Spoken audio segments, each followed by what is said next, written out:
some Ayurvedic practices do have scientific merit. Yoga, meditation. I'm uncomfortable answering because I don't know 100%, but based on what I understand about it, probably, yeah. Anything that you're validating, like religiously or socially or ritualistically or traditionally, without using some sort of like, RTC double-blind bullshit, probably, yeah. Okay, so then you don't have a problem with, you're not engaging in cultural hegemony right now or cultural racism or anything like that of the sort by acknowledging that, are you? Did you just commit an act of like Western superiority? My turn. Oh, God. All right, what do you Listen. want? I said this on stream, so I'm going to say it to your face. Antithetical to the nature of science, which is like surprising. Actually, to I don't know if Democrats. that's actually true, but... So, did you have any like specific critiques or issues with the coverage that I've done about Dr. K? Yeah, yes, I did. So I was I think that we can either start with what was good or what was bad, whatever you prefer. Do you have a Let's get the good preference? stuff out of the way first. Okay. Maybe I'll save one of them and then we can have a nice sandwich. A nice shit sandwich. Oh yeah, the old classic. Yeah.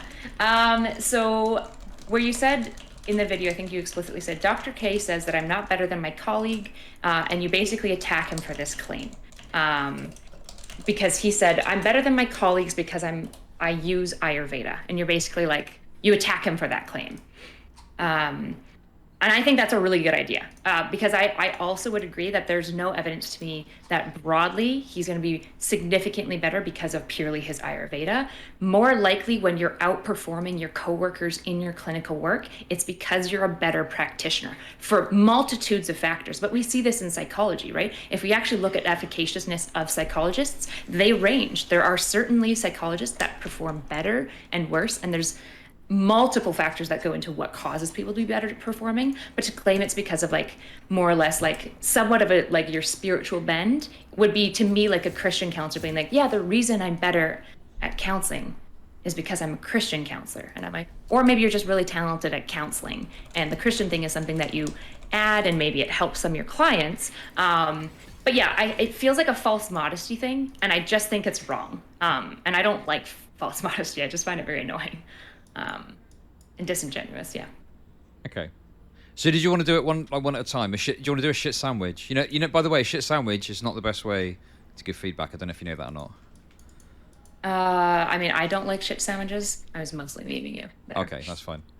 But yeah, just let's go see. ahead. Okay. Say something good or something bad, whatever you want to say.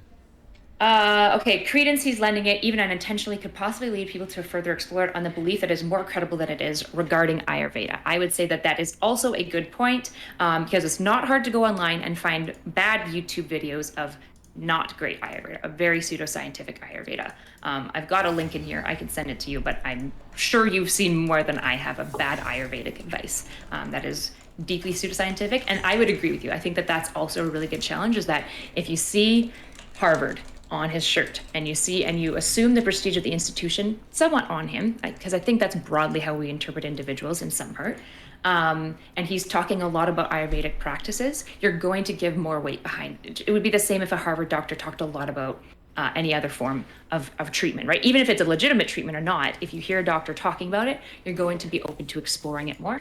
And I think that that's true, particularly when it seems like the evidence for Ayurveda is mixed, mostly because Ayurveda is a super huge branch of medicine, right? Which means that there are practices that we are finding empirical evidence for, and there are practices that we are absolutely finding zero empirical evidence for, if not even harmful, like some of the medicine you found that had like high levels of like cyanide and lead and stuff in them.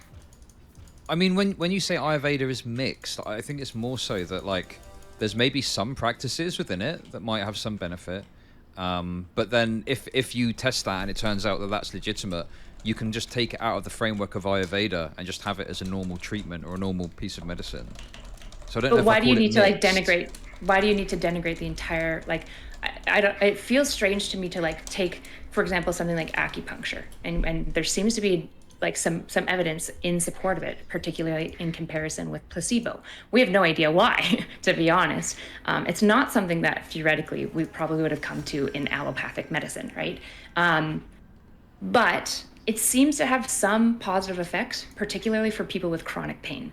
There is some effect sizes for it. And so the issue is that if we just take it and then we just call it our medicine, right? It's just medicine, but all of Ayurveda is still pseudoscience and quackery. It's honestly like really disrespectful to the culture that created it. I don't care about disrespecting cultures personally. Like at all. No, why would I be? I think because like you toe the line of potentially becoming racist, basically. Okay. Do you think I've been racist in any way?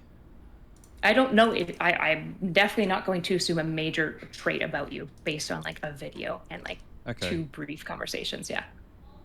Sure. It just there's this tendency people have sometimes, and don't think you're doing it, maybe you're touching on it, but it's this idea of like implying or pointing towards like some sort of bad trait that someone has in something they say, even though they're not explicitly doing it.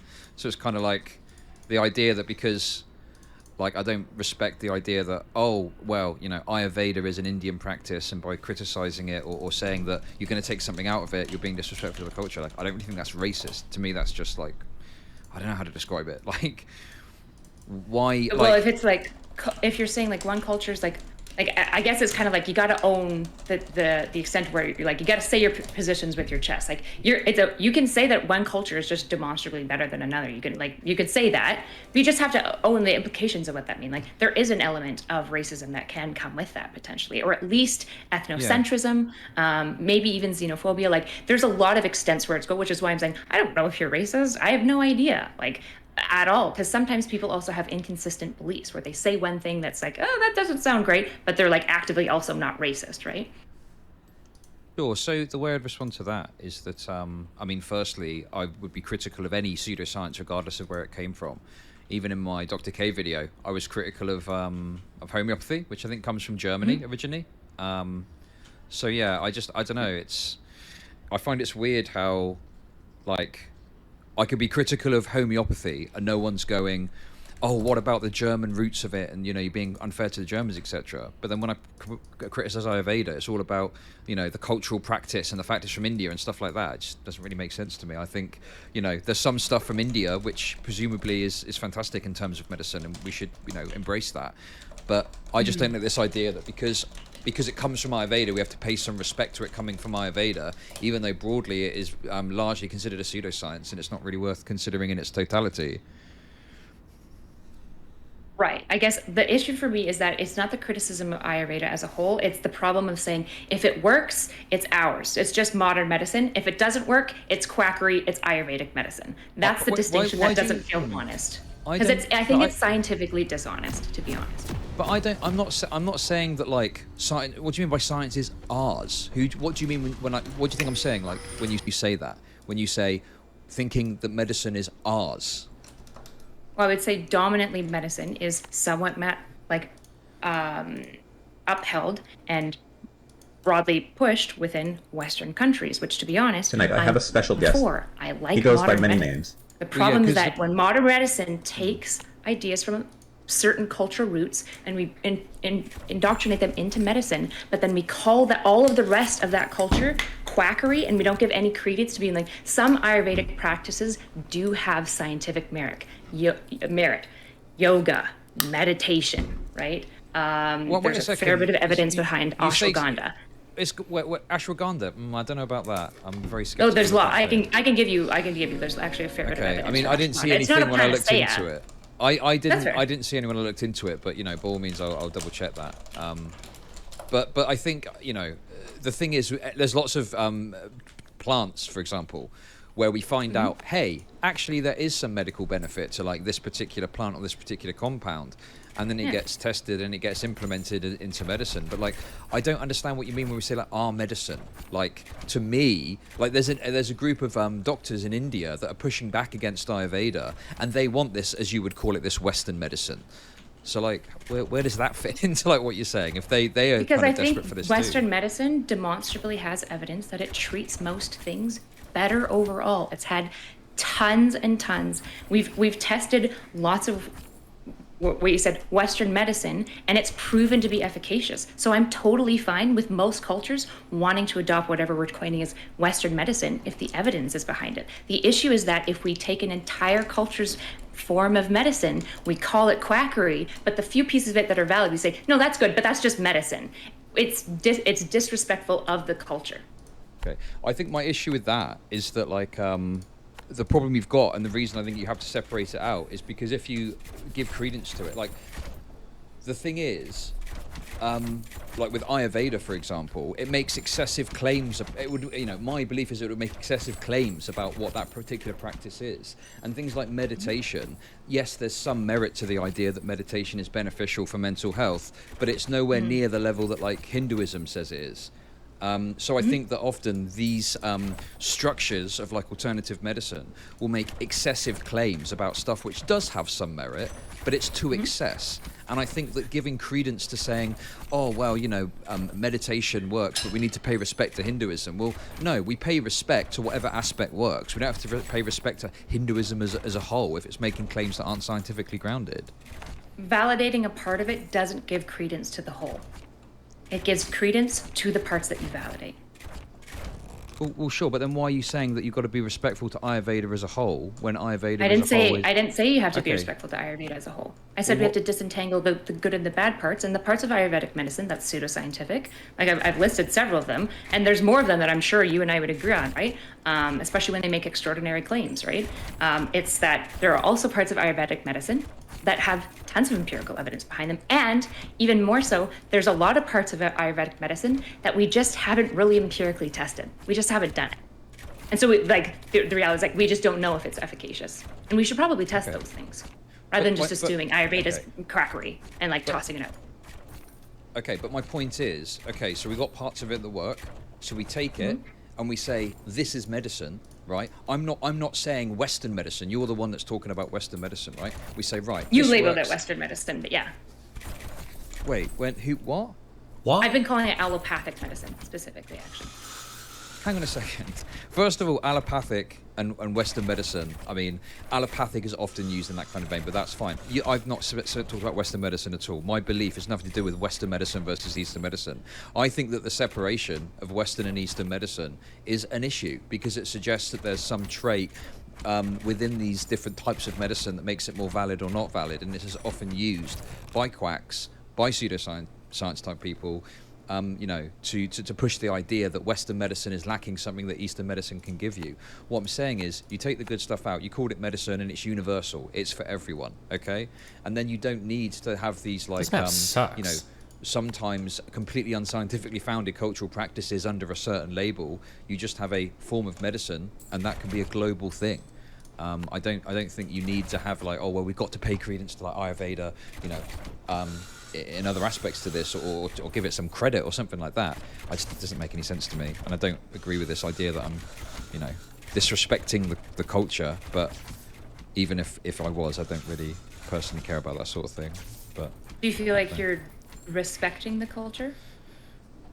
I mean, I would respect the issue I've got with this respecting the culture narrative is, like, how far do we take this, right? Like, if there was a cultural practice that existed and it was slaughtering newborn babies in order to improve the health of older people, right? But there was some other aspect of that framework that worked. Would we take that and go, okay, listen, this part works, but we're still going to pay respect to the broad aspect of that cultural practice, even though there's something which is totally insane that they're doing as part of it? Like, I don't think we would. So I don't see why we would do it with this either. You take the stuff that works, it becomes medicine. That's a global sort of perspective that you can use. And then anything that doesn't work can be maybe a cultural practice or, you know, a religious practice, as long as no one gets harmed through doing it. But it's separated from what we can test and what we know works as medicine. Okay. So you're not interested in respecting culture. You're kind of, you're like, I'm just, right now I'm summarizing, by the way. I'm not Sure. like, No, that's fine. Cassie, I just want to make sure I'm understanding what you're saying. So if I'm understanding you, you're kind of saying you're not concerned about any culture at all. In fact, you're willing to disrespect a culture if basically empiricism fundamentally comes first in your mind, which you would call medicine, right? Like the backbone of modern medicine is. Why is she hung up on disrespecting culture? If I had to guess, there's kind of like this weak-willed woman tendency to look at like the subjective over the like the manly. No, I'm just kidding. I'm sure there are examples littered throughout history and science, but when you have a certain framework, this is something that's like really important to understand. There are different ways of viewing problems, and sometimes it's possible to get so locked in to some particular framework that you think that your framework is the only possible way that you can deliver objective truth, and that every other framework is just stupid and bunk and bullshit. And the scary thing about that is it might be the case that at some point in time you run into a culture that believes that licking animals is a way to, increase, your health or something. And then some tribe says, well, we've cured 15 different diseases by licking frogs. And based on what we know about like licking animals, we're like, okay, well, you're dumb, your culture's stupid, fuck you guys, whatever, blah, blah, blah. You might say that, but it might be the case that they believe that licking frogs is good because maybe at some point in time, maybe they discovered that licking some animals did improve health outcomes. And it might be that looking into why they do it or how they do it gives you some sort of insight into, oh, well, actually, if we look at it through the animal licking thing, there are actually some animals that emit a certain thing that when they're consumed at a certain age or in a certain environment, they actually do improve health outcomes. Maybe they help a disease or they help your body or something. You're a genius. That's not to say that like we should just do random shit. But just you have to be a little bit careful when you're engaged in like scientific investigation. Thoughts on Bon Iver? Sorry for interrupting. Love you, buddy. I have no thoughts on Why Bon he Iver. wins? You just have to be careful that you don't get so locked into one particular framework that you miss other answers that might be lurking out there just because they don't seem to be like as empirically validated, or just because the explanations that other people give don't seem to line up with how you would explain the world, right? Like somebody might, meditation and yoga, like it's going to fix your fucking chi and your dosha and blah, blah. It's like, no, that's bullshit. I don't believe in that. That's stupid, right? I'm not even going to bother investigating fucking meditation and dosha. How dumb, right? But it might be the case that these things do improve health outcomes for a variety of reasons that you actually can understand. Maybe yoga and meditation is good because just exercising is good for you. And maybe if you exercise with a purpose in mind, maybe for some reason that activates some part of the neuromuscular system that makes you like get better outcomes for these things. It might be the case. So just be really careful that we're like, this is something I always say a million times, okay? Normativity, or like figuring out what is right or wrong, normativity comes before scientific investigation. Science is not just an ever-expanding blob of accumulation of facts. That is not how science works. You have to make a decision before science is done, which is, what do I investigate? And that is a fundamentally normative decision, because we could be spending all of our money and research right now on trying to figure out what is the longest thing we could make before it snaps in half. And we could pour all of civilization's resources into figuring out what is the longest thing we can make. But like, why the fuck would you do that? It's a waste of resources, right? Well, it's not a waste. You're just gaining more knowledge, which is true. But we have to make a normative decision of, well, what kind of knowledge do we go after? And that's a really important thing to acknowledge. So some cultures that might, do different forms of dance to figure out what makes you healthier, maybe because they've made those choices, maybe because they've done those investigations, maybe they've happened to stumble upon some correct answers that you'll never find because you would never even think to look at dancing as a way of curing a disease. Is empiricism, which I would agree with, right? Well, hang on a second. I don't want to. Is that what you're? I don't want to get too much, right? Because no, I'm summarizing, so please clarify Sure. until it's clear that I'm understanding what you're saying. So individual religious practice that causes no harm to anyone else, right? I've got no problem with that, in any aspect, right? So whether it's Hinduism, Buddhism, Islam, whatever religious practice. So, I think that if you're just individually practicing something, even something I don't truly understand, that has no risk and doesn't cause harm to other people, then that's fine. But I think that should be entangled from our analysis of medicine. So yeah, but obviously no, I'm not gonna like disrespect someone's culture on the basis of like a religious practice or something like that. But I'm not concerned about the idea of disrespecting a medical practice that isn't confirmed to work on the basis that it comes from India or comes from some other country. And I wouldn't apply that standard to any medical practice, regardless of where it comes from in the world, even if it's a white country. Do you think there's value in giving credit to the inventors, though, of certain major practices?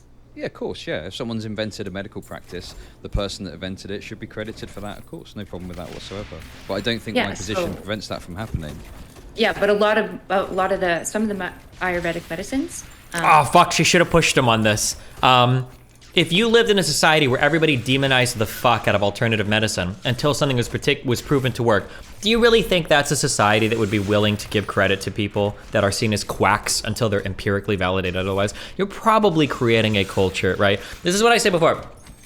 Some things are dumb or they seem dumb, but if everybody does it, it's worth it for you to investigate why, right? You might think something is stupid, but if a ton of people are doing it, well, you know, ask questions. Well, why does everybody do it, right? And in that investigation, you might be able to glean some insight or get something, right? Don't just demonize everything different or whatever. Now, this only works to a certain extent, right? If somebody's telling you that their dosha practices are gonna fix your fucking cancer and you need to stop chemotherapy, then we have a problem. That's a significantly different type of conversation, but.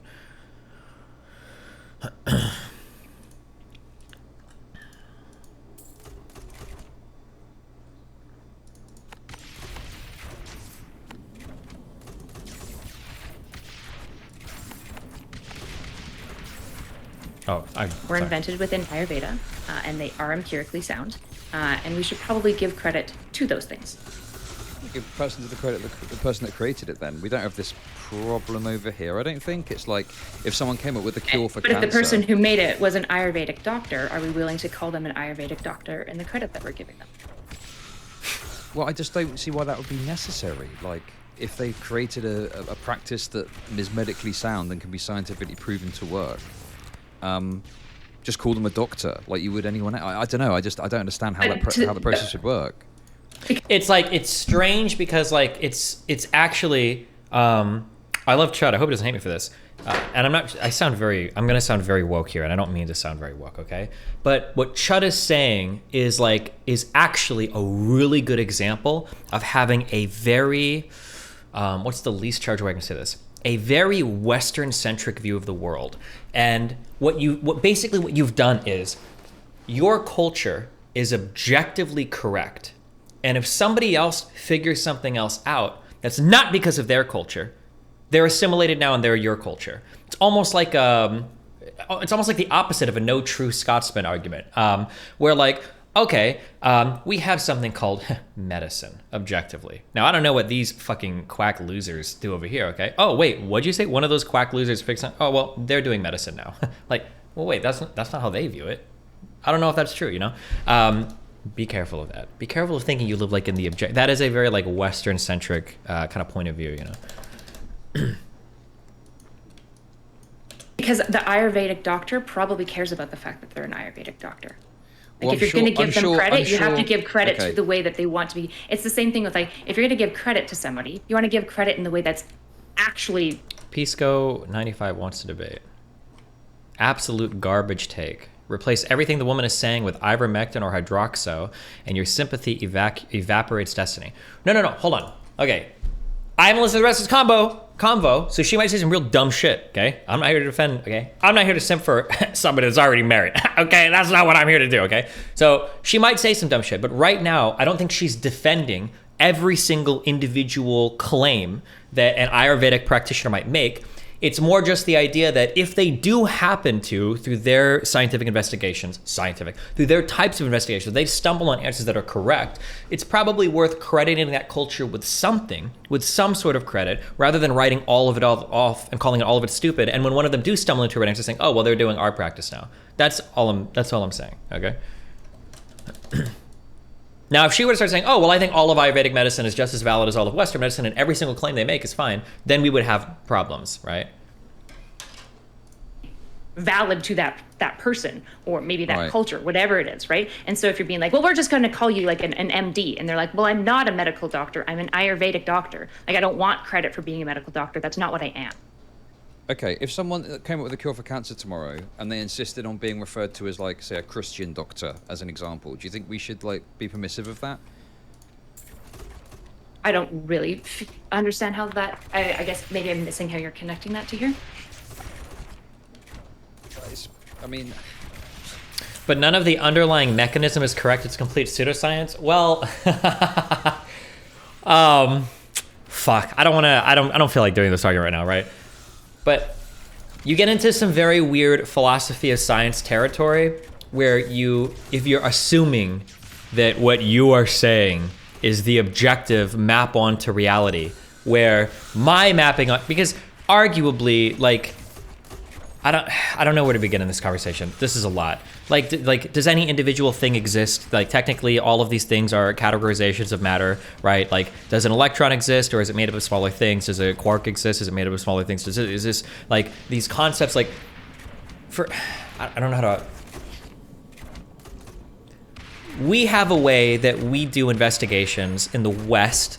I'll say the West, right? We have a process by which we do things. I like that process, by the way. I'm a huge simp for it, okay? I like rational thought processes and syllogisms and analytic philosophy, and I like the scientific method. I think that's really great. That's awesome.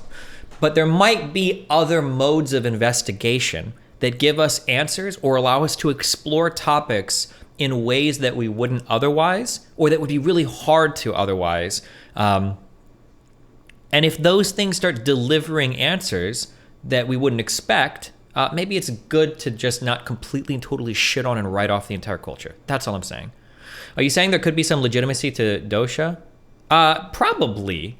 My guess is that like it probably maps on to other characteristics that we already understand. Like, oh, this guy's got a really healthy dosha. I can predict his healthcare outcomes. It might be that the way that they categorize like dosha or whatever is maybe it's people that also naturally have like low resting heart rates and are of a certain height and weight and blah, blah, blah. Maybe that like, maybe it maps onto that. Well, it's like, okay, you guys call this dosha, but like for my Western framework, I can actually understand your analysis. And maybe because they call it dosha, maybe they pay attention to some other weird fucking thing. And they find out that like, this guy's dosha is also really strong because he's I can tell because he's born in January, and that makes him a much healthier person. And you're like, what? That's the most retarded thing I've ever heard in my life. Now you're doing astrology, you're dumb. But it might be that if you start like, and you might never think to do this, right? Like, okay, well, let's look at healthcare outcomes for all people in January, because why the fuck not? We're born in January. And maybe you find some really weird thing where it's like, wait a second, everybody born in January has like a 2% higher rate of like surviving some like weird infant disease than like people born in July. What the fuck? And then maybe you investigate further and maybe you find out, oh, the behavior of mothers in very cold months and the way that they take care of themselves in their like wombs, I guess, is different than the way that mothers behave in summer. That's really interesting. I wouldn't have really thought to investigate based on the birth dates of children, their healthcare outcomes. Maybe that just wouldn't be a question you would have. That's all I'm saying. I'm not saying that pseudoscience is real and we should blah, blah, blah. I'm just saying that other forms of investigation might yield surprising answers that you wouldn't think to investigate on your own. That's all I'm saying, okay? Okay, I mean, I think it's pretty obvious, no? Like, you're saying that if there's some sort of cultural practice that they're engaged in, we should be recognizing of that if they're from India, and we should recognize they're an Ayurvedic doctor, or a Hindu doctor, say, presumably you'd apply It's a the same discipline. logic. It's the discipline, right? Ayurvedic is, yeah, it's cultural, but it's a cultural discipline of medicine. Okay. And if the discipline makes a practice that has empirical merit, we should probably give a little bit of credit to it. We don't have to give all the credit, right? Okay. Here's something that in the 90s and 2000s was written off a ton, and I remember because even I shit on it as a teenager, and all the claims I think people were. The concept of like holistic medicine was just, from my remembrance, was just absolutely made fun of. Holistic medicine is going to be some bullshit where somebody lights a fucking scented candle and some dumb shit or whatever, and like, okay, yeah, whatever you want to waste your money on, knock yourself out, you know? That's a stupid thing. But then as we go on in time, well, hold on. There's a lot of different like dimensions to health. Maybe a person listening to nice music that makes them happy, or is in an environment that makes them feel safe, or like inhales certain things that like does whatever. Maybe this activates a whole bunch of different things inside of your body that actually does give you slightly better odds at beating certain things, or does put you in a better mood that you're able to take actions that help you combat certain things. You know, that might be the case. And I think these days, I think like holistic medicine is taken a little bit more seriously, where the goal isn't to just shove somebody in a room, give them medication, and then hope they get right. But you're looking at like multiple dimensions of health. I think I'm gonna die here. This was like just the worst map ever, okay? It absolutely was. And I have like 3,000. Okay, Pisco, I don't know why you keep saying you wouldn't be sympathetic toward hydroxychloroquine. I wouldn't be. But there might be some system of analysis where people start saying that like certain medications like hydroxychloroquine and ivermectin are good or whatever. And maybe their mode of analysis also yields some surprising answers. But then you would empirically validate what they say. And I would say that those particular claims are bad, but maybe there is some system of analysis that yields other surprising answers that aren't bad, right? I don't know why you're comparing specific claims made by an entire culture or practice, because I think what I'm hearing is talking about an entire culture or system of approach, not just a specific claim, right?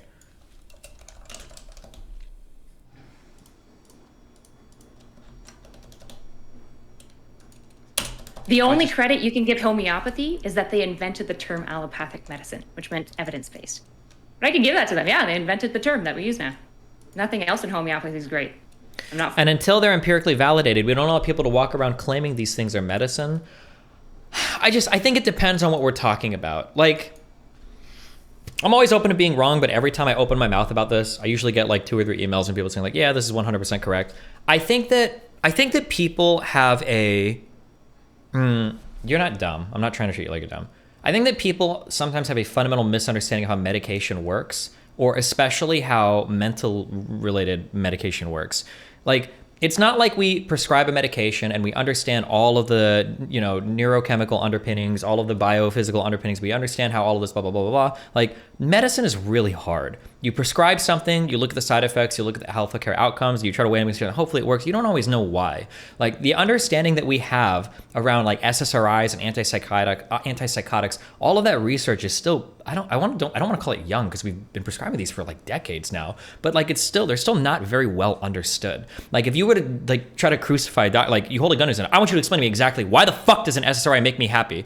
Like, well, sometimes when you boost serotonin in people, sometimes it's correlated with these, I don't know why, maybe because when you have it, you feel happier, but it also can affect appetite and sleep. Maybe, like, we don't really actually know the answer. Now, I feel like if I was to describe the process by which we prescribe SSRIs to people, if I were to explain that without using Western words, I am very comfortably, I will say that like over 50% of people would call it pseudoscience. They would say, wait, what are you talking about? Like, a guy goes into the office, you have him try a bunch of shit until it works. Some of it makes you feel good, some of it doesn't. Some people that try it kill themselves immediately. Like, that's not real medicine. You're doing some quack bullshit. No, this is SSRIs 101, bro. Like, you'll get fucking antipsychotics to treat OCD. You'll get like antidepressants to treat like, I think like weight loss or weight. Like, it's like you get super crazy different things happening sometimes. I don't think that medicine is just like 100% empirical fact-based thing that happens all the time, like some people try to say. What up, man? Hi, okay, go for it, yeah. Who do you think the burden on is to prove the efficaciousness of medicine? The person administering it, generally. How do we know if a medicine works? What does it mean to say that a treatment works? In Western society, we say that a treatment works when it's gone through the appropriate phase 3 trials from the FDA, basically. But even broader than that. I mean, a treatment works if it produces good results, correct? Where good results mean that it's therapeutic enough to overcome any side effects in the vast majority of people, sure. Or when you can identify and with some understanding that there's going to be people who respond to it well, there's going to be differences in how people take it on. But what we're talking about now is a fundamental difference of opinion about what it means to say that something works and what it takes to show that something works. And so when someone comes and says, this is medicine, this works, the question is, what are they talking about? How do they know it works? And why would we shift the burden onto ChudLogic to demonstrate that something doesn't work? Well, I don't think right now I don't know how you keep mixing this, okay? Right now, I don't think they're trying to evaluate a specific claim. I think right now they both agree that there are some parts of Ayurvedic medicine that works, and that there are some parts that might not work. But I think that what Erudite is saying is that she doesn't like the idea of demonizing or throwing out or attacking the entire culture just because some of the things don't work. I think that's what's being argued about right now. Not that, I don't think that Erudite is saying like, oh yeah, all of this definitely works. This, like, we should respect every single claim made by these practitioners. It's more just like, some of these things obviously work and you agree with that. So maybe it's like a bit hasty to just say all of them are quacks and morons or retards. Maybe that's a little bit disrespectful. What does it mean to say that, you're attacking a culture by virtue of you disputing the claims made by people who practice. We're not at disputing the claims. I don't know why you think that. No one is talking about disputing a claim. They both agree that Ayurvedic medicine has made some good predictions that have been empirically validated. So if they both agree with that, then I don't think she likes the idea of Chud just saying like all of it is quackery and bullshit.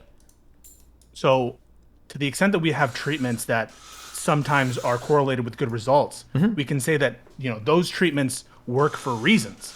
Yeah. Not for no reasons. And to the extent that they work for reasons, then they should be considered as, some universal sense of a treatment that applies to specific people or to, some set of people or a broader set of people. But you can't just get by and say, we should have less scrutiny for our claims about reality. Well, what is this whole business about disparaging the culture? It's just about like saying like these guys are losers and quacks and these guys are like just pseudoscience losers. I think that's all the conversation is about so far. So it's like a tone police conversation when we're discussing like, you should treat these people nicer. If you want to use the term tone policing, then sure, yeah. What would you say if someone said to you like, I don't like it when you make fun and just toss aside the thing that these hydroxychloroquine people are saying, you're disrespecting their hydroxychloroquine culture with, if somebody got to hydroxychloroquine because they had like some way of getting to that answer that like it was outside of the medical stuff that I usually use, then I mean, I would, if it makes any good predictions ever, then I'd be like, okay, I don't know, maybe. But the people that believe in these medications aren't using some different system of like medical belief or some cultural thing. They're just like anti-government. It's a fundamentally different thing. Also, there might be some predictions that Ayurvedic people make that I don't agree with. And I'll say, oh no, that prediction is dumb. I don't think that massaging somebody's kidney is going to cure their, chronic neck disease or something. Is it fair to say that, like, as a whole, you think that Ayurvedic medicine is unsuccessful? Is that a fair claim to make, or that it's not backed empirically? Or can anyone? I don't know enough to say it, but it wouldn't surprise me. Now, obviously, I'm a Western person, but it wouldn't surprise me if it was less successful than most Western medicine as a whole. If there was like a system of thought or a system of medical belief that on the whole was garbage, and in large substance, the largest claims it makes about, how the universe is and how reality is, if by and large all those claims are wrong, or to the extent that they're right for the wrong reasons, for the strings, big man. Why as an offhand would you be against you saying that system is garbage or I think that deeply flawed? it seems to me that like it seems highly unlikely that a system like that would persist throughout a culture for many, many, many, many, many years. Can you think of an example? Not to put you on the spot, I don't mean that, but of a system of thought which is ultimately destructive but persists throughout time. Not ultimately destructive, but that makes no good predictions or anything ever. It's just like pure bunk bullshit. Religious thought? Okay, that's the worst example because you're absolutely wrong. Because you're wrong as fuck. Why? Because the concept of like families that live together and have some greater calling by God or Jesus to act as always, there are tons of reasons why these are great ways to organize family structures or societies or communities, and they work for a lot of different reasons that exist outside of that religious thought. No, but you were saying that why would these things persist if there wasn't some truth value? Yeah, so there's probably some truth value, right? There's some I would say attendant benefits to religious groups, and some attendant benefits perhaps to thinking that culture, that people are arrayed in the way that Ayurvedic people think that they're arrayed. There can always be attendant benefits to certain systems of thought, but that doesn't get to the underlying truth value of those systems of belief. And so first we're assuming that there is like an underlying truth value, which is already, but I'll just say there is. But what I'm saying is it might be the case that there might be some way that we can analyze it and we find there's some underlying truth value. And these people have figured that out using some different way to get there, but they still figured it out, and like maybe there might be some credit for that. Destiny, at bottom, this is what I'm getting at. When is it okay to say some system of belief or thought on the whole is wrong, even though there's some... you can find a couple claims. Yeah, I think that if it consistently makes like harmful predictions and there doesn't seem to be much redeeming shit in it, then I would say that this is bad and we should probably toss it. It's like more like fundamental religious stuff that's like highly oppressive or encourages, like a lot of bodily mutilation or something. Then I would say, like, okay, this is probably bunk and needs to be tossed or whatever. So take, for instance, acupuncture. You're not comfortable saying acupuncture is bullshit, are you? I'm not 100% sure. I'd have to think about it. Why? Because honest to God, it wouldn't surprise me if like there was something where like if you're doing it, the period of like stress and release ends up releasing some hormone in your body. Maybe it accelerates the repairs. I don't know. Maybe it does. Maybe it does. I'm not sure. What about Reiki? Is there any, these are terms, people generally refer to these kinds of treatments as pseudosciences. Mm-hmm. Why wouldn't you say that astrology? All I'm trying to say is that like there are things that I personally don't believe in, and I don't think that they're good, and maybe even in a perfect world nobody would believe in them, but I think that it behooves you, or I think that it's important for anybody to think like, well, this has persisted for so long and some of the predictions made are good, maybe it's worth exploring why, or maybe it's worth giving at least a little bit of credit or understanding to these particular things. That's all I'm saying. So if someone says astrology is quack theory, not supported by anything, you would step up and say something, wouldn't you? For astrology, I would probably agree, because I've never heard of astrology making any type of good predictions ever. Like, I don't know if that is the case. But if it does... What do people say to you this? They say, astrology helps me look inward. It's a tool that I use to examine aspects of myself and about my personality. It's a way that I interact with the world, and it's valid for me, and it makes me a better person. So how can you say it doesn't work? Yeah, I mean, if that's the case, then for that person, I say, yeah, that's fine. I mean, some people will engage with like meditation or yoga that way, right? I don't think that yoga gives you some special access to your mind, but some people are like, hey, you know what? I do yoga, and with the way that things are framed to me and that, like, it actually does help me. It's like, okay, fine. If that works for you, then fucking go for it. At the end of the day, you don't have this approach, this ultimately relativistic approach to any other treatment by people you don't agree with. If someone tells you that, well, I think hydroxychloroquine makes me feel better. It makes me feel like I'm protected. And it has good benefits. I know, because I've spoken to people, and we all take hydroxychloroquine. I think we have to separate out, because like what you're getting into are like hardcore, like empirically verifiable, like virus populations that live in a human body. Like, we could measure this stuff like concretely. But things like mental health. How do you prove hydroxychloroquine doesn't work? Why do I think it doesn't work? Well, how can you prove it doesn't work? Because we've done clinical trials and the outcomes aren't any better. Do you think we've done clinical trials on acupuncture or astrology? Acupuncture for sure. Astrology, I don't even know what you would test. So, I mean, why is it? I mean, I just want to say, if you want to do this conversation, we can. But I think we need to draw a distinction between like mental health and like physical health, because like you can't say like, oh, well, you think that some people analyzing their mental health this way is good. What if some people said they could fix broken bones that way? Well, that's a pretty hardcore verifiable. Like, we can look at that, and there's like a binary right or wrong or something. People who like promote acupuncture say a lot of different things about it, right? They say, maybe we put we put it in the right place because that's where the chakras are, or maybe it's because that's where the blood flow goes. And there are people who promote acupuncture and say this will cure your cancer.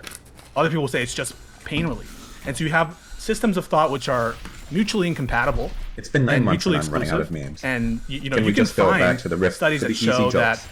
acupuncture people, that they have better results overall than the people who don't have acupuncture. Mostly every source of natural medicine used Other in times when you have fake acupuncture where you're putting the needles in the wrong places, the studies show at best mixed results for acupuncture. And you can find similar things with some of these hydroxychloroquine studies or some of these ivermectin studies where, okay, it's not this slam dunk study where we know 100% doesn't work, but the burden of proof on the person saying it's medicine hasn't been met yet. Yet you treat people who promote ivermectin and why do you hold on, you're having a BX moment, okay? Why do you keep comparing specific claims about a specific treatment to an entire culture or system of treatments? Okay, yeah, because it's not valid. It's invalid. So go ahead. People, in order to have conversations, have to make reference to systems of thought with shorthands.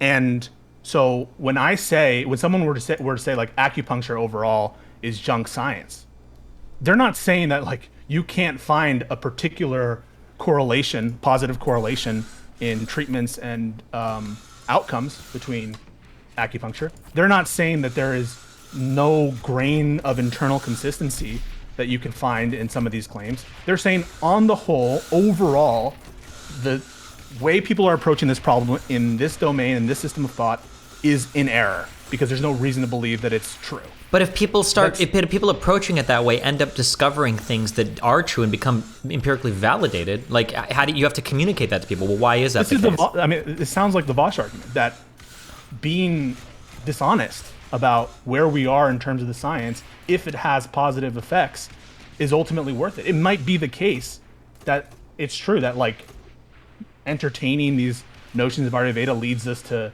discover new things. Hey, maybe we should run clinical trials on these kinds of theories. But until we do, if you're being honest, no one can say that it's medicine. Sure. And Hold on. I don't burden of necessarily disagree with that. I don't know if we disagree. Like, I'm not going to sit here and say that, like, oh, Ayurvedic practices are the best way to go about things. But my understanding, and what has been agreed upon by both conversation partners in this talk right now, is that at least some of the claims of Ayurvedic medicine have been empirically validated. And if you do have some... Yeah. Some is not enough for you to say, okay, well, just because some, I can't call it on the whole bad. Okay, but like we can make similar claims suicide. to medicine. People used to fucking drink mercury, right? Or people used to have all sorts of crazy medical things that have been. What was the drug that was with formaldehyde or whatever that caused women to have fetuses born with like 7 heads and shit? Like, but we wouldn't say on the whole medicine is bad because it's made horrible claims about like. On the whole, it's correct, right? What do you mean on the whole?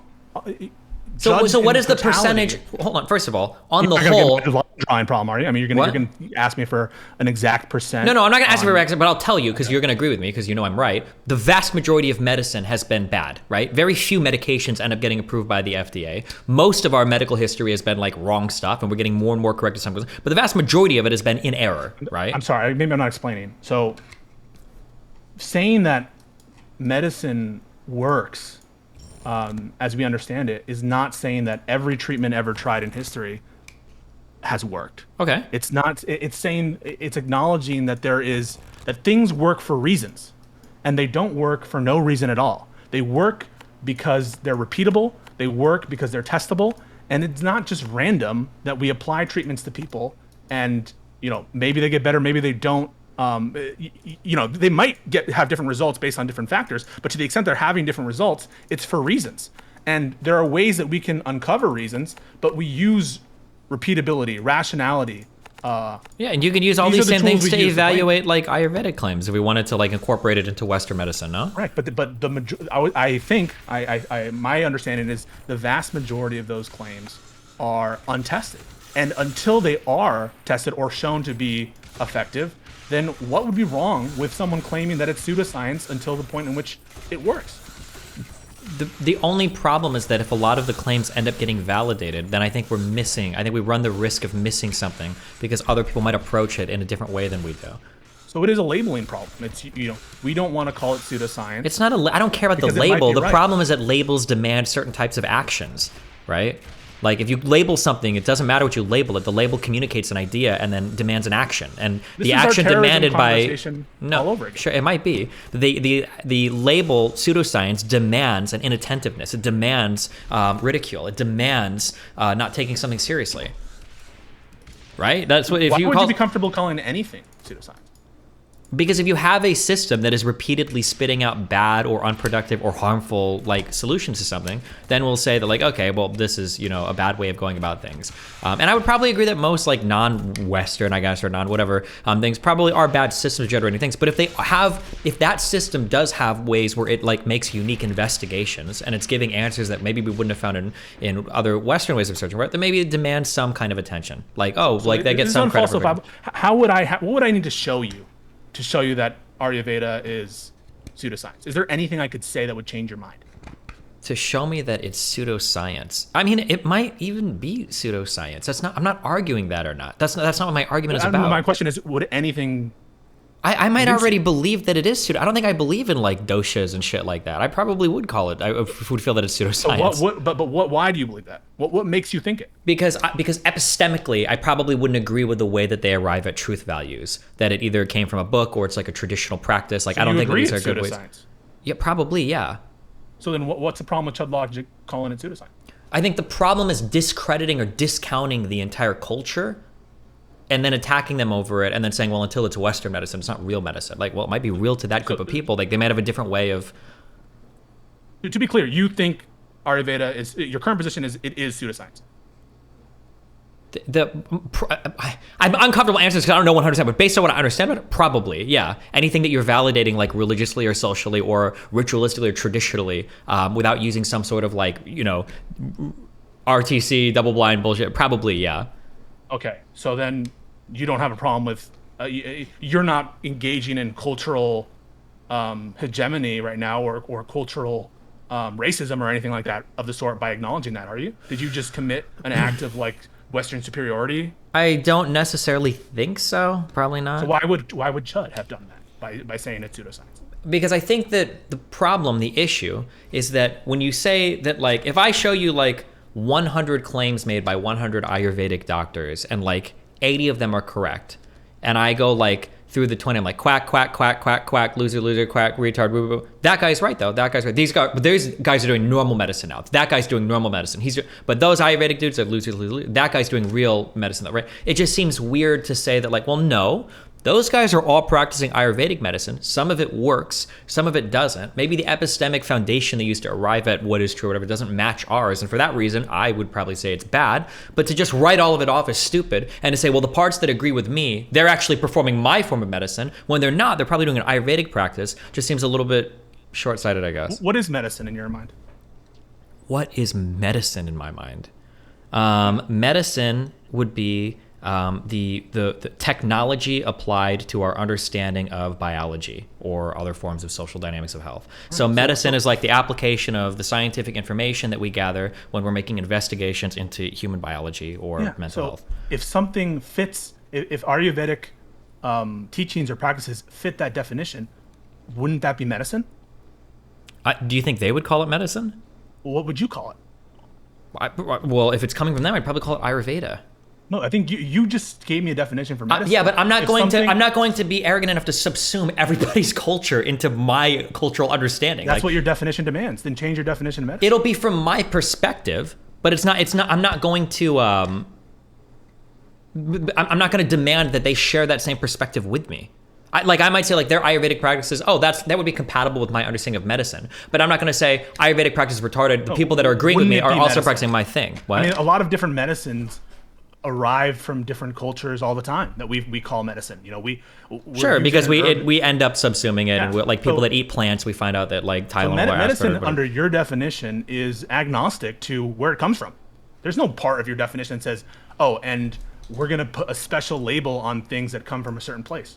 Well, but we have like a Western understanding of like when we say medicine, we're usually talking about like the Western scientific process by which we evaluate truth claims, right?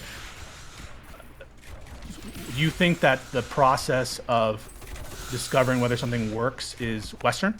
You know, this testable, repeatable, the scientific method. I think it's probably I would say it's probably Western, the way that we approach it, right? What's an alternative view for discovering whether something works besides seeing I don't know. Some people might do tradition. Some people might do some faith-based evaluation. I don't know. I think all of that is bullshit. So I don't usually think about it that way. But there's other ways of. But like that's a conversation I'm having with you. We agree on that. But I wouldn't go to those other people and say like that's bullshit. Or if I'm talking to an audience and say, you write all of that as bullshit. You write all of that off as bullshit. So you wouldn't go to someone who's using it under your definition, right? This whole group of people is using something that is not medicine. In other words, it's not this technology being applied to solve. Okay, hold on. Let's ask this question right now. If let's say we're trying to make medicine the best thing that we can possible, right? Do you think that having every single person on the planet practicing what we both agree is Western medicine is the best thing, do you think that would be superior than having different groups of people practicing things from different frameworks, some of which might be highly irrational to us? If you're asking whether or not there's some value that you can extract from people behaving irrationally or without evidence, perhaps there is some. Maybe there is some underlying truth claim that we can get. Yeah. From okay, so we agree on that. That is speaking about how we might arrive to that conclusion, useful conclusions if we engage in World War III that we wouldn't have discovered had we not engaged in World War III. Sure. I can grant you like the most horrible things in the world might lead to new conclusions that we wouldn't have but for those horrible things. I'm not saying that these other practices are like World War III, but I'm merely suggesting that you don't assess whether something is or is not medicine under your definition, and I think under any reasonable definition based on where it comes from.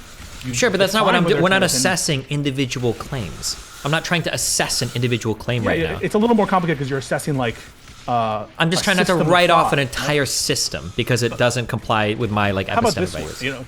To the extent that Ayurveda works, Do you think that it works for the reasons that Ayurvedic people say it works? That gets into some really weird fundamental territory. Like, I would say probably not.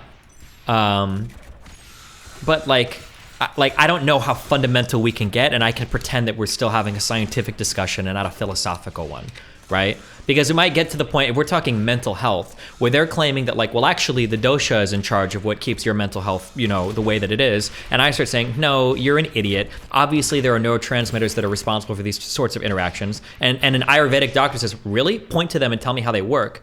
Well, fuck, I can't even tell you how consciousness works. I don't fucking know. I guess I'm full of shit, right? Because you're gonna get really, really, really fundamental at some point. And the reality is that as much as I hate to admit it, as a huge West cuck, because I love Western shit, we are all making abstractions at the end of the day that we hope are mapping onto reality. Now, I think Western medicine probably maps onto reality a bit better than the dosha Ayurvedic shit, but it might be that in some cases they have a closer understanding of what is real than we do. I don't know if that's the case, but it might be. You know, I think that's a fair point. I don't think I would call, if let's say that something from Ayurveda, we find out that it works, maybe I wouldn't call that Western medicine. Wouldn't you call it medicine? If you found out that something worked from Ayurveda, wouldn't you call that medicine? Yeah, I would hope that it would be like incorporated into like Western medicine. That Wouldn't if listening you to label it some, as medicine?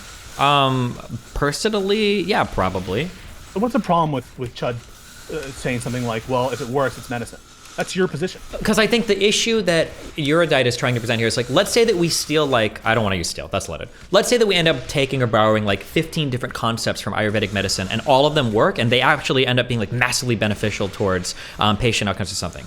To take all of that, subsume it into Western medicine, and then to turn around and be like, oh yeah, Ayurvedic shit, that's all like bunk bullshit. He said medicine, and he actually goes out of his way in the last clip you played to say, I'm not ascribing any particular region or well, he doesn't have to. He is that's what he's doing.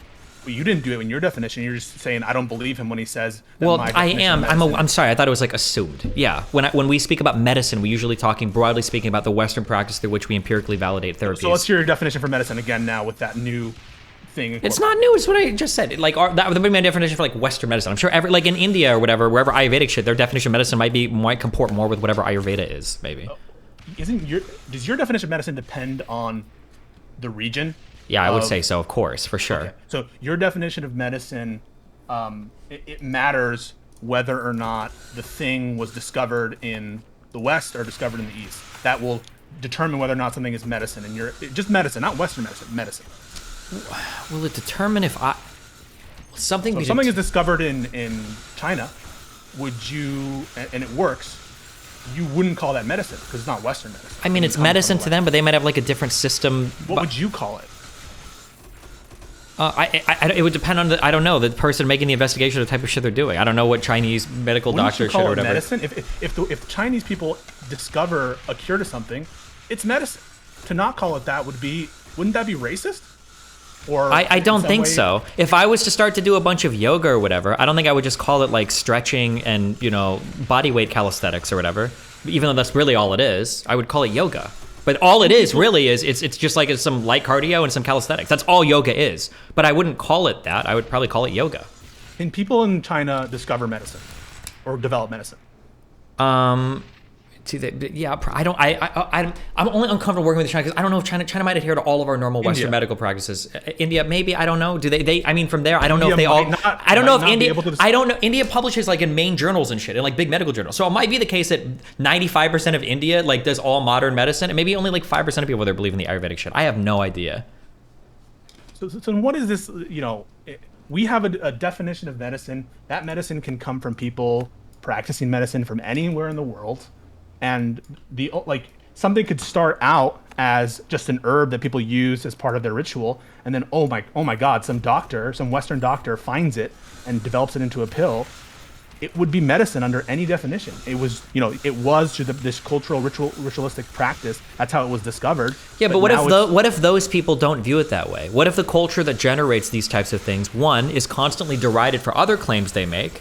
But then, two, when they make some claims that are good, you're like, oh, well, you're not practicing Ayurveda. Now you're just doing medicine. Now that you've gotten the right answers that we agree with, now you're doing it with our way. Like, that sounds like your definition of what medicine is depends on the cultural sensibilities and cultural situation of that particular region and its relationship with other countries.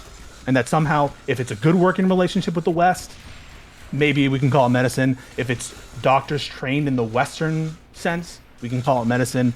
But if somebody from a non-traditional medical background finds this cure, you're not okay with, notwithstanding the fact that it works in all these clinical trials, you're not going to call it medicine because that would be claiming it as part of the West. Sure, if their culture is able to generate answers for something that we missed somehow, yeah, it would feel kind of weird to just say like, oh, thankfully they started practicing medicine. Like, a way to get around that is just having the term medicine be applied regardless of how that treatment is derived or who invented it. And you can call everything medicine if you want. Then I guess you can call things that work medicine, things that work on people for reasons, and not things that haven't been shown to work. And whether that thing is yoga without any person in a lab coat having developed it, it's still medicine. And if it originated from some far off place, it's still medicine, and it's not us. Yeah, but how did they? What process were they using to develop that quote unquote medicine? Do you think the process determines whether something is medicine or its results? Well, the results have a process. It's going to be the process. Is it the development process that makes something medicine? No. It's the process by which you validate it as a treatment. Okay. And so are you comfortable calling anything that isn't validated with, repeatable tests of some kind, call it clinical trials? Yeah. Are you comfortable calling anything that doesn't follow that pathway of verification medicine? Probably not. No, that's I think. Okay. So anything that follows that pathway and is verified by that process, whatever that might be, you'd call medicine, regardless of where it came from. Sure. That's why I'm saying yes. I don't know why you keep saying what I'm saying. Okay. I agree that we can take things from other systems and incorporate them into our own. I would hope we would do that. But what I'm saying is that if we continue to do that, we'll constantly deriding other systems. At some point, people are going to stop looking to those systems for any answers because they don't like that epistemic framework or that way of doing things. When that, for whatever reason, even if it doesn't comport with our Western values, they might have some way of doing investigations that actually give them answers that we would have never discovered on our own. That's all I'm saying. Okay. So, but you don't disagree with the substantial point that Chud made, which is you don't think most of Ayurveda is medicine. You agree with that. And you agree, in fact, that most of Ayurveda probably is pseudoscience. Probably, based on what I understand, maybe, yeah. These are all claims that Chud made. They perfectly map onto your beliefs. And so there's no basis for criticism. The basis is that I think Chud goes a step farther in that it seems like he takes an incredibly derisive tone towards their methods of investigation. Or the entire... For things that you don't agree with? I guess it depends on the conversation I'm having. If I'm having a conversation with a scientifically literate and educated individual, no. If I'm just screaming about some shit on stream, it depends on the topic, maybe.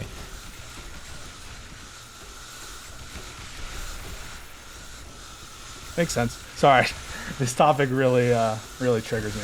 Why?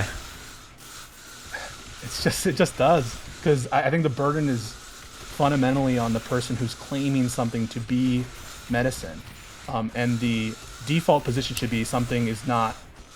It doesn't work, right? I could say that wallets cure your skin disease, and the default position I think should be one of skepticism and that's probably pseudoscience until you can show that wallets do cure skin disease. If there are some traditions that exist in some cultures and they've existed for a fucking long time, and it seems to be the case that for whatever reason, they generate some kind of outcome, I think it's worth paying attention to that and figuring out why. And it might be that most of it is bunk and most of it is bullshit, but to just throw all of it out when it seems like a lot of people believe it for some reason just seems like we might be missing something, throwing out the baby with the bathwater. Same could be. I mean, there's no reason why this couldn't be applied to other domains of religious extremism or groupthink. Or certain cultural practices like murder. I mean, murder's been around forever. Why get rid of murder? It's certainly there's some useful thing. That careful because we decided not to. That's why we have the death penalty, right? we decided there is a use for murder, right? There could be a lot. My point is there are a lot of socially destructive things that have been around for a while. Sure. And their longevity. I think a lot of people, be it on the left, who think it's capital and the kind of hierarchies, or it's people on the right who think it's something else on the left, they would say just because something's been around for a long time doesn't mean that it's good. And I actually think that, just to shift topics real quick, I don't know much about the Dr. K stuff. I saw one clip where it sounded like he was making factual claims, saying something like people who are of this type tend to survive be fatter, COVID-19 or something. Yeah, those are positive claims about how reality is, and to assert those claims, the burden is on him. And when we say no, that's pseudoscience unless you can prove differently, we're not being culturally insensitive. We're not but again, we're not talking about an entire system of thought. We're talking about an individual claim. Now, he claimed that there was some research for that claim. I don't know if that was true or not. He claimed that, but there's a difference because now we're talking about verifying an individual claim versus if there are like 99 claims in a system, let's call it, and 75% of them, like, there's absolutely no evidence to believe. The other one, maybe there's some weak correlation between them. You would feel uncomfortable calling that pseudoscience? If it was 99 bogus claims and one good one, I'd probably call it pseudoscience. Sure. Okay. And so I just think that, and I think that's sort of exemplified by you calling Ayurveda pseudoscience. And so I don't really think, unless we have reason to believe that Chud is Anglo philic, which means he's just a huge English Western supporter or dogmatist. I don't think there's a reason to say that he is has this Western bias, or that he sure. And I don't even think we've gotten to that claim yet. I don't think that was being made. Okay. I think that her claim was just that well, you might be a little bit it might be very Western centric to throw off an entire culture or something. Yeah. All right, fair enough. I'll let you watch. Thanks a lot. Okay. I love you, babe. Love you too. For it at all. It's biologically, theoretically impossible. My turn. Oh God. All right. What do you want? You mentioned acupuncture, and that's adjacent to Chinese stuff. So here I am. Okay. Okay. Listen, that stuff is. I think Pisco was getting on the right path, and the reason I think we would want to consider these processes like pseudoscience is not necessarily because of the process, but it's because they come with them pre-supplied explanations for causal mechanisms for why these treatments work, and the explanations are they come through entire doctrines that are at odds with and are meant to sort of compete with or replace the conventional understanding of physiology. So it's Ayurveda and acupuncture. Acupuncture works based on this. Yeah, hold on. Okay, I agree with you 1,000,000,000,000%. So this is why I tend to prefer atheist solutions to problems versus religious solutions with problems, because I don't have a problem with the religious solutions. I have a problem that sometimes the solutions demand an underlying thought process that will generate future horrible decisions, right? Yes. Listen, in general, go ahead. Okay, so I understand that and I agree with that, but unfortunately, it is not in my capability really to convince anybody to completely and totally adopt a different set of epistemic values. By the time a person is 17 or 18, they probably more or less set that in stone. And unless they're a philosophy major, they're not even consider changing a difference in how they and how they evaluate the truth claims of something or something else. Right? I can agree with that that's a problem. But insofar as some other culture or society exists with totally different epistemic values, if they're able to somehow generate answers that seem to be correct, and I think throughout all of human history, we've largely done this. If they are able to generate things that are correct a lot, maybe it's worth figuring out what it is, extracting what you can, and then giving them some credit for figuring it out. Kind of like how we give a lot of credit to Newton, even though his understanding of the universe is fundamentally flawed and just objectively and completely and totally incorrect. But we still give him credit because a lot of his shit was close enough for even rockets to work. Sure, that's fine, but that doesn't mean we need to lend credibility to the system that still exists that is at odds with the current understanding of the conventional understanding of physiology. And I think one of the greatest things we can do to disservice the conventions of modern medicine is use terms like Western medicine and shit like that, because they develop pharmaceuticals in India, and they do so in China as well. In fact, they develop a fuck ton of them. And this is a process that's built the world over. I don't think that you're a fucking Western chauvinist or whatever the hell, but I just think in general, I agree with Pisco and ChudLogic on the idea of just calling what we call the most modern, globally agreed upon conventions of medicine, just calling it medicine, and trying to establish some regionality or ascribe some regionality to this is gonna set us back further because they like the institutions in India and in China of like modern medicine are at odds with Ayurveda and Chinese traditional medicine, and they're like trying to combat that as well. Sure. So hopefully we all do our little empirical investigations, and at the end of the day, whatever epistemic method shows the best results, hopefully we all kind of slowly congregate towards that one. But like, it wouldn't surprise me if. So here are two claims I'll make. I think you'll agree with both, maybe, right? There might be some things that in Western medicine we agree are true that are not actually mapping onto things as we think they are. So for instance, maybe we think that SSRIs boosting serotonin is making us happier, but maybe there's something else going on there that we just haven't figured out yet that's actually quite a bit different. That's possible, right? Yeah, this is a great. I think this is like a. Oh, go ahead. Okay, and then I'll say broadly Eastern medicine, or we'll say Ayurvedic medicine. It might be the case that Ayurvedic medicine has some things like, say, like what they call dosha. Maybe that collection of things, maybe all of that maps on to like some collection of traits, and it actually maps on really well. Like maybe there's some overlap. Yeah. Now, if I had to guess, if I was putting money, I would bet a lot of money that Western medicine probably is getting the mapping a lot more accurate than the other forms of medicine, just because we produce so many consistent, reliable, testable, retestable things. But in the case that Eastern medicine, these things are mapping on other things, I think it's okay to say like, okay, sure, I understand their way of doing things. I wouldn't call all of it like quack bullshit, whatever. Like, they do this, but I prefer my system or whatever, and hopefully we can get them to get more in line with our epistemic values, whatever, right? Sure. For the purposes of just like trying to find a better term to enter the greater lexicon for anybody that hears this conversation, can we agree on a term like modern medicine instead of Western medicine? That's even more. That's even more like shitting on the other people. Like, well, I don't think so because like we can call Ayurveda and Chinese traditional medicine. We already call it Chinese traditional medicine. That already comes pre-supplied with it. The idea. Sure. That, like, if you want to, traditional versus modern. Sure. Sure. Okay. Mm-hmm. So, sure, I think that there can be some... listen, I think a lot of people... This is a common misunderstanding or common misconception that, like, the medications that are employed by modern medicine, like the modern prescriptions that are, filled by the most modern, Western, whatever you want to say, sort of doctor, that we understand the causal mechanisms of why we work. Often we don't. And the fundamental difference between, like, the conventions of modern medicine and these traditional medicines is that we concede through modern medicine that we often don't understand the causal mechanisms, but their efficacy comes through testing. Like, we don't know why this works, but it tends to work this % of the time for this people in these demographics, and has this result, may have these side effects or something like that. Okay.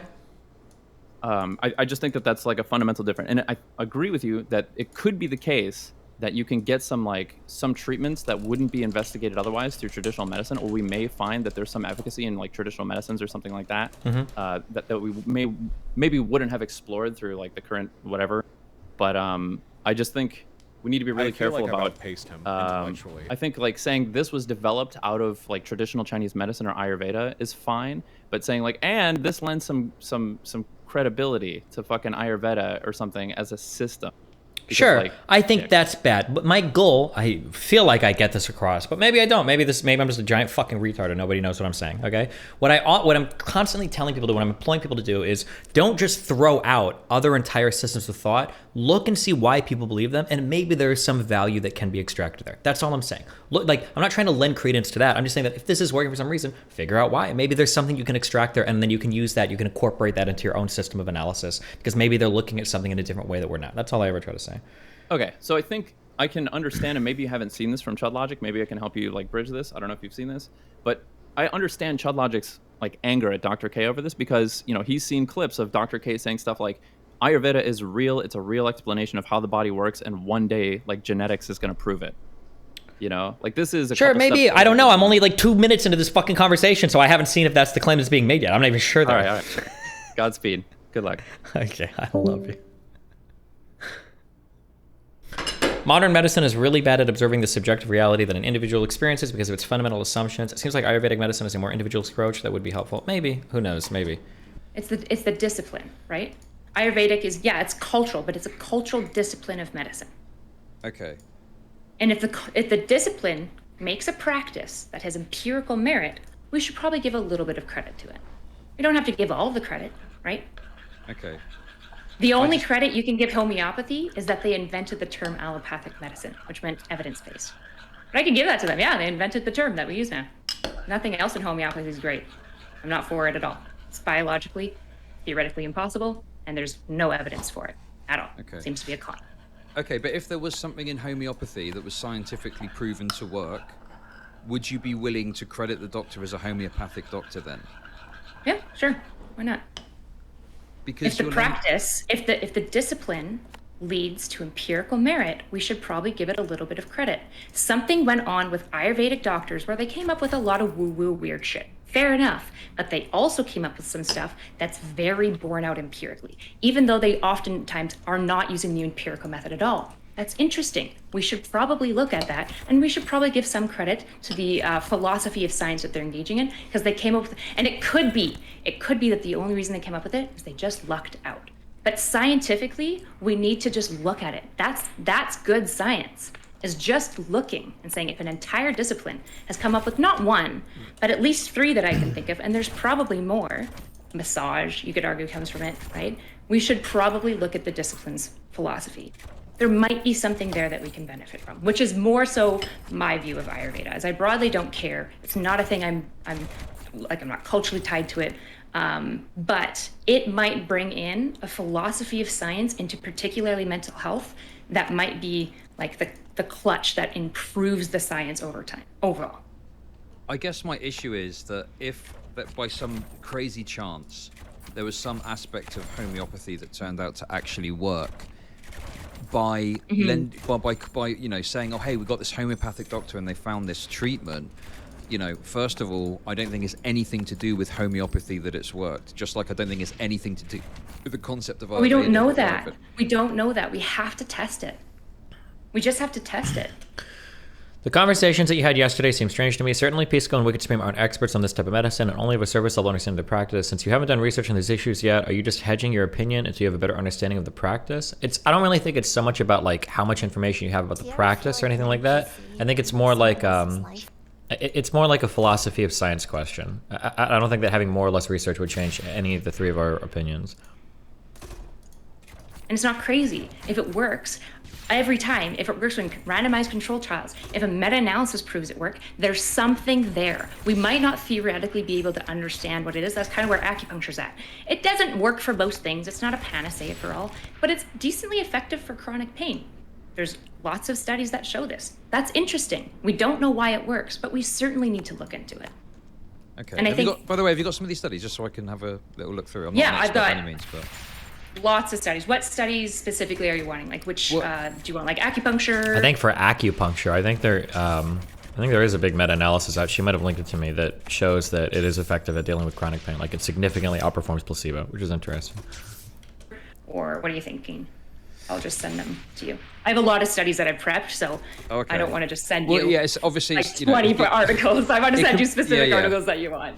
Yeah. It can be a bit tricky to obviously, go over them on stream. But what I tend to do is if you can look at them after and then come back at me, right? Like that's totally fine with me. I wouldn't expect. I think that would probably be the best thing to look at, and then I can sort of look into it, and So do you want evidence on acupuncture and like yoga, meditation, that sort of stuff that we're talking about, or which?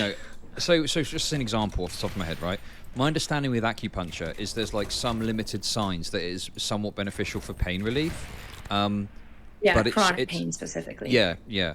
But it's not something that is, like acupuncture. I tend to look at I was looking at the NHS about this. Acupuncture is something that is very seldom sort of prescribed or used. Because there isn't. Depends, I think, on what you're going for. Like, I've seen a ton of physiotherapists that, to be honest, I don't like acupuncture, actually. I hate it. It's never worked for me. I don't like it. I've seen a ton of physiotherapists that are really, really well trained, that kind of, because here's the thing, like once we have a bit of evidence for things, when it comes to clinical practice, there's kind of this like throw shit at it till it sticks if we can't treat it with the basic things that we think empirically should treat it, right? That's kind of how medicine works. So I think acupuncture kind of gets lumped into the like, well, there's some evidence for it. I'm not going to tell you it's going to be a panacea. And a good doctor would say, it's not going to fix everything. I'm not going to fix your Crohn's disease with acupuncture, right? That would be a ridiculous, absurd claim to make. And some acupuncturists make it. And those people are engaging in pseudoscientific proliferation, right? Throw the book at them. But if somebody's got chronic pain, you've tried physio, you've tried everything, and they don't really want to get on pain medication for really valid reasons, because being on long-term pain medication, the implications with addiction are very serious. And so they're like, well, before I go on pain medication, maybe I'll try acupuncture. And we'll just try it, because there's some evidence that it seems to work with chronic pain. Maybe it'll fix their problem, and that's great.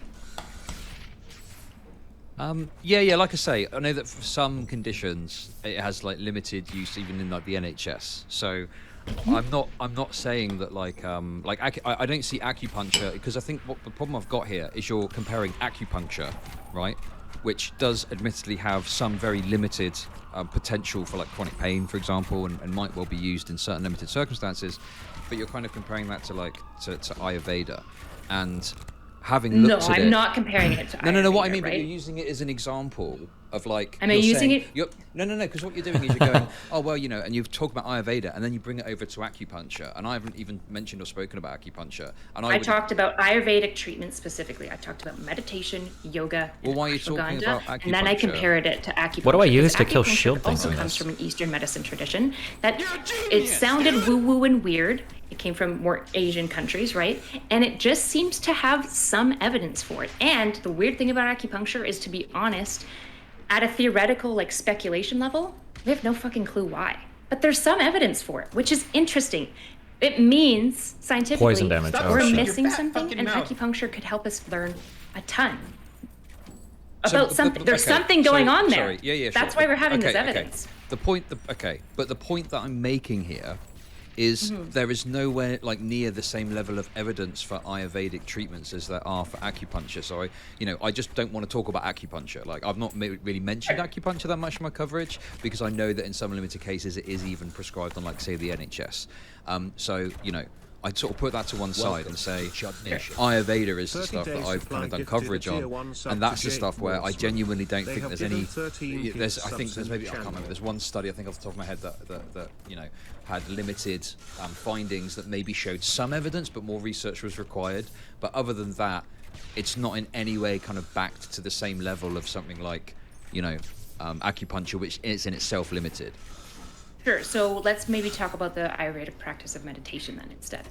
I would say meditation has probably more evidence behind it than acupuncture, right? Like I said, there's no reason why acupuncture makes sense for us to work. There's just some evidence for it, which is weird, right? Meditation, theoretical speculation, also understands why it can work. And I mean, I can send you stuff, but to be honest, you just have to Google Scholar meta-analysis meditation, and you're going to find tons of it. And you might be like, well, meditation isn't an Ayurvedic practice, but it is, because there are meditations that have distinctly come out of Ayurveda, and a lot of there's a bunch of modalities of treatment that really value meditation and mindfulness.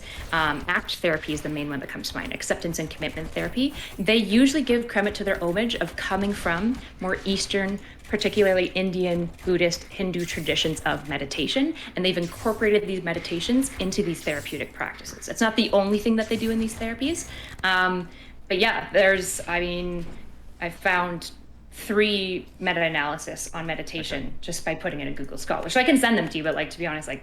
So again, though, with meditation, probably just find it on your we can take meditation and we can go, right, here's the aspects of meditation that we know work. We can still call it meditation. We can even credit the history of where it's come from. It's got a history of Eastern tradition, which I would argue that often the claims about what meditation can do and the actual mechanism that it has is overstated by some of these places. But even so, I think we can say it's got a history in Hinduism or whatever. We've looked at it. These are the aspects that work. We'll still call it meditation, which is kind of our name for it anyway, I guess.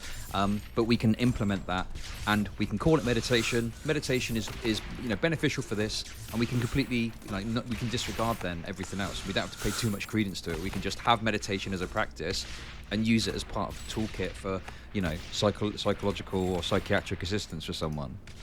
Sure, and I'm all for including it as a toolkit, but what I want to say is, to be honest, meditation is an Ayurvedic practice, which means that there is the discipline of Ayurveda, and actually I just looked it up, acupuncture is also an Ayurveda practice as well, which means this discipline of medicine, while it's come up with a lot of pseudoscience, has also come up with a lot of empirically sound treatments, like meditation, acupuncture. I still have very mixed feelings about NotSoErudite. She comes off as trying to make every word she says sound authoritative, which is kind of annoying. Wait, what does that actually mean? What? yoga. There's some benefits for ashwagandha as well. But again, yoga is something where the benefits of it are massively overstated by the central overview of practice that it comes from. Like, yes, there's some benefits from the physical way in which yoga works on your body, but my concern is if you go too heavy on it and you give too much credence to the place it's come from, you end up pushing people down a path where they start to believe some of the claims that that's making. Whereas what you can do is take what works from it and implement that as part of a normal healthcare regime. And you don't even need to involve the, historic traditional practices or anything like that. You can literally just have the aspects of it that works as part of a treatment. You can call it yoga. I don't know. I don't see a problem with doing it that way. So, sure. Can I maybe try this from maybe a different, kind of back us up and kind of re-enter this from a different side where maybe we'll see more eye to eye? Okay, go on. So, would you say that we are in a mental health crisis in at least most of the areas where we could study mental health really consistently? So more like first world countries, Western hemispheric countries, and Australia. Yeah, I'd probably say that's accurate. Yeah. Shit. Why do you think we have someone else's life? Where is she going with this? Do you think she's going to say, we've tried traditional medicine for a long time, we have a lot of mental health crises, it's not working, maybe a different approach is necessary? That's my guess. have such a massive mental health crisis right now? I think there's a number of things. I think our lifestyles contribute massively to stress, which contributes to mental health issues. I think that even in the UK, where we've got healthcare provided by the state, there's massive deficiencies in the way that's provided, and local authorities have a lot of trouble, even in the NHS, getting people the help that they need. There's long waiting lists. So oftentimes, obviously, like antidepressants, for example, are not meant to be a long-term treatment. They're meant to be, normally it's a year or maybe 2 years that someone is on antidepressants to take the edge off the more serious, what does Ayurveda have to do with meditation? the more serious, the more serious symptoms, and then people are normally able to seek out or are told how to seek out therapy that helps them manage their symptoms of something like CBT long-term.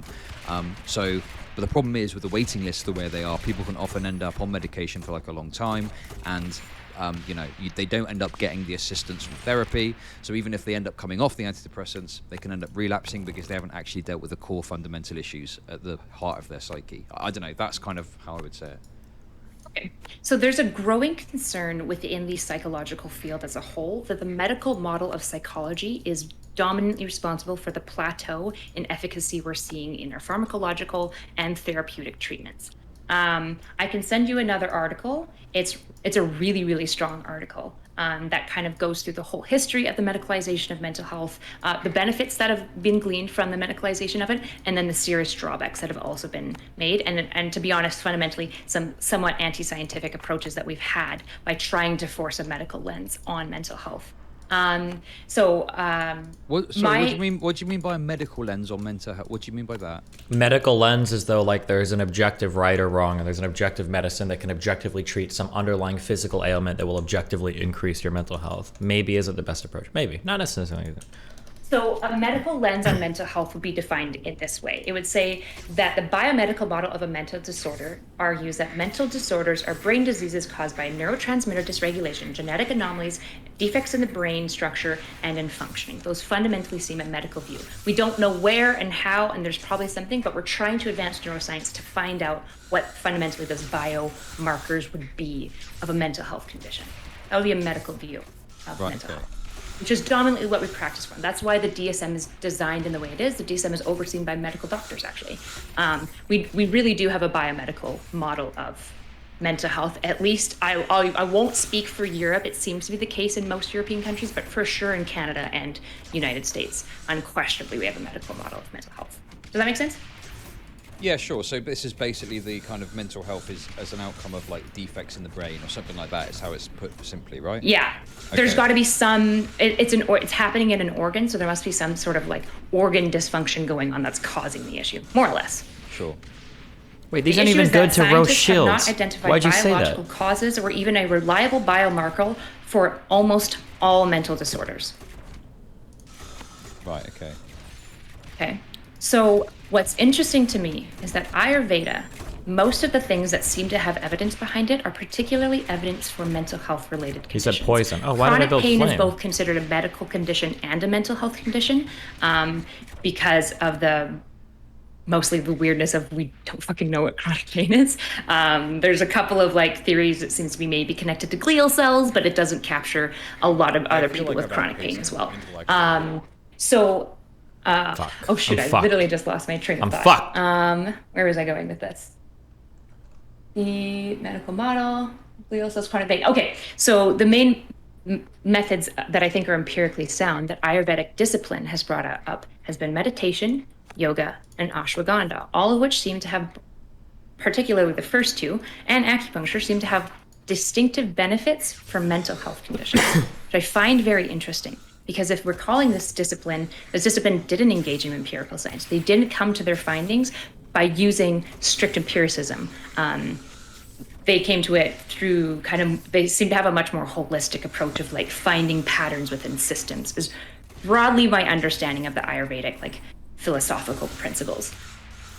The fact that this discipline has come up with multiple methods of treating mental health that have been, particularly meditation, instrumental in moving the entire mental health field forward in treating mental health is very interesting to me, and it needs to be analyzed. And I'm not comfortable calling all of Ayurveda just quackery when the discipline itself has come up with very solid methods of treating certain mental health conditions. But it hasn't come up with that because of any standards within Ayurveda itself. If anything, it would be chance that some of, because maybe Indian medicine, if you go back and look at the start of it, like they talk about how the gods themselves came down and told the first practitioners how to engage in medicine.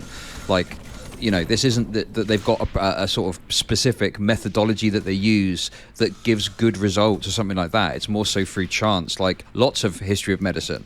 Like there's lots of history of medicine where through chance we found that something works, and then we kind of go with that and we develop it. And the adoption of the scientific method and empiricism has enabled us to put rigorous testing on these things in order to confirm that it works. So again, but the I just don't see goes behind to show why we figure out the etiology of why these chances worked, and there seems to be something going on that a discipline is consistently finding certain things that are also empirically sound.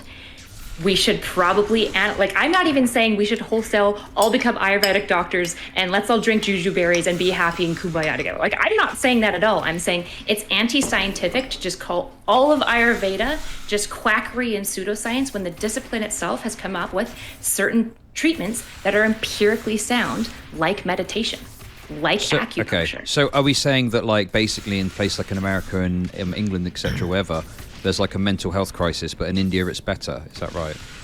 That's not at all what I'm saying, right? Because an issue that India has is that they have mass amounts of population. They're not a first world country, and you could argue that to some extent mental health issues seem to arise more when you have a lot of your foundational needs met. It's hard to stress about whether or not like somebody hurt your feelings if you're struggling to like just basically survive. There seems to be some evidence for that. So it's not a good one-to-one comparison between like mental health in the Western Hemisphere and like a second or third world country. It just feels like a really disingenuous analogy. Okay. So say disingenuous, so an inaccurate again, analogy. Yeah. Again, I guess the question I've got is like, again, I would just say, okay, so you're saying there's some stuff in Ayurveda which might work. Great. Let's rigorously test it. See what works, and then we can implement that. I just don't understand why you feel this need to credit Ayurveda or go back to Ayurveda or say, oh, there's some stuff in Ayurveda that might work. Fine, let's have a look at it and see if it does. We know that some does work. There's things in Ayurvedic medicine that sound like it could be somebody's name. Some does work. Was that racist? Work, which means the philosophy of the scientific discipline itself might have some merit to it. And to be honest, we've been using a dominantly medical lens of research when we look at mental health, and it seems like we've stagnated and plateaued for a while. What if the scientific principles that led Ayurvedic doctors to chance upon these treatments, what if there are certain principles we can analyze, incorporate into our empirical method that would vastly improve, alleviate suffering, because we find major breakthroughs in mental health treatment because we need it. We desperately need it. So what are these practices in Ayurveda that are being used that you think are basically superior to what we're doing when it comes to mental health and we should consider? Like what if we're using the scientific method, what are they using that we need to be is it the dosha, is it the pitta, like what is it you think we should use? Yeah, the doshas, I looked a fair bit into it to try to see if there's anything. So what I found when I looked into the evidence for doshas is pretty weak. Most of the research on anything like to me, I kind of akin doshas broadly to just like Myers-Briggs personality psych, which isn't like the most empirically strong form of personality psych. It can be benefit for clinicians to use because it can help people like introspect about themselves, which is really valuable for therapeutic benefits. When I tried to look at like doshas, like genetically mapping on to people's genome and stuff, to be honest, the evidence was pretty weak. I wouldn't say that I'm broadly for that, like because like I said, I'm not here to like set out everything. But that's the framework of Ayurveda. That's what they use. So right, what else which is is interesting, right? Which is interesting. So well, no, it's a load of bullshit. No, it's not bullshit because meditation works. Okay, but meditation would be utilized in line with figuring out what someone's dosha is. And if it works and it's empirically sound, we need to look at that. So what I was going to say about doshas is I think that there needs to be, so when you look at so there's a ton of articles on doshas, but if you look at the journals, they're dominantly from journals that are going to have vested interest in proving Ayurvedic medicine. It's Journal of Ayurvedic Medicine, Ancient Science of Life, which is like basically I just thought, sorry, I don't want you to go off. Sorry, you're just kind of going off and down the. No, can I finish the dusty actually road. what I'm saying? Because no, I'm going to bring it to an important point. If you don't mind. If you can bring it to the important point, that's fine. Bring it to the important point, and then we'll go from there. Okay, so the important point of this is that it seems like most of the research that's been done on dosha has been done by parties that have vested interest, which is not great research, particularly if they're only publishing in journals that do it. The problem is that we don't publish non-findings. So when it comes to dosha, if there has been like less biased research being done, if it's not being published, then we can't know whether they're true or not, right? It's like, what if this is a form of personality psych? That does have a fair bit of merit. Like, what if? We just need to test it. And it just, to me, I would say with doshas, Dr. K, it seems like, is stepping back and doing actual research on this stuff, which is the best practice that he can do. He should be empirically testing these things if he's peddling them so strongly. If there's evidence that comes from non-biased things, that there is some validity, specifically if doshas can be predictive and prescriptive for individuals, that would be really interesting and could be really, really helpful to the mental health field. I don't think that there will be, but it's possible, and I'm not willing to just say doshas are silly, stupid, dumb, because it's just like there isn't honestly evidence strongly against it. Like I couldn't find an article saying doshas, we've tested them, are absolute hogwash. I've mostly just found wait. Sorry, listen, because... I'm gonna have to cut in here because you're fucking going off at a million miles an hour with complete bullshit. Okay? No, I'm not doing that at all. No, you are, because the thing is, right? No. So you're talking about the doshas, right? Has there been evidence proving the four humours is completely bunk? I'm not talking about the four humours. We're talking about. I know what we're talking about. Okay. Well, if you're going to accuse me of going off on like hogwash, like I don't know, it just feels like it doesn't feel like good engagement. Okay. And I'm being a really good faith actor with There's a reason really I'm asking, and I'll explain. Okay. So sure. It's difficult to prove a negative, and when you're making a positive claim, the onus is on the person making the positive claim to prove that it works. The reason I mentioned the four humours is I would not point to the lack of evidence showing that the four humours don't work as strong evidence to argue in any way for it, right? I would say if you want to prove the four humours work, you need to argue and make a strong case for it and prove it through rigorous scientific method. And I'd make the same point about dosha. If you want to prove to me that dosha works, you need to take the steps to scientifically prove it. You've admitted that hasn't happened yet. I haven't admitted that. I said there is evidence for it. The problem is that I feel like it's biased evidence, and I would want further research to confirm it. Fine. If I look up doshas, I can find 10 articles proving that doshas are valid. That's That's not the problem. My issue is, I would argue, it's weak evidence. So if they want to convince me on doshas, I need more. What you're saying is there's no evidence for doshas. And I'm like, that's not actually true, because even if it's a vested interest journal, you still scientifically can't just say that's garbage research. They just made it up, right? You have to trust the empirical process. So if it is the case that they've made up all of these like hundreds of articles on doshas that are vested interest, we should research that. That's why I'm saying it has weak quality evidence. Okay, well then research it and we'll prove it, and then we'll have a Dr. K is. Dr. K is. But he was making claims, right, on stream, saying that it's scientifically backed when it wasn't at all. He's making it up. It's not scientifically backed. At best, you can say there's some studies which have got some concerns about the vested interest or about the quality of the studies or something like that maybe says more research is needed. But he's going on saying it's scientifically backed, right? That's wrong. Wow. If you have some clinical experience with it, that is the beginning process of empiricism. It doesn't mean that it's proven fact, but case studies aren't nothing. It's how you begin thesis generation. What, case study on an individual patient? Like that's well, that's if you have a bunch reasonable. of doctors giving clinical experience, their doshic prescriptions are helpful, we should probably research that to see if it's true. Right. Okay, but then we're not going to do anything further with it, in my mind, until we've researched it and confirmed it's true. But if there's clinical experience, if there's even one case study, even if there's weak evidence for doshas, technically it's empirically backed. No, I don't agree with this case. I don't agree with this case study thing at all. I don't think one. Well, case I'm not study... using case studies. I can just show you the image I have of multiple peer-reviewed articles. Because what he talks about, so when you're referring to Dr. K, he's talking about basically more or less his experience of, not his experience. He's had, I think he was talking about, he had a bunch of Ayurvedic practitioners in India that predicted how COVID would influence those people, right? Right, okay. Okay, so that's why I'm talking about individual case studies, because in that case, that would be clinical experience, and if they documented it, that would then be labeled as a case study if it got peer-reviewed and published. That's what I'm talking about. But case studies are considered to be the most useless part of like medical. Like, okay, wait. You would never... No, hold on. That's not true. Case study does not mean like it's just like an anecdote. Case studies can be like a building block for where we do future research. So you might do one case study on a patient, and then from there, if you discover something interesting, you can use that to build a future thesis and do more research. Case studies are also probably pretty important for things like social sciences or psychology, because it's really hard to like, you can't do like a widespread test of like 1 million patients with depression or whatever, right? So I think a lot of psychology is built on case studies. Can you walk me through? You need to prove to me. Can you walk me through the steps of hypothesis generation? Do you know them? Well, no, I don't know the steps of hypothesis generation. Then what? Uh-oh. You don't? No. You need to know that if you're levying these critiques. Why are you being so condescending?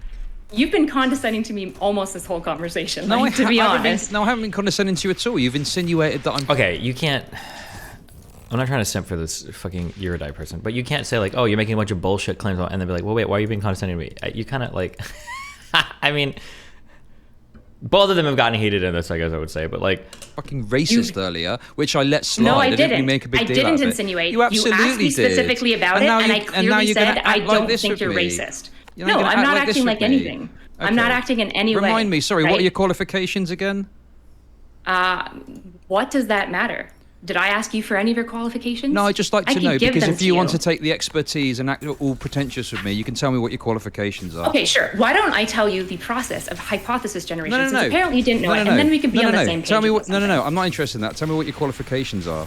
I'm not going down that road with you because it feels like bad faith argument. I can. Well, no, I'm just everyone asking. knows what my qualifications are in my channel. You're welcome to ask me. You want to them. be super pretentious with me? This isn't good faith argument. This isn't good faith. I'm not being pretentious with you. I'm saying if you don't know that, let me explain to you why it's important that you need to understand hypothesis generation. You've done enough explaining. No, if you don't understand hypothesis generation, then you're fundamentally misunderstanding the arguments that I'm making. The arguments I'm making are coming from a credentials. scientific lens of.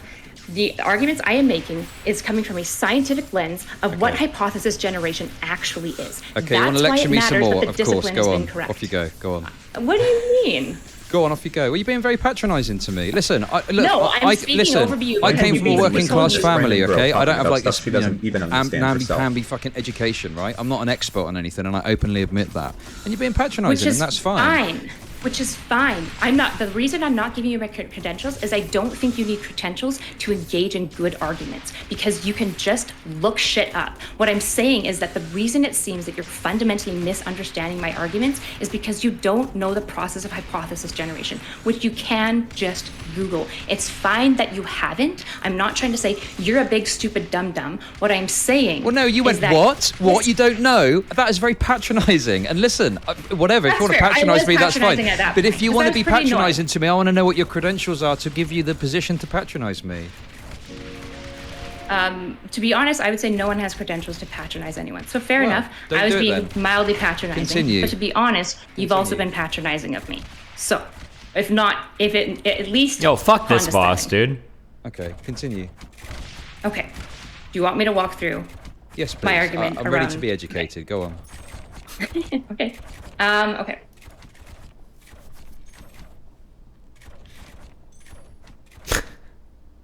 Okay, so this is a it's labeled a functional approach to theory development, okay? Okay. So what typically happens in theory development is broadly, it seems to be the case. So you can engage in basically like free open science where you just like theorize random bullshit and test it. But that doesn't usually seem to be the case. We usually do applied science, which is usually where we get some clinical experience. We observe some things in the world that we think are probably patterned together. And then we design a controlled empirical test with numbers and math to prove whether or not that pattern that we think is happening is actually happening. Okay?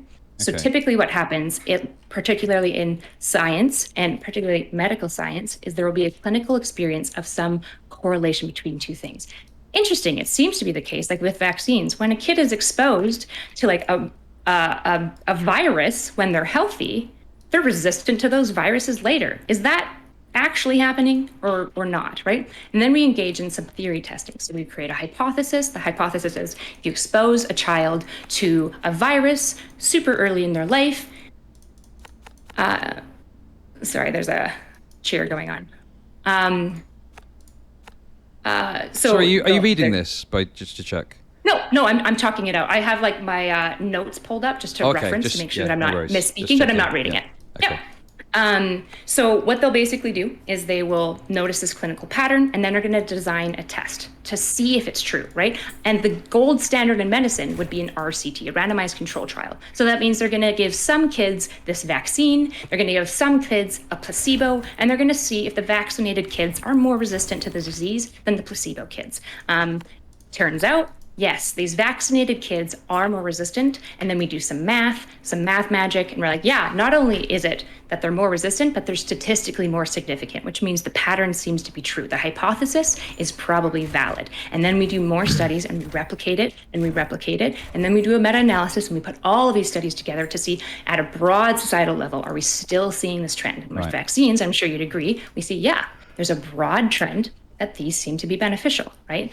What I'm saying is that hypothesis generation needs to come from observed experience. If we keep observing that these two things are related, we need to test it. It seems to be the case that Ayurvedic doctors have observed certain patterns of treatment that have validity, and then when we test them, they work out. Sometimes they don't, and we shouldn't use those practices at all. But some of them do, and they've offered things to the medicine field that didn't really exist before, because meditation was kind of viewed as like stupid religious shit before it started getting more tested.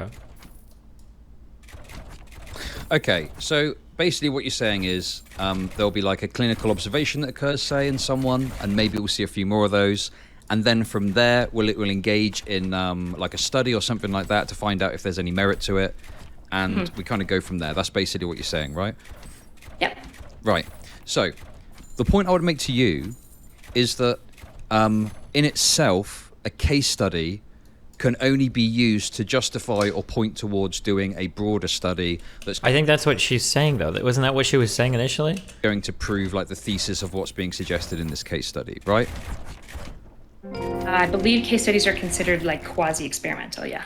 Sure, but you wouldn't reference a case study. Like, it would be considered poor form to reference a case study as evidence of like a medicine or treatment working, right? I wouldn't say it would be. It would be very low. It would be considered weak evidence, like very weak evidence. Yeah, poor form. What I mean is, like, as a medical practice, like, that wouldn't be considered the done thing, right? Like, people would look at that if you're saying, right, I think we should do this treatment as a result of this case study.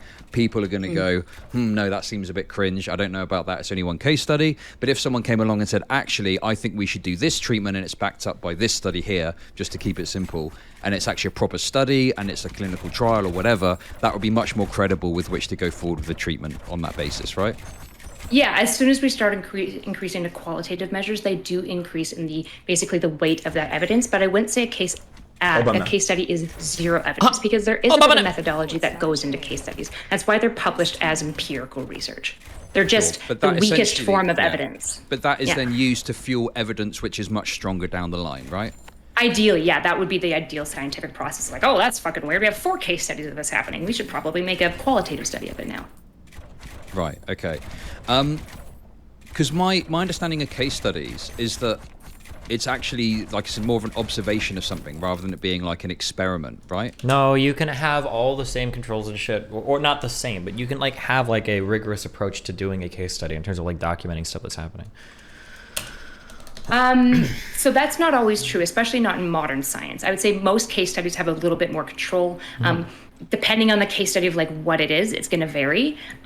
So sometimes case studies might be behavioral in nature. So they'll do like an inborn control with the case study where they'll give the treatment and then take away the treatment and then give the treatment and take away. And they'll repeat that pattern a couple of times to give some evidence of like, yeah, this seems to be trending. Okay, so that might be one way that we kind of build in a very light control, which is why I'm saying it's not as empirically sound as an RCT, right? Which has lots of qualitative and stuff. But it's usually not just like, oh, I noticed a thing and here's my client's experience. Usually we try to do a little bit of some level of testing. We can't do true controls because usually case studies are select on that one individual. So there isn't a true control of another individual. Holy shit, that damage. Wait, really? Right, okay. Because I guess like what I'm going to get at then is what's the point you're trying to make with this whole tangent that we're talking about now? Or what is it you're trying to say? Yeah. So what I'm trying to say is if we have a case study of an Ayurvedic or if we have a clinical experience, right? We have a couple of Ayurvedic doctors who have made a couple of claims about predictive power of doshas. Clinical experience is the first step oftentimes in hypothesis generation. Then we generate a hypothesis. There are case studies that I can find of this, but like we said, they're weak. And I'm also going to add on top of that, they might be biased as well. They're probably most likely biased as well, right? So I would say really weak evidence. We just need to keep testing it. My argument is that to call all of Ayurveda and all of its practice just garbage pseudoscience feels scientifically disingenuous. It's not what the scientific method does.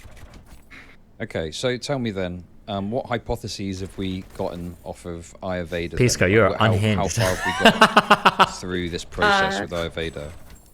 Well, like I said, we've got acupuncture that seems to be testing out pretty well. Meditation and mindfulness is like... Wait. Medication and mindfulness, acupuncture... Meditation. Yeah, meditation. Not medication. No, sure. I said meditation. So meditation and mindfulness. I mean, mindfulness is what kind of... You want to say you disagree with... I don't think we disagree on anything. But I think that none of this has to do with anything related to pseudoscience. I think this is all like a philosophy of science question. I think that you think she's making claims that are way stronger than she's actually making, but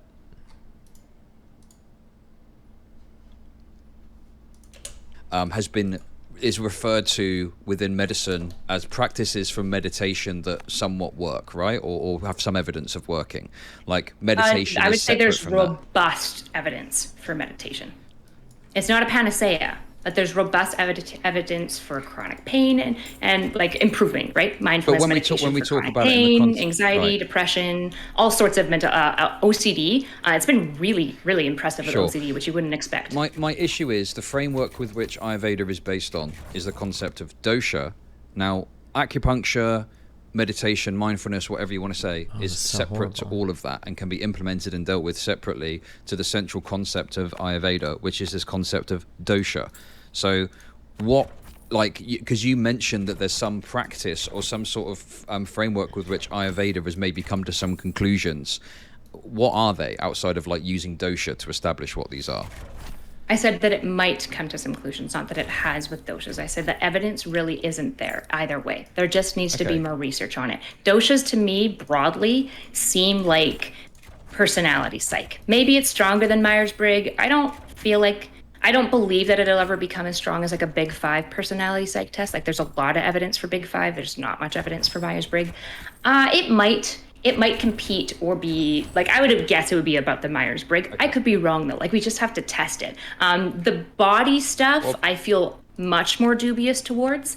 I would really need to see some pretty insane evidence. But the reality is like, if it works out, we might have a whole new framework from which to go about treating and making recommendations for clients, but maybe mental health, for example. But we just have to test it. Okay, so what you're saying is there might be some stuff in Ayurveda that works, so we should pay respect to it while scientists figure out if it does or not. We should give some weight to the Ayurvedic philosophy of science because it seems to have come across good empirical treatments often enough that we should probably try to figure out, because why I'm saying this, like we talked about. I don't know. There's a lot of Ayurvedic practices which are like not very good at all. So that's fair. I guess maybe I should focus on mental health. Can you pull the chat from who's correct? I'm actually case. The problem is that they're having two different conversations. Have you checked out Shapiro's State of the Union reaction? He went pretty hard. No. I don't know how motivated I am to try to have this argument, because this is like a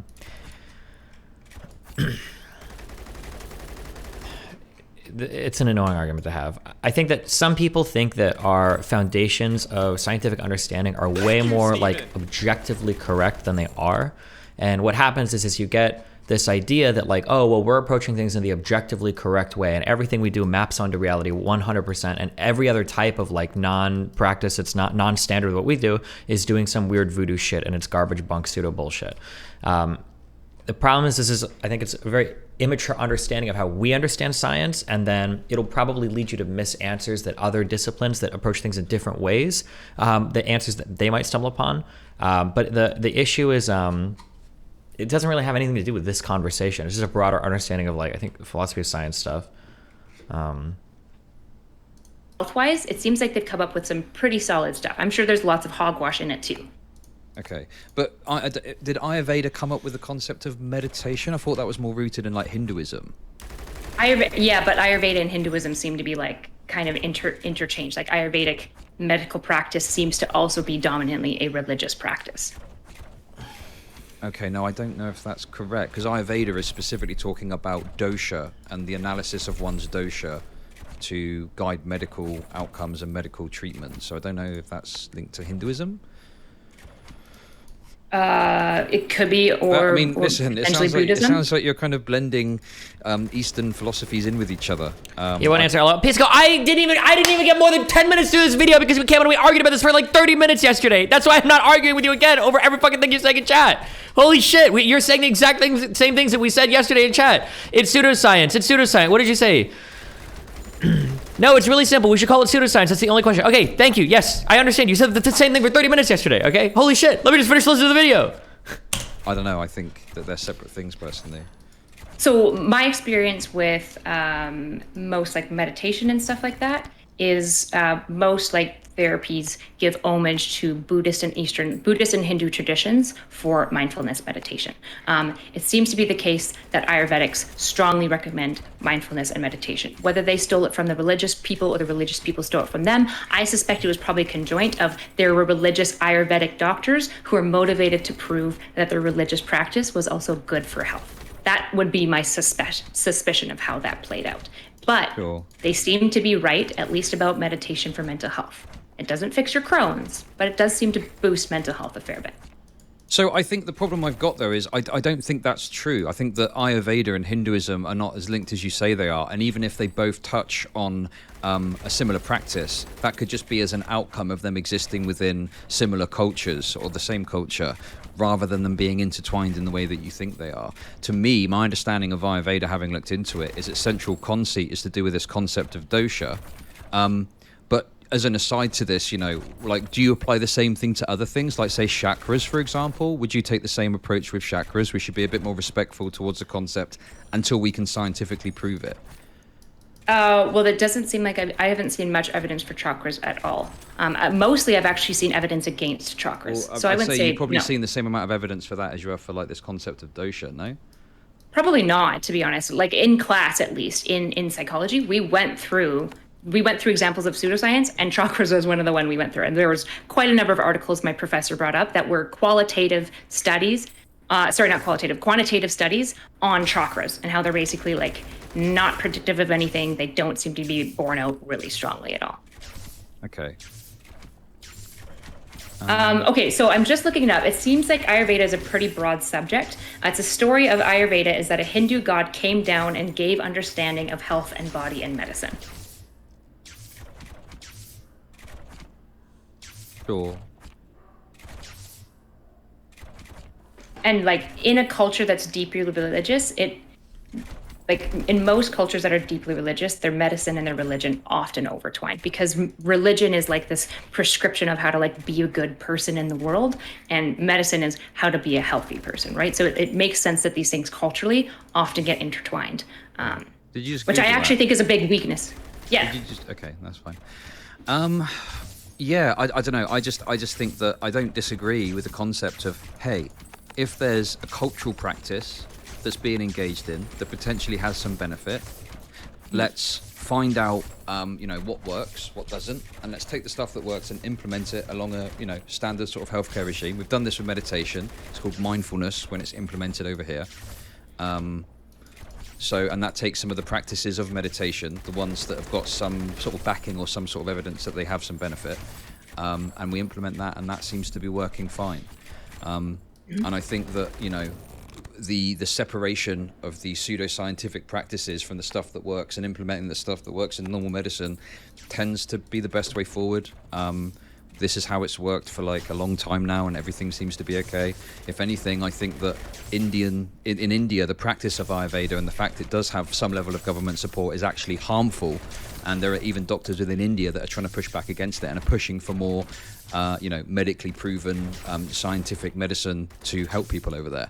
So it seems which to makes be, sense because modern science utilizes the empirically backed thing. So I would say I'm not saying that Ayurveda is better and that it treats all conditions better than like modern sciences. That's not what I'm saying at all. I would say it's beyond borne out that modern science broadly treats things. And so I would say for India, where they've got this deep tradition where we've talked about, it seems like a lot of their more medical treatments, particularly like some of the drinks and stuff that they recommend, I haven't seen nearly as much evidence for those things. And so I think it totally makes sense at a political level to want to distance yourself empirically as much as possible from an Ayurvedic tradition in the country that's really, really attached to it. But that doesn't mean when we're being scientific and analyzing Ayurveda that we just say all of Ayurveda is hogwash and garbage, and we should just, anything that's valid, we'll just take it and claim it as science, and then we'll keep calling Ayurveda craziness because of the discipline. The discipline came to these ideas. Okay, but my point is, you're acting like claiming it for medicine or science is making it like ours, like it's making it the West's or something, and I just don't see it that way. I think you can claim something for science, and it's a global thing. You know, it's something that affects all of us all around the world, regardless of what culture you're from. Obviously, we've got to account for difference with races when it comes to medicine. Obviously, that is an issue in that historically, you know, medicine has treated sort of white people. Oh my God, so these things do melt bosses. Towards white people. Sickle cell anemia is a great example of how the medical system has failed historically when it comes to treating conditions which specifically affect people of different, you know, ethnicities or races or whatever.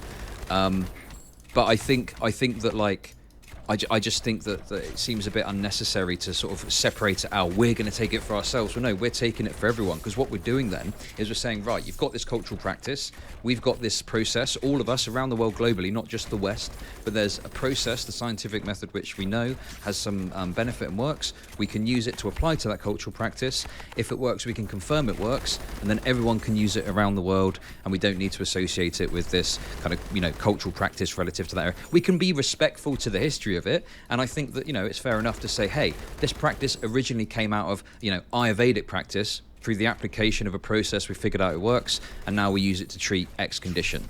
I think that's acceptable. But other than that, I don't see why we need to pay credence to, you know, Ayurveda you know, in itself, when you know, there's nothing in Ayurveda itself which is to do with the legitimacy of the treatment, right? That's what I'm trying to say. Okay, that makes sense. So part of accumulating all of these things from everyone and kind of making it available to everyone is respecting the disciplines that created them. So that doesn't mean respecting all parts of it, but there's something that's going on with the Ayurvedic discipline of medicine that they have come up with some good stuff. It could just be chance, but I genuinely am empirically curious if we applied Ayurvedic lenses of understanding mental health a little bit more and then also tested it, if we might get some major leaps forward in the mental health field. As a mental health practitioner, I'm genuinely just curious. I just want to see the evidence for or against that. And if it's not helpful and it seems to not be bearing out, yeah, we can just like leave it behind. If we like want to make it for everyone, like you said, like we should respect the traditions. The problem is that like by saying all of Ayurveda is pseudoscience, or Ayurvedic doctors are just pseudoscience, Dr. K peddles only pseudoscience, not only pseudoscience, he peddles pseudoscience, feels disingenuous to what Ayurvedic medicine is, because it's such a huge discipline. Okay, and it's a huge discipline. And out of that, we can take something. I just think we're at an impasse because I just don't agree with this idea that you've got, that we have to pay any level of credence beyond saying, hey, this practice came out of Ayurveda. We found that it has scientific backing, so we can implement it as a, you know, a standard healthcare regime for anyone because we know it works.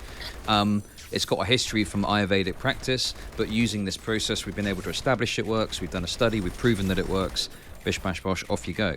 And then you've got none of this dosha nonsense, which hasn't got any meaningful scientific backing as it stands. You move away from some of the harmful practices of Ayurveda that are practiced. You're not then running the risk of people, you know, getting into communities where this sort of stuff is peddled. I think that seems to be a perfectly fine system. It's what we use now. And yeah, if there are if there is stuff within Ayurveda which we can use, fine.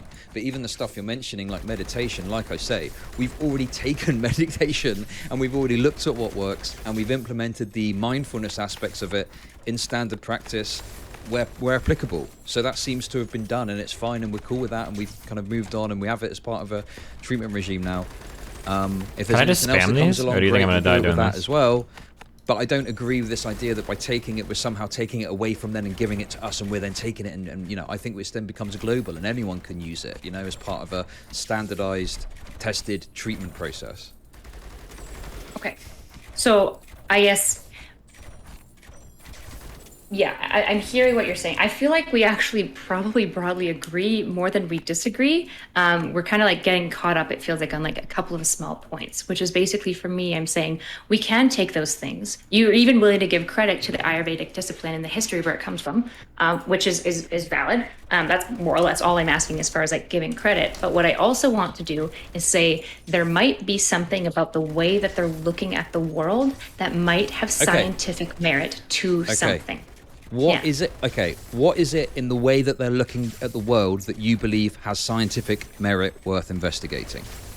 Yeah, so particularly with mental health, because that's more, to be honest, my biased interest. It seems to be the case, let me just pull up the article that I was looking at before again. It seems to be the case that we've somewhat stagnated. It seems like you know, like when quantum physics hit physics, it like revitalized the study of physics, and it was like a massive leap forward in the field.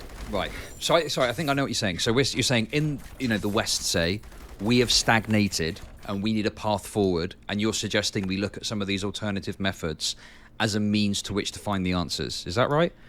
Just test them. Yeah, just test them. Okay, so what specifically in Ayurveda do you want to test? The outlook of basically, rather than, so a lot of times with therapeutic treatments, what we do is we find a disorder, like a micro, and then we basically say, here's how to treat it for everyone. And we kind of give a blanket treatment to everyone. And it seems to work decently. It seems to have a pretty mixed effect. Some people it works really well. Like we have that spread. Whereas Ayurveda seems to be interested in going like, are there types of people that we can actually prescribe different things to that are basically like based on their unique genomic composition or whatever. Some would say genomic, some would say more like spiritual. It seems like they're trying to lay doshas onto like dosha genome. stuff again. We're going back to the doshas then. Yeah, it Right, might so actually be a helpful mindset. So what to analyze specifically your in mental regards to dosha should we look into further then? What do you think is there that we need to look into? I think it's worth testing if they're so kind of like how personality psych separates people into like kind of large categories and clusters of how they broadly function, right? It'd be interesting to see because this doshitic thing claims that what they can do is they can do what personality psych does and categorize people into these types and these splits of like their identity, but they can also prescribe certain treatments to that individual that wouldn't be helpful, right? So if you've got like an anxious person who's trying to remember the names, who's got kapha or something like that, it might be better to give them this treatment versus an anxious person who's got lots of vata. That to me, not the words or the dosha themselves, but the idea of saying, are there different like major types and categories? Is there a way to understand people at a more individual and more holistic sense that we can give better prescriptions? Because we kind of have like a one size fits all approach, it seems, to mental health, which is better than nothing. Do you think that's true? I would say so. Okay. Yeah. Well, like, what's I CBT? disagree with that. What's the premise of CBT? I disagree. Why do we recommend it for everything? Basically. Sure, but the CBT isn't the only thing that's recommended. I think there's other. It's probably the most dominantly recommended, at least in Canada and America, maybe not in Europe. Really? Sure, okay. But isn't that because CBT has got backing as having some scientific merit in helping with this? Oh yeah, tons of scientific backing. So that's why it would be the most recommended one. But it's also one size fits all, which was, I think, what you were taking issue with originally, was that I was kind of saying we approach mental health as a bit of a one size fits all, which I would say broadly is true. Obviously, individual practitioners try to individualize it, but our treatments and the way we research them is kind of one size fits all. So the premise of CBT is basically everyone has cognitions, everyone has behaviors and thoughts and feelings. So if we treat these things, it should probably broadly help everyone. And there's evidence that's borne out. The problem is that we'd like it to be higher.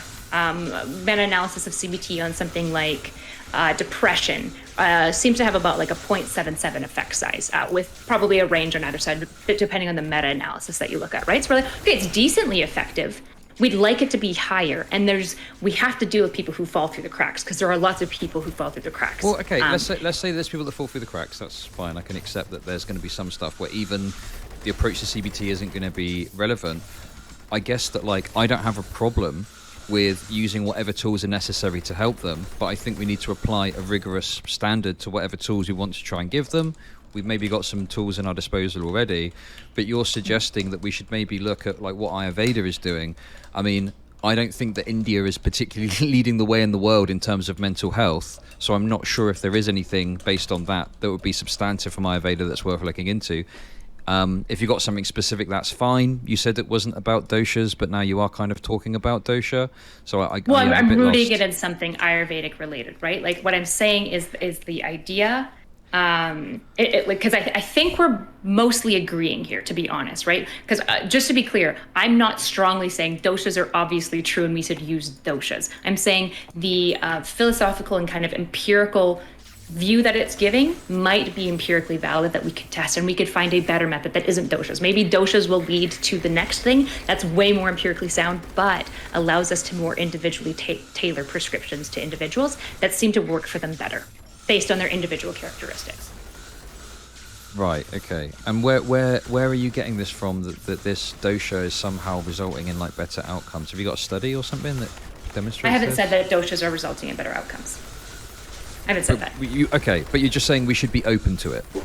Yeah, we should just test it. All I'm saying is we should just test it. Then. I don't have a point. Yeah, I mean, I don't disagree. Test it, but I just don't. Yeah. I think we should be cautious. But don't call it pseudoscientific until we know that it is. But currently, it is pseudoscientific, right? Like, there's no meaningful data or study that substantially backs up the idea. But there is. The problem is that I would argue they're weaker and they're biased. But that doesn't mean there's no empirical it's pseudoscientific. Yeah, it's pseudoscientific, right? No, I would say got an Ayurvedic. You've got an Ayurvedic like institution of medicine that's done a study and says, "Oh yeah, this is fine, this works," right?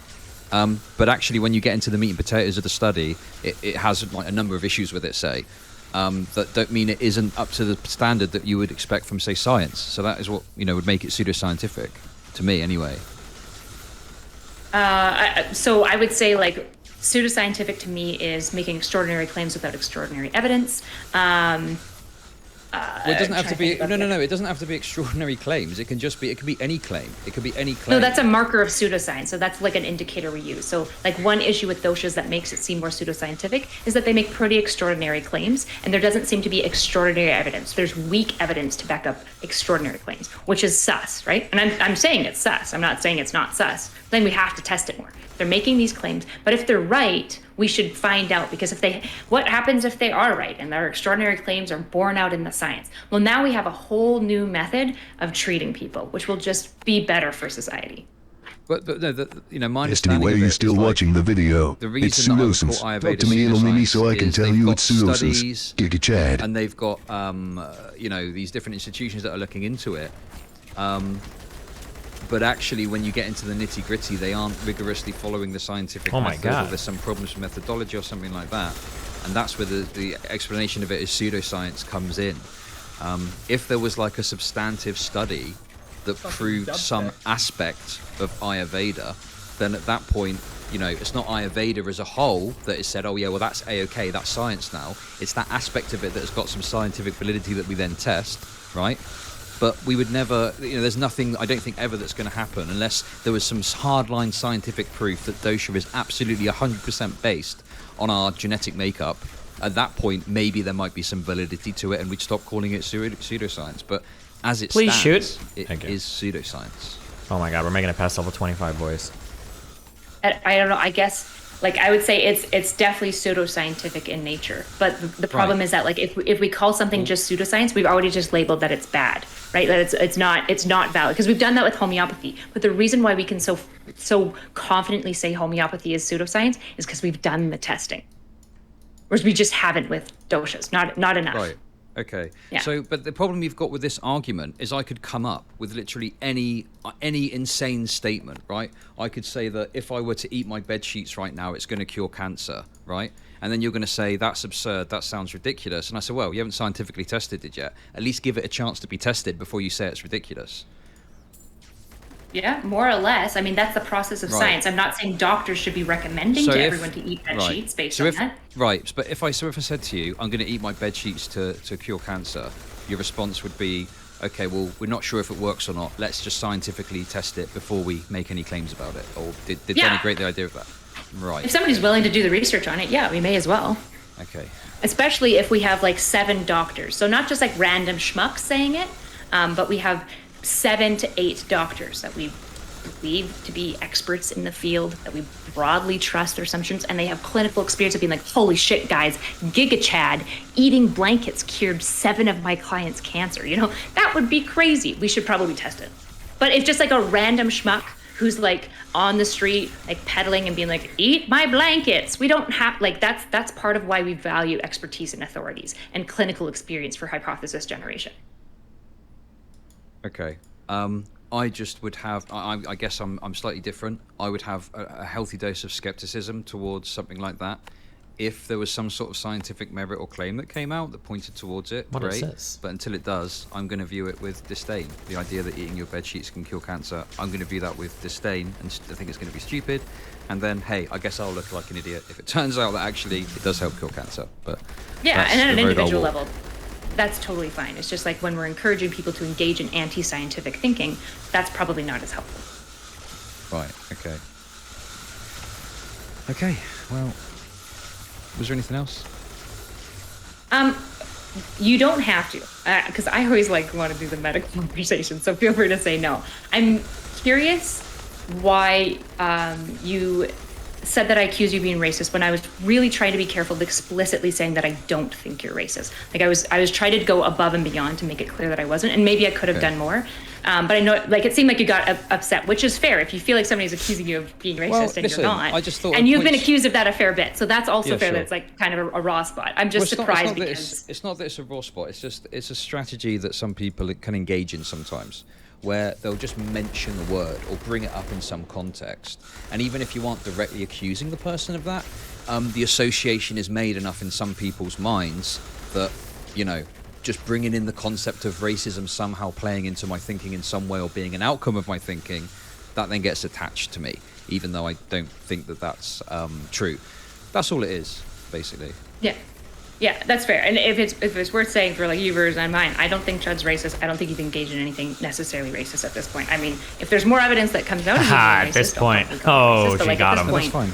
I don't mind being called racist. I don't mind being called racist at all. Like, if someone wants to call me a racist, they're welcome to. And if you think I'm a racist, you got upset because you felt like I was engaging in like bad rhetoric faith, basically, like trying to get a gotcha by just using big names. Well, no, I don't think you were even doing that as such. I just think, you know, yeah, I just question why you would bring it up at all, because I just don't think it was relevant to what we were discussing. But that's fine if you thought it was relevant and it wasn't an attempt to do that, to sort of associate with me in any particularly meaningful way. Then yeah, that's fine. Right. Similarly, I was kind of surprised that you kind of like accused me of lots of things that I didn't feel like I was doing, like patronizing you, when I was just asking more or less, how are you making these authoritative claims about the nature of the scientific method, hypothesis generation, without actually knowing do you the think method I'm making authoritative Is this good on the left over here? Like, what do you you definitely say things with your chest. Say them very confidently. I would say probably a lot of the people that watch you view you as like, just listen. You're pretty confident in what you Just because I believe. read some book doesn't mean that I don't understand the concept of you have patients, right? And you notice some things within your patients, you notice it across the board, and you decide to do a study off the back of it. Like, just because I don't know the terminology or the books or whatever, doesn't mean that I don't understand the basic concept of what we're talking about. And then when you asked me the thing, you acted like, what don't you know? And it was kind of patronizing. But that's fine. I don't, you know, it's whatever. But I remember you said, I remember you said case studies are useless. Like, you kind of made this authoritative claim about a scientific method, right? And then when I was like, hold up, do you know the scientific method here? And then you didn't, right? Which I think was fair. Okay. But what I'm saying is, case studies can only be used to fuel like a broader study to find out if something works. You wouldn't use a case study in and of itself to justify anything beyond, hey, we need to look into this further. Right, but the specific claim is case studies are useless is an authoritative claim about, I would argue, in this case, you were making an authoritative claim about the empiricism of it, which isn't actually borne out in the scientific method. And you didn't know it. And you felt like, my issue is like, you felt like I was patronizing you, which I really genuinely wasn't. I was trying to understand. You're making these really authoritative claims. Like, is there a misunderstanding happening where I'm operating from some set of knowledge that you're not privy to, and therefore we're just literally missing each other? Sure, okay. So the point, when I say it's useless, right, what I mean is that if you just look at a case study, all it can really do is be used to support like moving it forward down the process. It doesn't mean anything in itself to point to any, like, you wouldn't be able to use it to justify a certain treatment or something like that, right? Right. I think in the context, like, that's what I meant, right? Like, I appreciate that, like, case studies can be used and collated in order to fuel broader studies, of course, but like, in and of itself, it doesn't really do much beyond that, and it wouldn't be used to justify like a clinical procedure or treatment or something.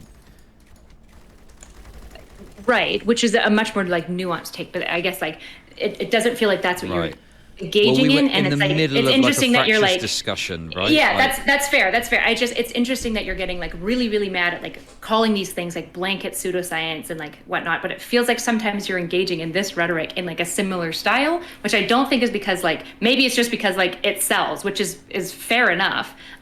It's just like, I don't know. I'm willing to give you the benefit of the doubt. Just to be clear. Yes, if you want to see like me at my most sensible and serious talking about this issue, I made a video where I cut out all of the memes, all of the jokes, and everything like that, right? So that's available to watch.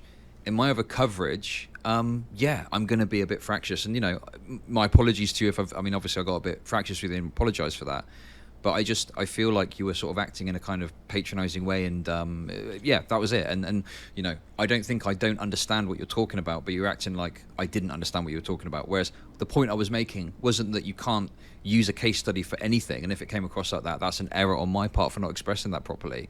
But my point was that, like, you know, you can't say this is scientifically backed as a treatment or an idea about how medicine works. Can you explain what an oligarchy actually is?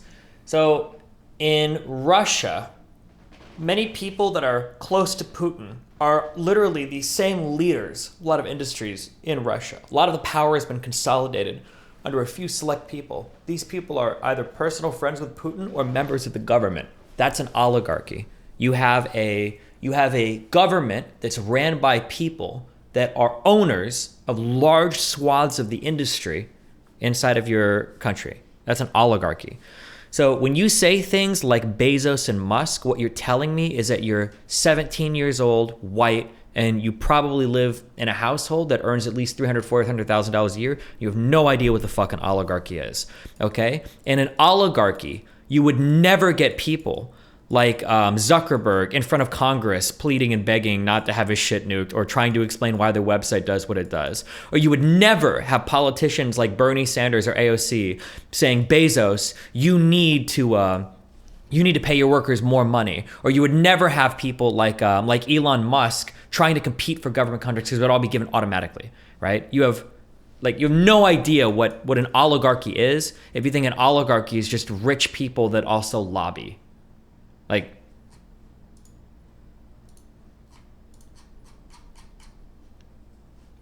Let's finish this. And point to a single case study, which is what Dr. K has done on one occasion. You would need to point to something which has got a much broader perspective and a much more totality of evidence to say this is scientifically backed.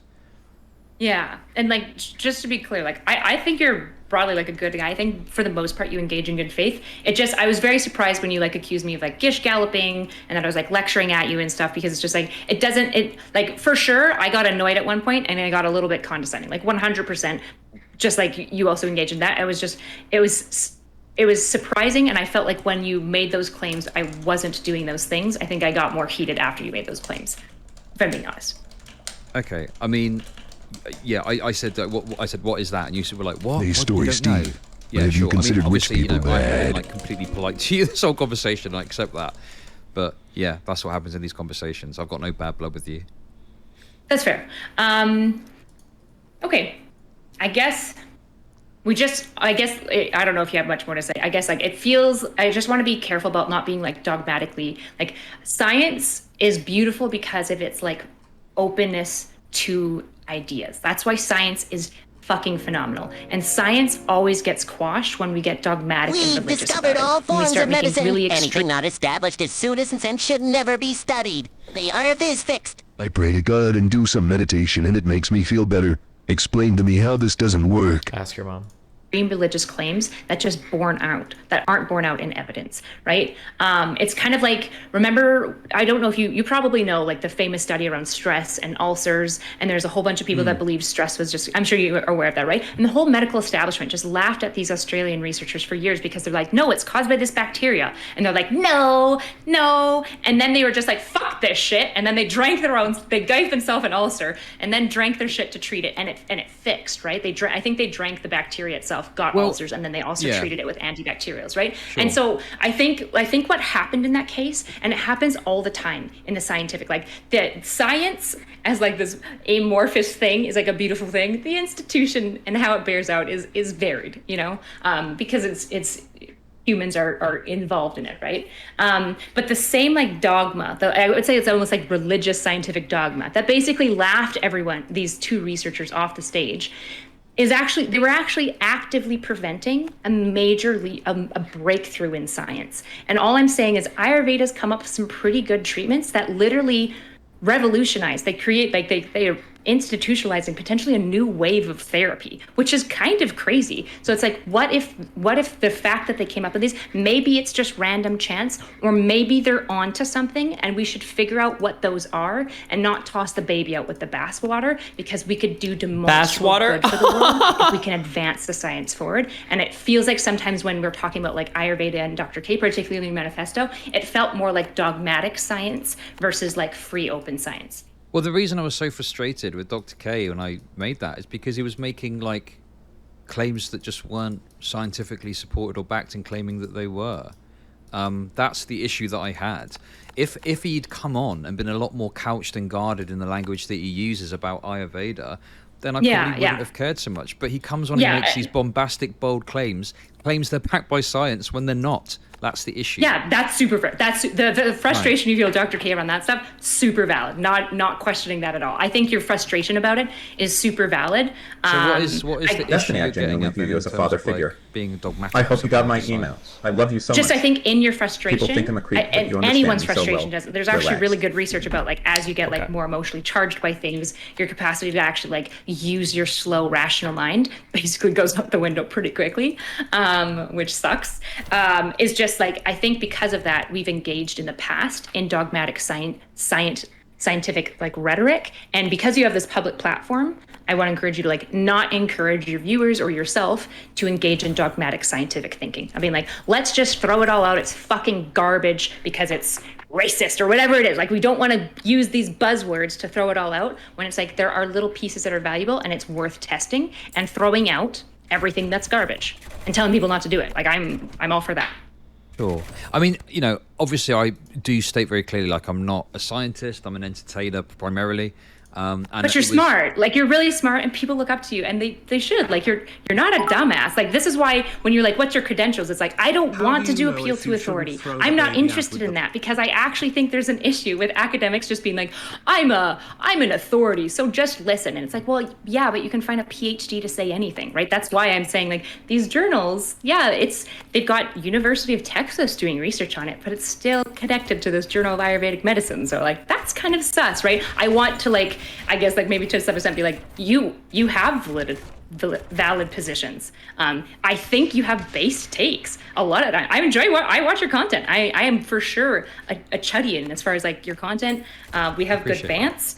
Yeah. So like, just to be clear, like I think you're dope. I think you're precisely what Twitch needs, and I just like wanted to like give you the caution of being like, don't get scientifically dogmatic, because you're like, I probably wouldn't be having this conversation with other individuals necessarily, but like I read through your Dr. Kate, like I read through your whole document, and I should have said this when I began. It's so well done. Like, it's just really well organized. Like, I was like, damn, like I should yeah, sure. I mean, you know, one thing I will accept is that, yeah, there's times, you know, particularly outside of that manifesto video where I talk about stuff and I am bombastic, and I mean, you know, I've said some crazy things about stuff. Which I can appreciate. Agitation, your views have been exploding recently, and it's like, I don't know what you're doing differently, but it's fucking working for you. Like, kudos to you. I just don't want you to get black-pilled on debate, which I think is easy to happen on Twitch, but I think you're a good faith actor.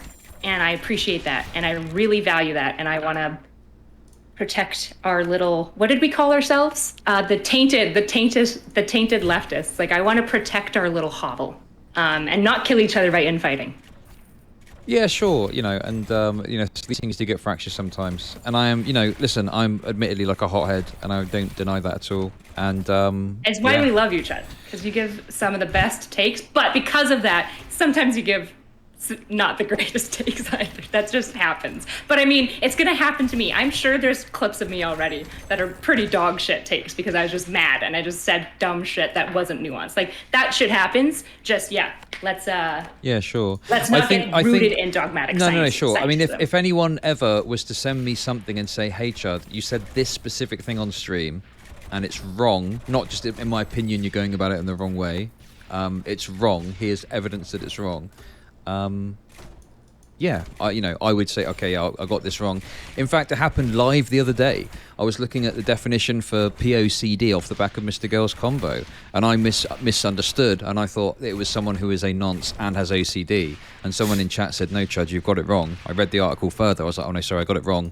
It's actually this. So like, if I say something that's just wrong, yeah, I'm always willing to, you know, say I was specifically wrong about this point. But if it's about like tone or it's about something like that, like if you don't, not you, but just broadly, if people don't like it, then that's totally fine.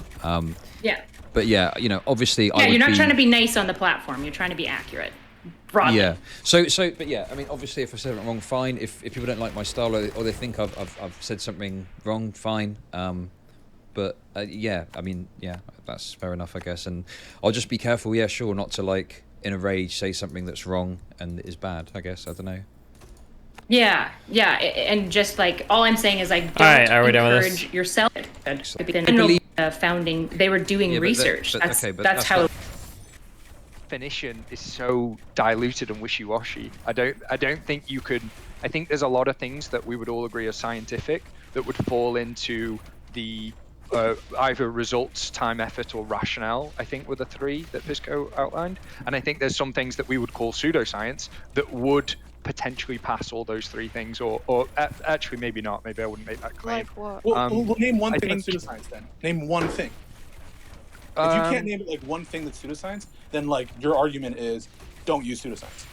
Yeah, oh, well, I mean, this would be my next argument is there a word that has the same utility that you guys are after, in the sense that it scares people from using a thing that doesn't have the loaded sort of phrasing that pseudoscience? Chud is the prime Kaiser of Discord. The question, which is, in the sense of pseudoscience, is there anything that you would agree is pseudoscience?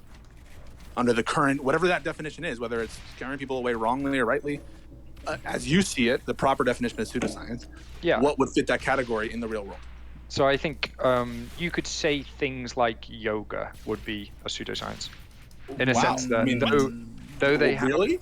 Yeah, they have positive outcomes, but we don't understand the mechanism and we can't test that mechanism. And Ayurveda doesn't fit that definition. So, sorry, Ayurveda doesn't fit that definition? I think for the moment, we I don't know how the understand haunted house mechanism. shit works. So you would argue that unless If I put this here, will I get money from an these, aspect, or? and you can prove that you can't test an aspect of the Ayurveda. Oh, but I don't have So mana. I don't think yoga is actually classified as a pseudoscience. Isn't it more like an exercise with extra stuff? Like I've done yoga Yeah, and you it's call it- fine. I If need you're the not, mana if you're not siphons. seeing it as like a woo-woo thing, then it's valid in and of itself. Although you can just take the parts from it as the exercise or whatever. Which is, but that's true of Ayurveda too. Everything you just said about, like, we don't necessarily know. Yeah, but how to- Ayurveda is a collection of a lot of things. It's Right, yoga is just yeah. an exercise with breathing. Understood on that, but what I mean to say is he just said that yoga, he would consider yoga a pseudoscience. Yeah, And his that's why I rationale was was correcting him on it. Yeah, no, I agree with you. I was referring to my comments to him.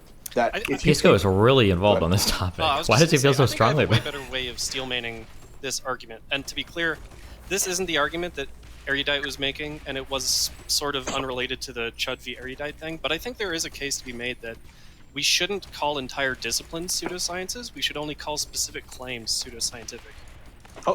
Wait. But You- what you if really the think that? majority of something is being proven as Yeah. pseudoscientific? Then we can't call it pseudoscience. So then don't call astrology pseudoscience. Right? Oh, we already agreed on that, right? Because you're not. calling Well, it- because of what you were saying earlier, I think actually isn't true that when you call a discipline pseudoscience, you actually are saying that it's kind of shit. No, sorry. When I say something is You shit, think it's gonna when I stop say people from every doing single it? itemized thing is shit, or am I saying on the whole it's shit? What do you think most people mean when they say it? I think they say anything associated with this label is shit. I think that's So when the I say message. the new Star Wars movie was shit, I'm using a lot of Star Wars examples. Sorry about that. But Trina if I C say from that the Permaban new Star Wars movie / was shit, do normal people interpret that to be like every single aspect of the movie in every sense was shit, or do they mean on the whole my general impression was bad? What do you think I is think more they wouldn't likely? go see the movie. I think that's the message you're trying to Okay, all right, but that doesn't which means mean that what they you- would discount anything It associated doesn't mean the with music Ayurveda. was bad. It doesn't mean all the acting was bad. It doesn't mean the cinematography was bad. It means on the whole, the substantial average of it was, the substantial components to it were bad.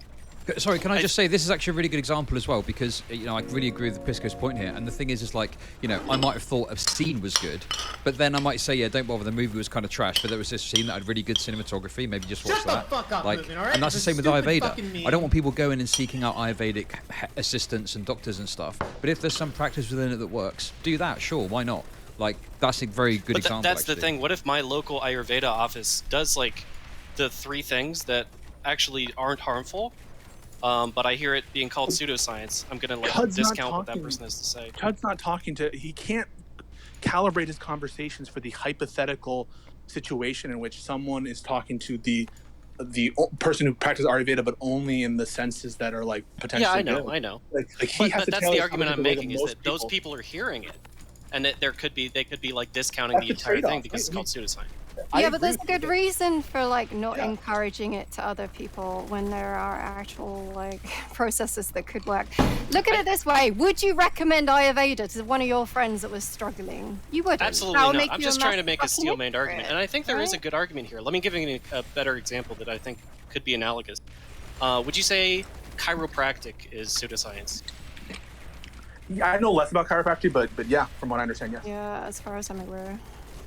Okay, well, the way that as far as I understand, I don't do like go to my local thing, but there's in the West at least there's like a Yeah, they 1,000 pay for plus it. They pay for it. chiropractic offices all over the country, and for the most part, all they do is, you know, crack your back, tug on your bones, give you massages, and it makes people feel good. Yeah. So, but the problem is when you talk about like.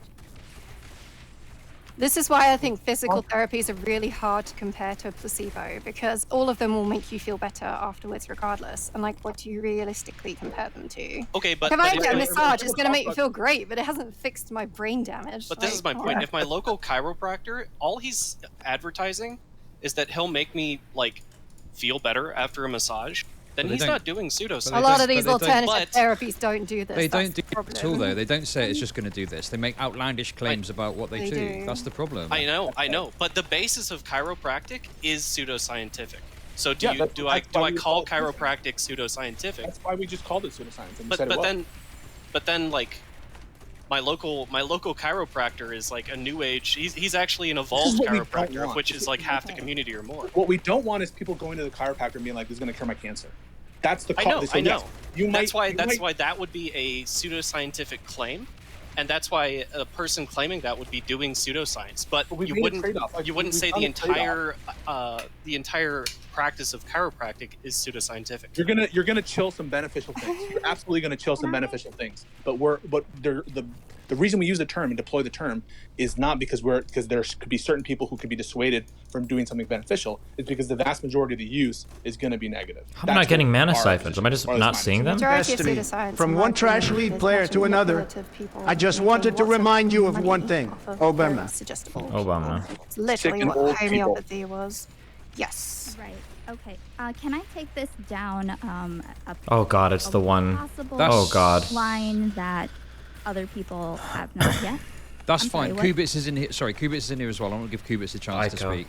How do you get more mana? You but need mana basically, siphons. I'm just not getting the card I'm for only 'em. looking to run this for another 20 minutes. 'Cause I'm supposed to be speaking to Destiny about this, so we've got another 20 minutes to sort of wrap up any points we got. But go ahead, Ico.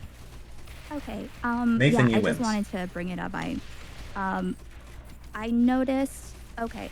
I'm not sure exactly who everyone is. But I heard a lot of, and also with Erudite, conversation with Chud.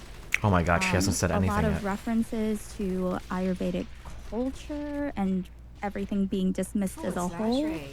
That's tiny.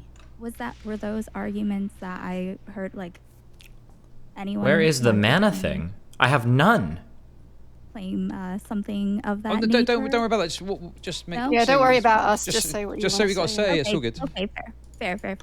Okay, so basically all of it seems to me like there are some people who are very against calling something pseudoscience because of a different kind of racism. Oh God. Orientalism. Oh. As in they do. Oh. I'm basing this more on like the conversation with Erudite, which was, thinking of alternative cultures and their practices of medicine as if it is. I some don't think different kind of anybody in thing. here is a racist. Just want to clarify. I understand that, Kelly. I'm not referencing. I always think Kelly is super hot, and then she opens her mouth, and I realize she's British. Oh God, just what a sad world. All good. But haven't we like dumpstered on homeopathy the most, and that had nothing to do with race? Go on, Ico. Okay, actually, with peace and love, you don't really know what I'm referencing. What I mean is Orientalism is when, people here in the West, I'm in the US, when people look She's at a massive femcel. Good. We Asia, need more femcells there's to join our incel idea in their army. We should be head of hating all what people. things are Asians, which is, obviously a whole other, this whole other mystical land that people don't want to like discredit. It's the kind of like Bigotry of low expectations is what you're getting at, I think, right? Yes, that's definitely a like part their of it. woo yeah. woo. Their woo woo is special because they're special people. Our woo woo is stupid. Are Well, you saying it's no, racist? not even that. It's not even that. It's like with Erudite saying that, she likes Western, like our medicine, like talking about, like, that's why I was asking about culture specifically and Ayurveda. It seems like it's getting mushed together as if it's parts of Ayurveda are inextricable from whatever culture the practice comes from, when it's not. I think I heard Chud say at one point that it's just, if something works, then it's just a part of medicine. It's a part of science. It's not like it doesn't belong. Important clip. Drugs you do in your garage? Oh, there's no illegal drugs in my garage. Oh, yes, there is, and there's evidence of it. Hello there. I think I remember this. This is part of like a minute or 2 minute Drugs video, you right? do in your garage? Oh, there's no illegal drugs in my garage. Oh, yes, there is, and there's evidence of it. Hello there. Does that make sense? The I get where you're Oh, coming Manasiphon, from, thank you. right? Jesus Christ. Indian lawyer. Yeah, like, I mean. Homeopathy was dumbest on the hardest, and that's from Germany. So, I get that you're worried about lending Okay, it, listen. I don't think. but- Okay, wait a second, Kelly. Aiko said at the start, "Is anyone claiming that argument?" And we were like, "Don't worry, just say what you got to say." And now she's made a point, and we're totally going, fine "Oh, but that we've she been done." said it. I know. Shut up. No, it's no, fine that you she shut said up. it. It's just I'm not sure why.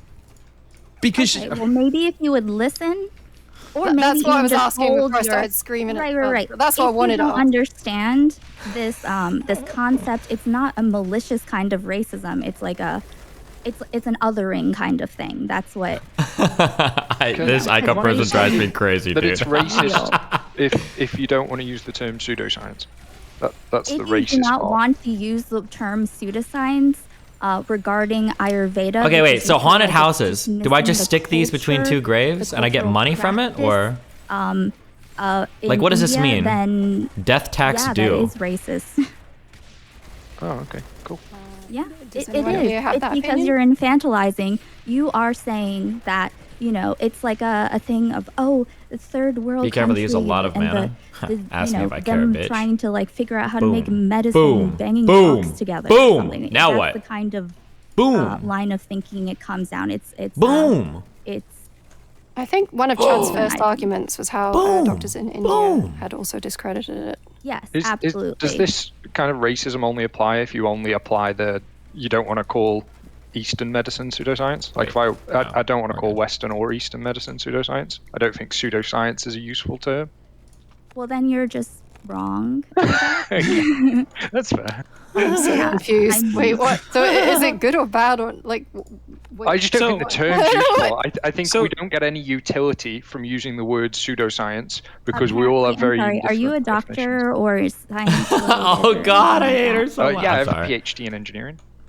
Okay, that's not a doctor. No, okay, you that's said in not- that's science not or a- anything. That's science, but. Okay. All right.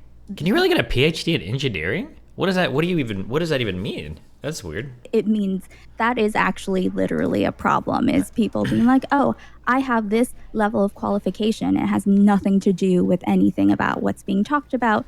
So, I only brought up my education because you asked if I was in science, but I'm not a doctor. I don't think it matters if we are doctors. I think the term pseudoscience doesn't help when other terms are less loaded but give Like much what? more utility. So as of yet untested. Untested is a great word. Has So you it wouldn't been call tested you a lot? you wouldn't call astrology pseudoscience, right? Is that right? You wouldn't call anything a pseudoscience. Who are you asking, sorry? You. Yeah. I don't think pseudoscience is a useful term. I don't Well, let think me it ask my helps. question again. You wouldn't call anything a pseudoscience. Is that right? Yeah, no, I don't think I would. Okay. Is everyone here who's against the application of pseudoscience to Ayurveda, do you all agree that we should never use pseudoscience as a term? That's No, basically I- the argument I was making, at least towards disciplines. I was arguing that you shouldn't call any discipline that, but you could call claims that. Oh, he's That was playing my the Destiny argument. My argument is what that a loser. like you need to have like a really high bar to call something pseudoscientific, but go with Todd. I mean, other professionals have classified it as pseudoscience, so I feel justified in calling it pseudoscience. I Oh yeah, The argument I was like, making was that we should all, as a society, change, and that I know best for language usage. Guys, what is the going people on in here? this chat know what's fucking best for the sarcastic. societies. Why do you think you know better? I mean, we have tons of people who are getting bought into this fake science and fake reasoning, getting scammed out of thousands of dollars. Why not have a word that says stay away if it meets a certain threshold? Yeah, or at least saying, be skeptical of it. Like, come on. Yeah, It's going to sound harsh because, word. but it is throwing the baby out with the bathwater. Like you said, the earlier example that you made, Pisco, about Star Wars is bad. That was actually a perfect example for my case because I'm not going to go see any part of the movie if you tell me Star Wars is bad. There may be some You parts really that trust his opinion that much? Well, That's also not that I have a PhD doesn't have the same in kind of stakes or attachment, something that is embodied. I think that astrology also isn't necessarily the best thing, although it's if you were basing your life and like physical choices on astrology, like you specifically didn't get medical treatment from doctors because you were doing some kind of astrological sucks, I'm going to be honest with you. Listen, I need to ask. Listen, I'm fucking sick of this. Okay, Uh-oh. Kubits needs to speak too, but I need to ask quickly. This is a fucking stupid point. Okay, if I made a point that you can stick your fist in your asshole and it will cure cancer, right? And I was able to put together a study that somewhat proved it in a bad way. It was complete bunk, but actually it looked kind of good on a first review, but actually it was bullshit, right? Would you be comfortable saying the idea that putting your fist into your ass to cure cancer is untested, rather than calling it like pseudoscience? You could call it unsubstantiated, whatever. Yeah.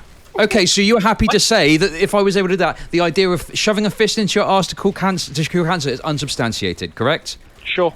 Right. That's a fucking stupid position. Next. Why wouldn't you call it pseudoscience? I mean, are you serious? Even I would call that pseudoscience. One day, unsubstantiated is going to have the same stigma as pseudoscience, and you're just going to be stuck and be like, we shouldn't call it unsubstantiated. But the evolution of language is not something I'm arguing for or against. I'm just saying that pseudoscience has become a buzzword for bad. And I think other words capture that badness more succinctly than the word pseudoscience. The medical community should not use the word pseudoscience then? Or They just should at people? least define it in a much more rigorous manner than we have in this chat. How much more rigorous? Why do you think that they haven't? Do you think that our day-to-day experiences are not only the same, but also up to the detailed whatever definition it is that Why does doctors something have? even have to be scientific to be helpful anyway? Like, why do they need to be going by the process?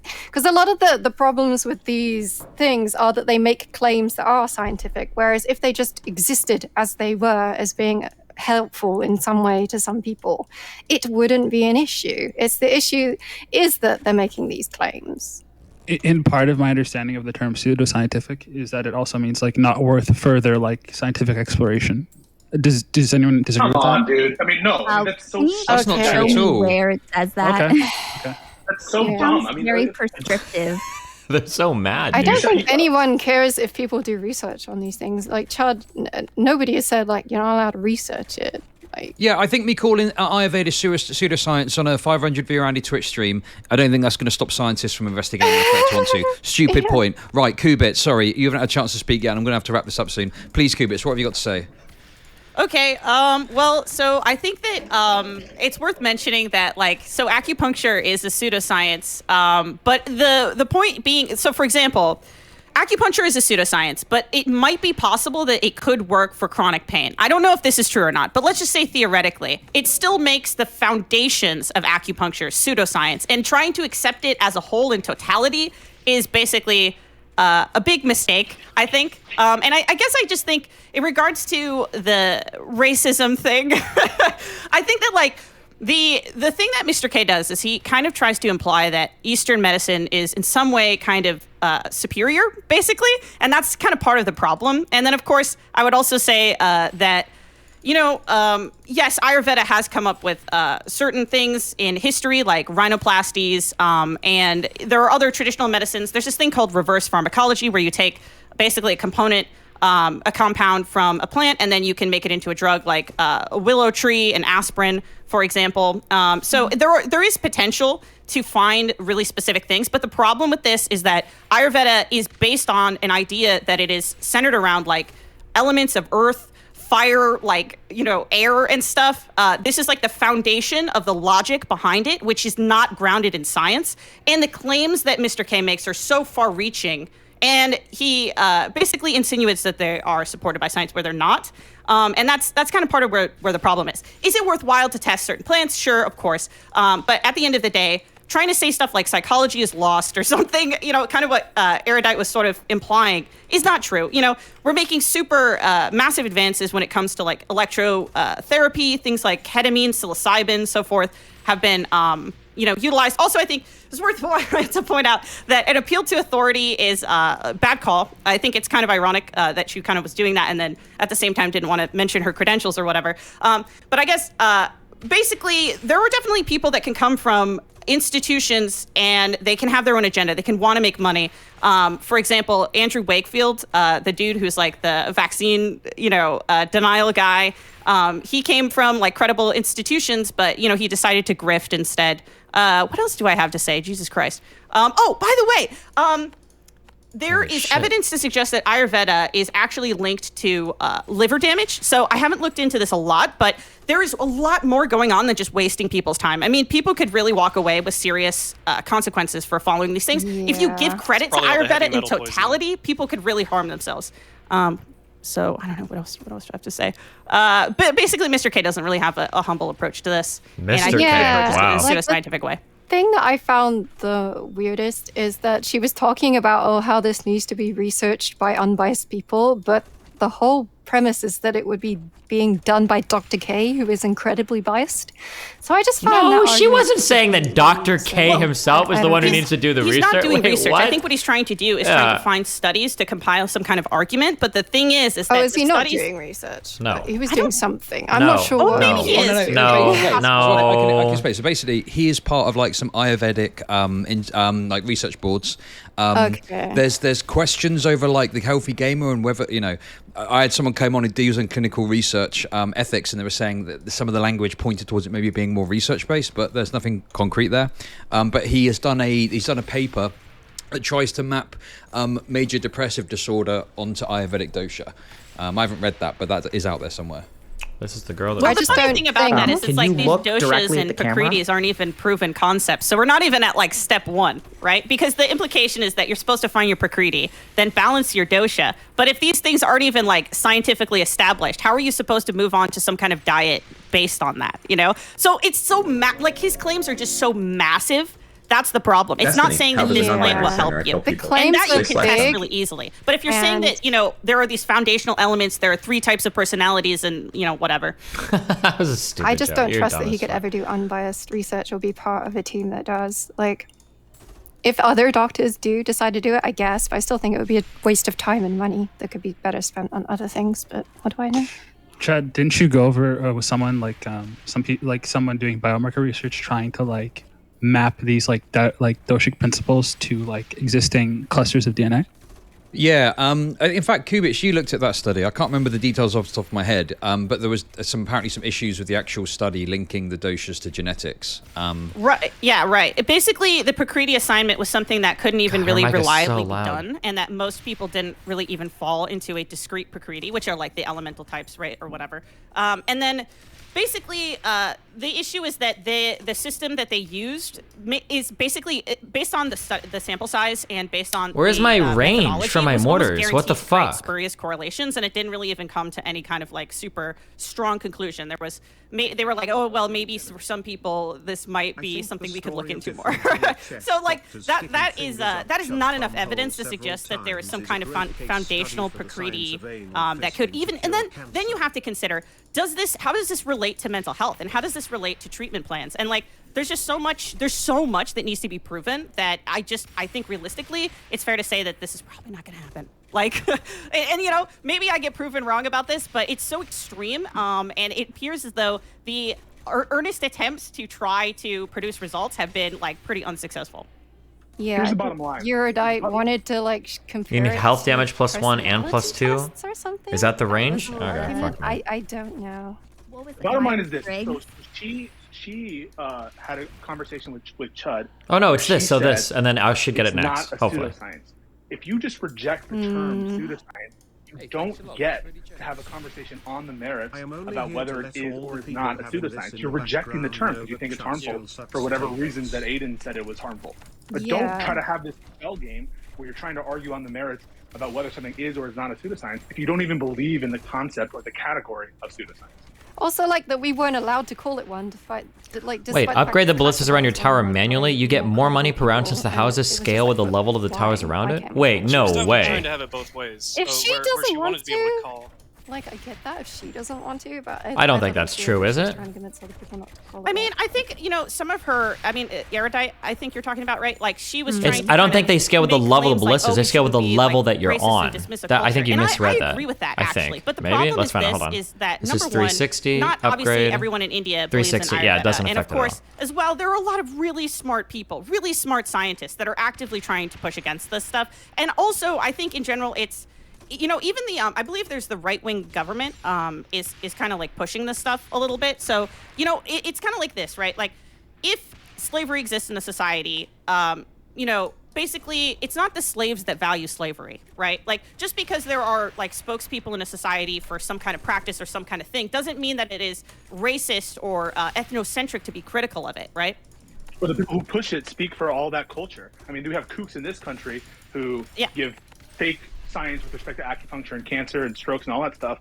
Criticizing that isn't criticizing quote-unquote American culture, if such a thing is even possible. I actually think it's a little bit racist to say that everything that comes from a Yeah, given that was place Aiko's point earlier. is It's true. equivalent to that culture. That was exactly what Aiko was getting at. It's true, and I think as well, it's like, listen, people people our age or people with like basically just people that would be like equivalents in you know, India, but they're Indian, are just as fucking smart, you know. And I think that it's treating it like, oh well, it's offensive and all of that. I just think that sucks. There's really an offensive way you could go down this route, truly, because I think that, you know, you could make, you know, an Indian accent and like make fun of like Indian people. And honestly, ironically, I think that this sort of like Erudite's position sort of supports like kind of a white supremacist way of looking at things. Like, there are two different ways of looking at the world. You know, there are two types of brains. And I think oh my that's God. a little bit, no, I don't think she's a white supremacist. That's what I'm saying. I'm just saying, I think it lends credence when Chud's you not a start racist, making these but he divisions. could lead to racism. People are taking this personally. It just because something is racist or you are doing a thing that is a part of a racist system or outlook doesn't mean that you are a bad person. It's not like a moral implication on you. It's just something that we don't even realize is a thing because it's so socially ingrained in us. Do you feel like anyone in the chat has been doing that? Do you feel like anyone in this chat has been doing that, or the Are you just randomly saying shit to say shit? Whoever. No, I think Aiko was, I think, defending what I was saying, right? Yeah. Like, just basically by saying like, oh, I think this is sort of racist, more racist, let's say, is not. I'm not saying that. I don't think Erudite means to be racist at all. I think she's trying to be the opposite. I think it just so happens that her argumentation seems to lend more credence to kind of arguments that, you know, we've got like an Eastern way of doing things and a Western way of doing things. Damn, this is an old video. Say that science is Western. That's, you know, it's not true. Like, the scientific method is something anyone can apply, and I think that that's harmful. So I agree. Bro, where is my mortar range, please? I'm actually supposed to talk to her soon because she saw me go over Chud's talk with her. So yeah, I wrote it in the chat, but I tried to friend you, but yeah, I would love to talk to you sometime about this stuff. Sure. Yeah. Join my Discord, and I will. I'll friend you. Okay. So I go, just to clarify, do you think anyone here was like engaging in like paternalistic racism? I didn't really hear enough to know your exact position, but that's where I think these positions are coming from. If you are trying to protect the concept of a culture, when I feel like not a lot of people necessarily know what Ayurveda is, or at least the stuff that I have no idea, Slug Price. You know what I'm talking about? Oh, by the way, a good point kind of related to this is the fact that I think she just mentions totally yoga. curved Now, yoga that. is actually a system that goes beyond just stretching. So yoga in America is actually different from yoga in India. And this is another thing. This is basically what this is. It's like, well, we just kind of assume this is all kind of like the same thing. They're all kind of related. They're all kind of just generally shoved together. When in reality, these things are kind of like, in some ways discrete, in some ways they overlap with religion, in some ways they don't. And some of these yeah, I guys think have it's a gotten really, through faux actually show. There are different types of yoga. Yeah, I've done yoga quite a lot. Not I think all of it there's a that generalization spiritual. going on, and I think Wait, it is a maybe little bit not? paternalistic. No, actually. there's one. Okay, right. Listen, I need to wrap this up because I'm supposed to be talking to Destiny about all this shit. But is there any final points? Well, I feel like I'm making him leave his call. Now I feel like a dick. Yeah. Before We're you guys- allowed to call it pseudoscience if we want, Erudite because was it's using the wrong. classified as one. She was using the wrong definition of pseudoscience. She felt like that in order to call something pseudoscience, you had to disprove it. When in reality, pseudoscience That's is not when the you wording. make claims and the evidence doesn't match the claims. That's all it I means. mean, It doesn't mean that it's been fully investigated and disproven. Like, Ayurveda might have something to it, and it wouldn't be a pseudoscience if they weren't making big claims that are unsupported. That's it. Chud, before you go talk to Destiny, understand that Destiny has said that it is a pseudoscience. Oh, boy. And so whenever he's trying to get you off track with, I just don't feel it's right when the Get culture you off assumes track. whatever, he said it's pseudoscience. And so anything that you're doing by trying to assume Western culture, he is also doing. Okay. Got it. And also Dude, remember to keep he in is mind like that the biggest, unhinged on this topic. biggest Holy opposition shit. to Ayurveda is in India, from Indian people. So yeah. Good stuff. Okay, listen, thanks everyone for coming by. Appreciate you all, and I'll catch you later. You dest. Survive this I round. always I don't want to know, be a man. cool ChudLogic technique is to not heal a racist. yourself. Thank It's you. called by rhythm. Chud You need to was start a the 23-day only physical, a not 28-day racist, emotional, person and a within this 33-day intellectual conversation. cycles. I'm just At the end of the saying, not this 33 days, one. you'll finally be Not good this at one, league. the other one though. Okay, Okay. goodbye. Bye-bye. Have fun, everyone. Goodbye. Cheers, bye-bye. Jesus. Oh. Oh, long range. Okay, Right, we're let me working. just, We're getting there. Okay. I don't even need to upgrade. We're gonna win this round because we got our range upgrades. I can feel it, baby.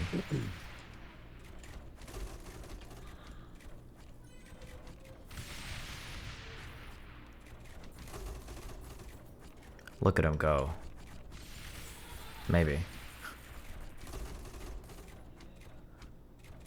Chud is the least racist leftist on Twitch. True. Never mind. Right. I see. Our left path is so weak. There we go.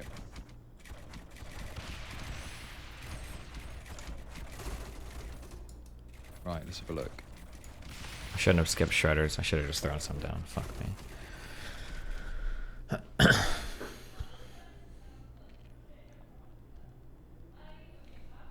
Fuck, I can't do it now, but it feels like if you want to crush this game, I feel like you should just skip like some upgrades completely to reduce your card draw. Or it'd be interesting if there was a way that you could pay like, oh, I only want to draw these cards this game or something.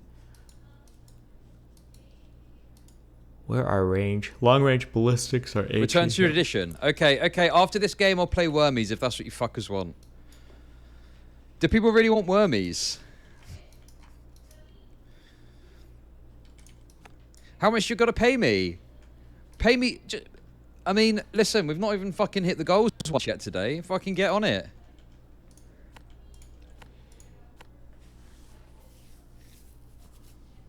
The fuck are Wormies? Thank you. Shut up, nerd.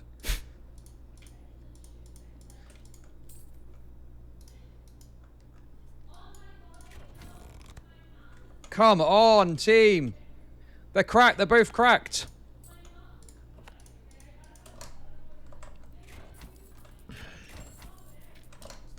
Don't you guys think it's disrespectful that he plays this game while talking to people? Fucking get them.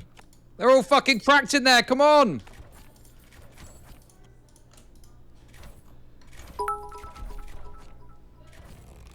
Wormies or else. Hey, thanks for the bit, Psycho.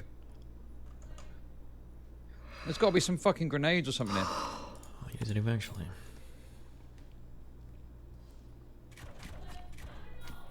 Oh, for fuck's sake. How did that fucking happen? They were cracked in there. Fuck this game. Damn. No, I'm going to play Wormies. Everyone wants to play Wormies. He mad. They were fucking cracked. He's super mad. Welcome to Chud. Hey, Lurbs 2, thank you for the sub. Appreciate it.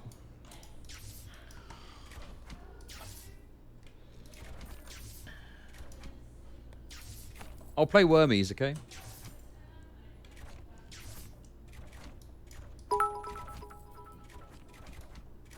Chud is verified not a Nazi by the German government.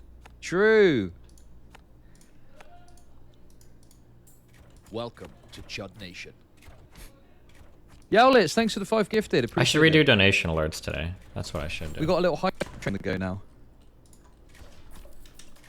I don't really have a take on Ukraine.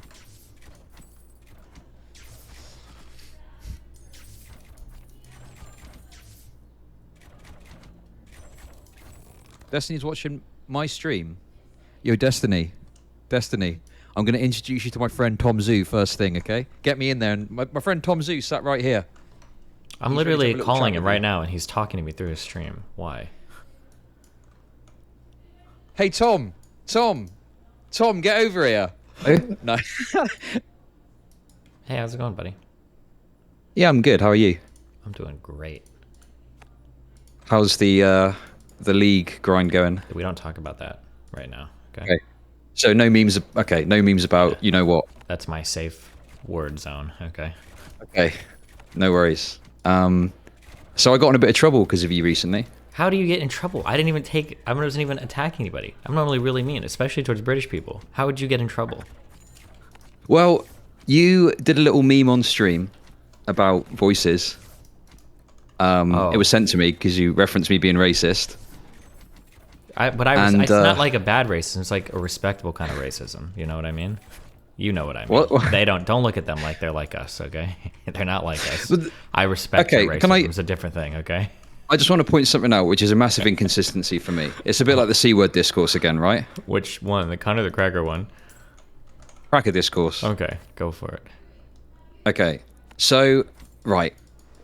Every single fucking day on this platform, right, I hear fucking American dickheads being like, oh, hello there, how are you? Tea and crumpets, da-da-da-da-da. I don't give a shit, whatever, okay? It's a bit old, it's a bit dead, but whatever. The moment you do an accent and someone's got the tiniest bit of fucking melanin in their skin, everyone loses their fucking mind. What's that about? True, that's a good question. I think it's a little bit different with, can I say Oriental? Aiko said it earlier, so I'm going to borrow that word, like Asian accents. Because those people like genuinely talk like that.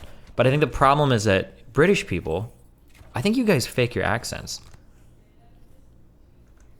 I mean, when you listen to British people sing, you don't always know that they're British until they talk. Like you can have British singers and it's like, oh, like you heard Pink Floyd? Oh, I thought they were American. And then you listen to them talk and it's like, oh my God, what? Like explain that? Or how do you get all of these British actors that will come over to the United States and will act and can speak perfect, fluent American, and then they go back to British when they go back to Britland? How does any of that work? I'll tell you what it is. American cultural fascism. Yeah? Yes. You know what I just call what you said? British cultural copism, okay? You're a bunch of liars. No, this is my genuine accent. Why would I fake this accent? Over here, this is just kind of like a default accent. You know, it's not anything special. Okay, well, I'm just saying, I had a friend who used to speak British, and he would change his British accents to the better British accent when he wanted to sound smarter. Right. So, you know. Okay. I mean, the thing is, you need to bear in mind as well, though, is like, obviously, we all pretty sound the same to you. Form of racism again. But over here, it's very different. Someone from the north sounds very different to someone from the south, right? Mm-hmm. Like, do you hear those differences? Yeah, of course, yeah. Okay. No worries. So that's fine, as long as we understand that. Okay. Okay, so I'm talking about Total Biscuit, you dumb fucks. What'd you say? Total Biscuit. Oh, can we talk about Total Biscuit? If you want to. He told me that he used to do like because when he speaks on his stream, he would have like there's like the posh like intellectual British accent. When Americans think of British people, they all think of that one. But in real life, it's a bit different. He sounds like more like a casual British person. But yeah. I think there's a sense of intelligence that comes with certain British, or in fact, British is the wrong way to put it. It's English accent. Yeah, true. That is true, actually. Yeah. Yeah, and it might even be more specifically what like the Cambridge English accent or something. But there's something that Americans hear. It's like the James Bond accent, or like when somebody speaks, they're automatically authoritative to an American. But that's just because Americans haven't met a lot of British people. I've unfortunately been to Britland a couple times, and man, my illusions were shattered. Yeah. But yeah. Too many brown people, right?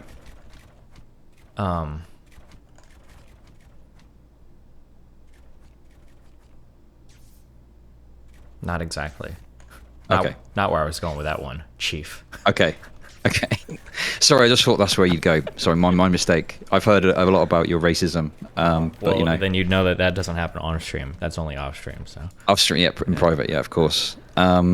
Okay, cool. Well, I'm working on my Mr. know. Girl pauses. Okay, so be careful if you say anything cringe. I'm just gonna be quiet for a long time. We'll see what happens. No, that's fine. I've been catching a bit of heat recently because me and Mr. Girl have been kind of ride or die on a few issues. So, you know. Oh, yeah, the Dr. It's, yeah, which obviously relates to this. True. Great segue. Nice. On me, I know. think. I'm a professional. What can I say? No, fuck. Okay, whatever. So, okay, listen. Okay, can we just clear something up straight away, bro? Okay? Yeah, straight away. Straight away? Okay. I said this on stream, so I'm going to say it to your face. Okay. Part of this is you're a fucking Kuma brain. Okay, first of all, I have had this position on philosophy science for a long time, number one. Number two, the erudite lady is married, okay? As if that would stop you. Go on. Well, I'm just saying there's like a amount of effort that would have to go towards an individual. Number three, look, people like Kelly Jean are in my chat, and they're on the total opposite side. So why wouldn't I Kuma brain in that direction? There's like a Coomer, there's a Coomer seesaw, okay, and there's plenty of Coomers on both sides. So it's not like I would go towards like the hardest. Kuma. What? I'm not a fucking Coomer at all. Okay. No. I'm saying there are Coomerish people. If you wanted to be a Coomer, there are Coomerish women on both sides that you can pick from. So right? why would I go towards the side that requires so much more effort and would require an intellectual compromise?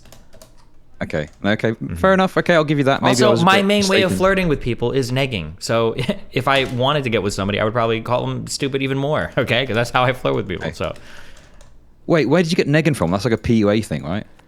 Yeah, I read it on the forums. It works really well. I just constantly demean and shit on women, and they love me even more and more for it. I don't know why, but... Okay. Anyway, listen, let's talk about it. What's your disagreement with my position? What do you think? Okay, I don't actually know if you or Erudite disagreed at all. I don't know if we're going to disagree, but I think that it comes down to like semantic choices or vocabulary, or maybe just like general demeanors, I think. So, I think that don't get triggered when I say this word. In the Western world, I can say that, right? I think in the Western world, we tend to organize certain disciplines in certain ways, and we look at things in certain ways. Now, I like that way. I think it's the best way, okay? I'm a big fan of rationality with a capital R, the scientific method, or forms of investigation. I think they're very good. I like, generally speaking, the peer review process. I like the scientific method. I like empirically validating claims. All of that stuff I think is super good and super cool and super awesome. I think, however, it is possible at times to get kind of like dug into the weeds and very much rooted in a certain way of thinking that sometimes you might be able to miss the miss the trees for the forest, or miss the forest for the trees. Miss the wood for the trees. Yeah, something like that. Yeah, there might be solutions to problems that just wouldn't cross your mind because in the particular discipline you're in, you would just never think to investigate in that way. Sure. There are a lot of claims made by other types of medicines that are, I think, largely bullshit. Ayurveda would probably fall under that, especially things like chiropractic, almost certainly things like acupuncture. These are things that I think are probably largely bullshit, but I think that if you do have one of these alternative disciplines that like seem to stumble into correct answers, even like semi-often, maybe it's worth trying to figure out like, well, what types of investigations are they doing differently, and what of that can we like extract and then subsume under our own processes. So like, let's say that, and I'm making this up because I don't know fuck all about dosha, because fuck that. Let's say that they find that like, oh, well, in the doshas, it seems like that if you have this one or that one or that one, and we can define these rigorously, that like, oh, these people have like a 24% chance less of getting a cold in the winter. And then you try to figure out like, well, what do doshas map onto? And you find out like, oh, well, based on your birth month or something really weird that we've never looked into. It seems like there actually is something. Maybe that's like worth paying attention to. I think that was, if I had to guess, I haven't talked with her about it yet because I'm not a Kuma brain, but if I were to talk to your dad, I'm pretty sure I could get her to say like, yeah, most of these things are probably not true, and we probably shouldn't be substituting any of these for traditional medicine. But if they are stumbling into some correct answers, especially in areas where we're having a lot of trouble, like mental health, maybe it's worth paying attention to how they investigate things and giving them some credit when they do stumble onto correct answers. I think, yeah. Okay. Well, the first thing I'd say is like you and Erudite put this kind of Western angle in it, and I'm not triggered. I'm very calm. Okay, just to be clear. That's the first thing an ultra triggered person says. But okay, let's go. Oh, you say that all the time. Come off it. Yeah, when anyway. I'm triggered as fuck. No, I'm just kidding. But yeah, go ahead. Okay. So I don't see it, and I appreciate there's like some aspects of recent scientific method kind of thought process that has come out of this, but the scientific method kind of date backs all the way to the Egyptians. Like the Egyptians had a foundation for how they treated people, which is like the very early stages of the scientific method. So I don't really see it on this dichotomous terms of East versus West. I see it as science is a tool that you can implement, and anyone can implement it, even though we've created it. Yeah, for and sure. There's things from the Western culture like homeopathy, which is complete fucking bullshit, and that comes from Germany, right? So I would be critical of that as well, and I would sort of call that pseudoscientific. So yeah, I don't necessarily see it as this kind of dichotomous thing where, you know, because I saw you on stream mention we kind of subsume it into our culture. I see it more so that take it out of the cultural practices can be beneficial, because it means people have more access to it. Because let's say you've got meditation and it's only accessible through Hinduism, you're not going to reach it unless probably you've got some association with Hinduism. But if you extract it from that and you say, right, this is mindfulness and it's a medical tool, you give that to so many more people because they can approach it from a medical framework, and much more people are going to come into contact with it that way. So yeah, I don't know. I think there's a benefit in that way. One of the worries is I don't know how often people approach things in like a medically minded way, I guess. It might be the case that meditation works better when you think there's like some weird mystical bullshit behind it for some people. Right. Like maybe because like, here's a statement I'll make. I was Catholic for a long time, okay? Maybe prayer and meditation are pretty similar. Like sitting down, thinking about a problem, reviewing your life, maybe that's actually pretty similar as a Catholic person or a Christian, you know, kneeling and saying a prayer. Maybe that gets them to reflect on their life or whatever. But maybe the Christian person has way better outcomes with their quote unquote meditation because they have the narrative, the mystical voodoo bullshit like behind it. Maybe that's something that's worth considering, I guess. Well, okay, so the thing is like, yeah, I mean, if that's the case, fine. If someone's a Catholic and they like get some benefit from prayer and then believing in God benefits them, I don't have a problem with that. I'm not like an edgelord Reddit atheist, despite some of the memes I've seen recently. I'm not going to go and screech in the face of like a religious person doing it. The crux of this is down to doctors pushing it as anything more than what it is. And I think that Dr. K has done that. And that's where a lot of these conversations have come from, is the fact that he's making very strong claims that aren't backed by science. People are buying into it. And then they're coping by going, oh, but he's just doing it for like, you know, to tell a story. I mean, I think that was your belief at first before you saw some of the clips. And it's clear he's not doing that. He's making like physiological claims related to Ayurveda. And I think that's what I'm against, more than just people generally being spiritual or something like that. Yeah, and I think this is kind of the saddest part I think about your guys' conversations, because I think there were like 2 times in your conversations where you both touched on Dr. K, and I think you were both in 100% agreement, unless I missed it. Yes. Because she was saying like, yeah, this is bullshit or whatever. But I think that her problem was that you took it a step farther, and you're like, yeah, everything having to do with Ayurveda is bullshit. If it works, it's medicine. If it doesn't, it's just Ayurvedic bullshit. And I think her problem was like, well, maybe we should write off that entire discipline like that, but rather like we can attack people pushing the individual things. Because like I would never agree with people pushing like those disciplines. I would never want. I've gotten into fights before about like chiropractic, for instance. I would never ever push anybody for that, or like Ayurvedic shit or whatever. But like that doesn't necessarily mean that I would throw out the entire culture, because obviously it works for some people, and maybe there's something. Yeah, that's all I'm saying. Sure, but would you feel comfortable calling Ayurveda pseudoscience though? Calling something pseudoscience. I think that's a really hard term. I think that if I was having a personal conversation with somebody, I think that generally when I use the term pseudoscience, what I would look at is like, what is the process that you are using by which to come to conclusions? And if that process is like a really garbage process, I think maybe I would say like, this seems a little pseudoscientific to me. But like in terms of like public conversation, how would I classify this? I don't know if I'd feel the same way. Like, 'cause I think pseudoscience makes this foundational assumption that your approach to science or truth or whatever in general is going to is objectively 100% correct. I don't know if I feel like I have the strength or conviction to say that about like necessarily our way of approaching scientific. So yeah, I don't know. That's like a term that I will probably use in the future because it's an easy to use term to call out like bunk shit. But in a serious conversation, I'm not sure. Okay. Yeah, I guess that my calling it pseudoscience is more so in response to when a doctor pushes it or something like that. You know, if there was an individual who thought their prayer was doing something and it wasn't, I'm not going to be like, oh, that's, you know, bunk, nonsense, etc. I think people are looking at this on very individual terms, and I'm not saying that we should be pushing back against individuals who are just, you know, calmly practicing their religion or whatever. There's loads of people you could do it with, but I think we've got to take a strong line when it's doctors and medical professionals that are, you know, utilizing their credentials to push the credence of things. That's when I think it becomes pseudoscientific. So I would, I think Dr. K's invocation of it is pseudoscientific is probably more you know. So like, I don't know if I would ever say like all of like Ayurvedic stuff is pseudoscience, but if I had a friend who like had a cold for like 2 months and they kept going to like an Ayurvedic doctor, I'd be like, okay, this guy is like shoving pseudoscience. Like this particular treatment is pseudoscience, or this is bullshit. Like you need to like go somewhere else or whatever. So like, I think some of the specific claims that Dr. K has made, I'd be pretty comfortable saying like these sound like based on what I've seen so far, they seem like pseudoscientific claims. I think I'm comfortable saying that, yeah, because they haven't been empirically validated at all, and they don't seem to do what he's claiming they do. Yeah, but I think I'll probably go a bit further than you, because whilst there might be some practices which might have some value yet to be proven, and there have been quite a few studies done on it, I think that like the kind of foundations of Ayurveda, like dosha, for example.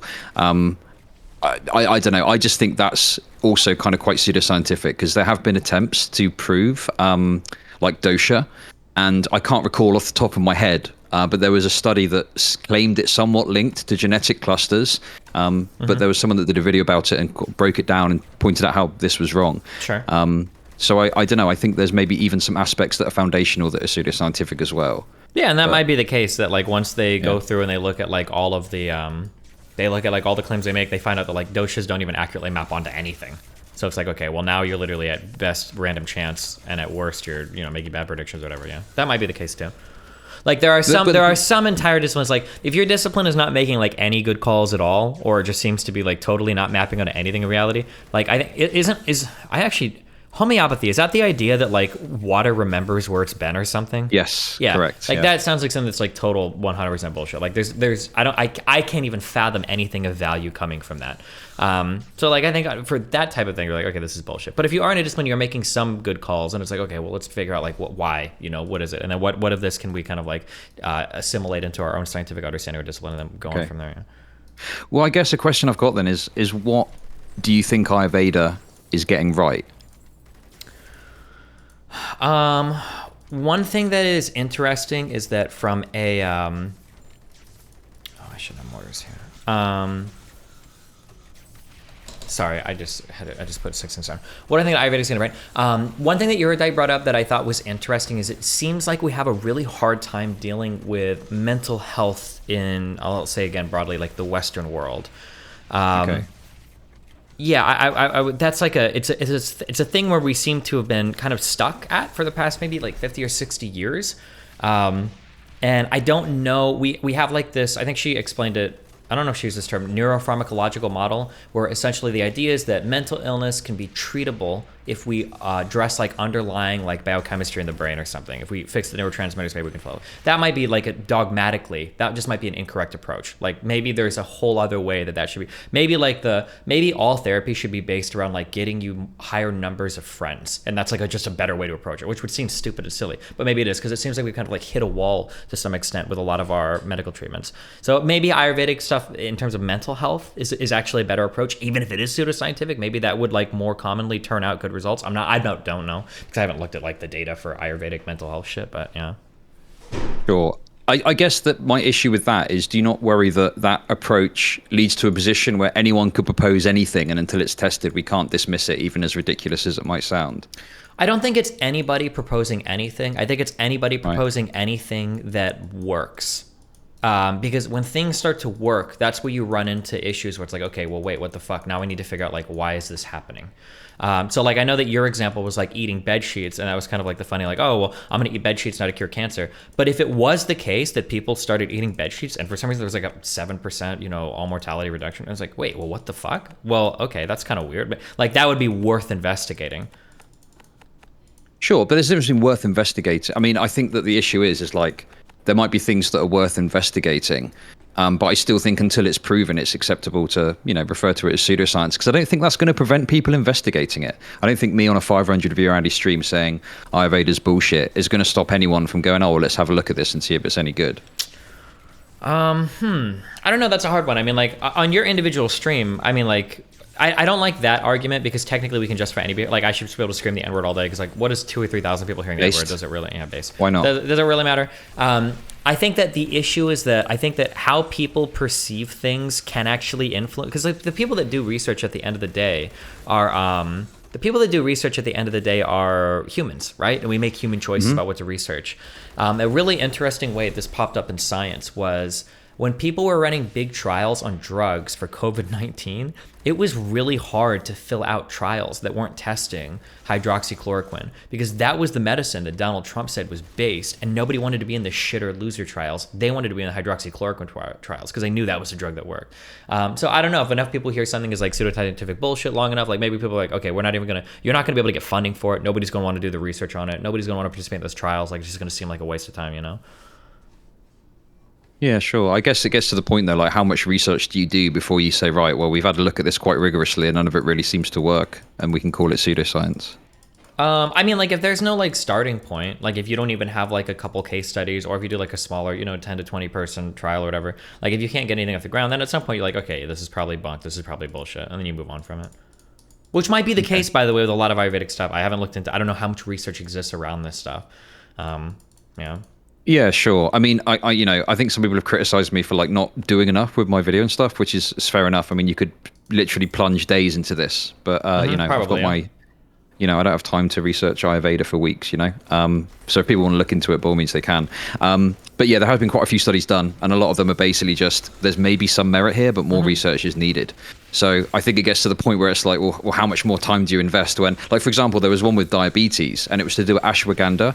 And it was the claim that, no, it wasn't ashwagandha, sorry, it was some of the herbal medicine with Ayurveda could have an impact on diabetes. And it was like, you know, this could work, more research is needed. And you think, well, insulin is right there and it works and it treats diabetes. And it means that people with diabetes don't have, like, you know, a lower life expectancy. They can still live full lives, etc. True, but insulin, so why would you? Insulin really sucks, though, because, like, when you're on insulin for a long time, like, my understanding, correct me if I'm wrong, my understanding is that once you begin insulin treatment for diabetes, I think you have to stay on insulin for the rest of your life. And you will gradually build more and more and more insulin resistance as you continue to live your life, assuming you don't make massive dietary changes. And even with massive dietary changes, I think that is true. So once you're on insulin, you're hooked on that medication for life and you need it to survive. And you still have, like, a 10-year reduction, I think, in lifespan. You're still fucked, even on insulin. Well, that's, I think, well, that's type 1 diabetes. But nope, type 1 diabetes. That's type 2.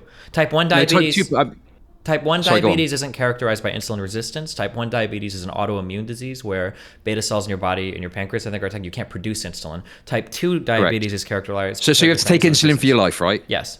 With type 1, okay. What I'm saying with type 2 is that I don't believe that you necessarily have to stay on insulin for the rest of your life. I think there's some cases where people change their diet to the level where they even come off insulin, and it's even reversible in some cases. The more mild end, I would say. I think that's only with a radical dietary change, like a full-on keto diet. Like, once you start insulin, you're on it for your life, and unless you do a radical change in your lifestyle.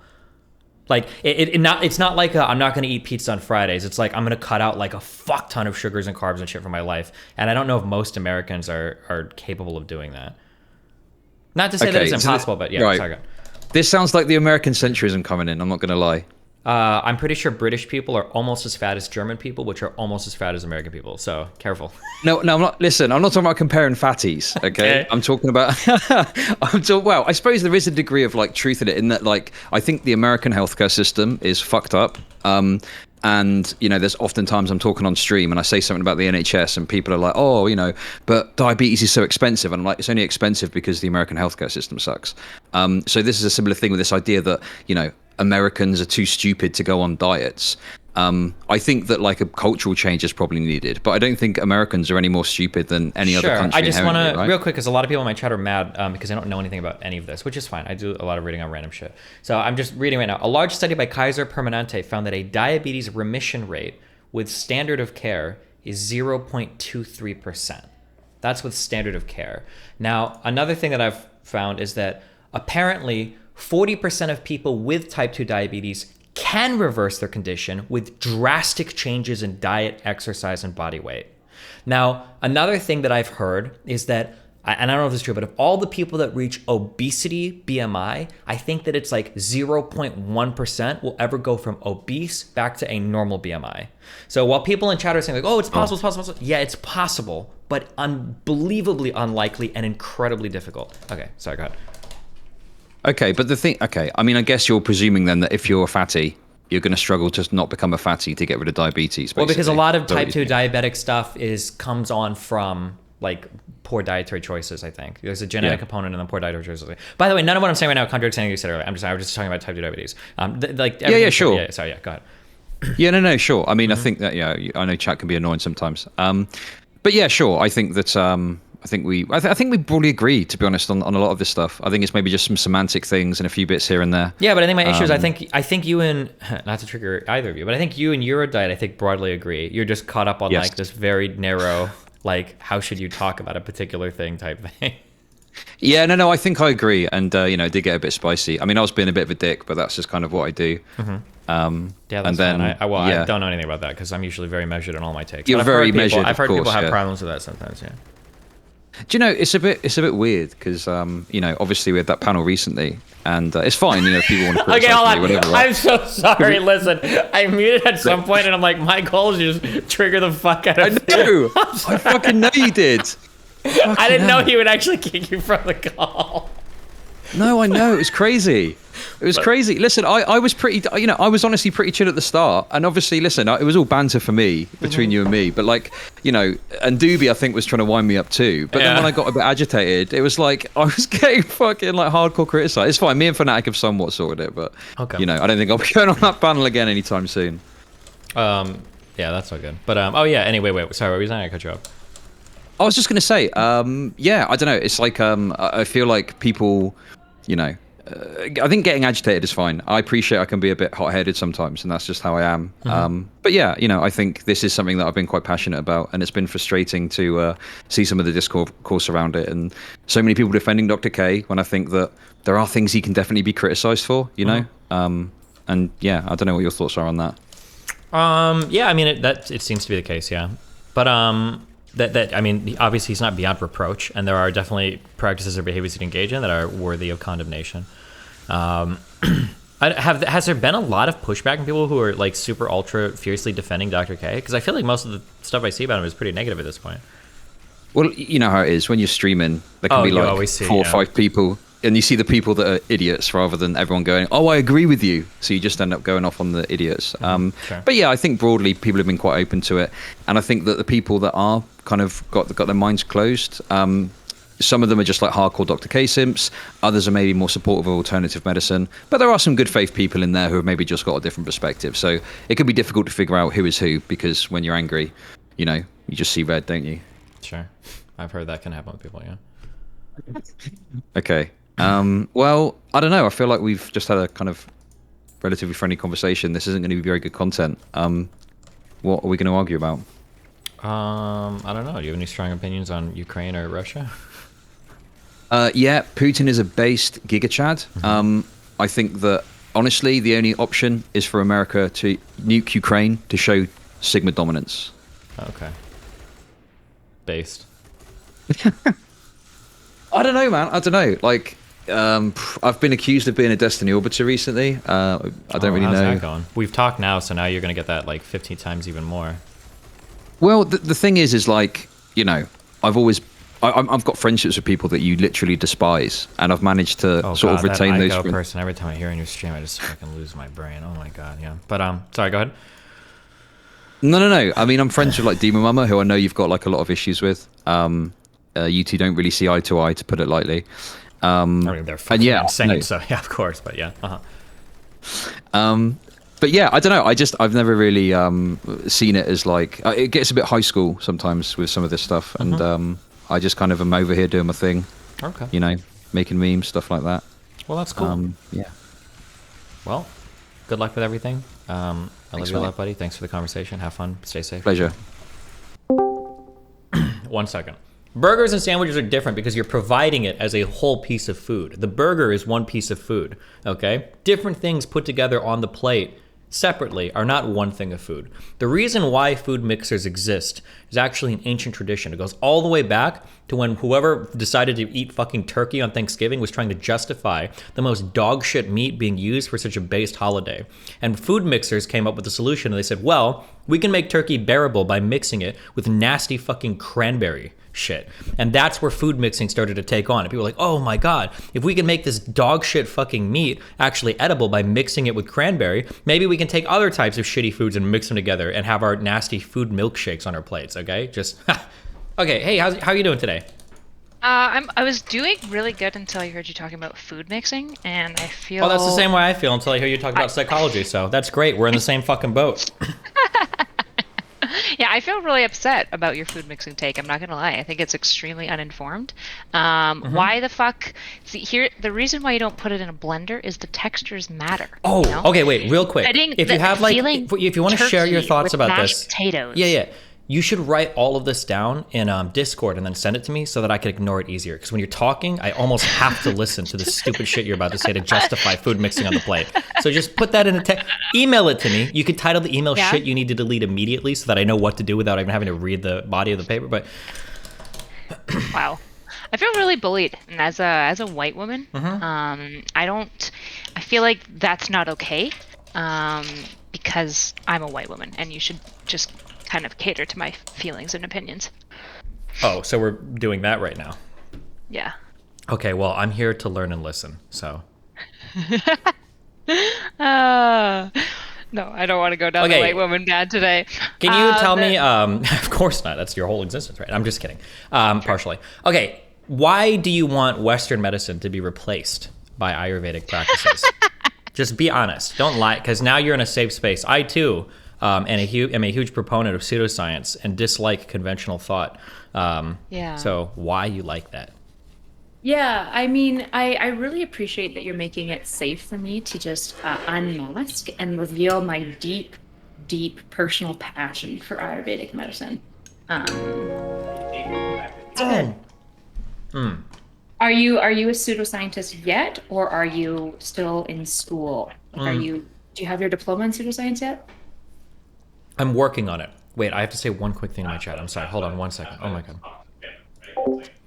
Myron Phillips, I just remembered you donated $50 an hour ago, and you said, I've been Republican since I could vote, but they will lose me on Ukraine. Matt Walsh and Owens are canceling the topic. What happened to the Republican Party on this issue? I'm going to you and Vosh for saying foreign policy takes help. I don't know if you're still in YouTube chat. If you are, type. Otherwise, I'm sorry. I just realized I ignored your $50 donation, like, a long time ago.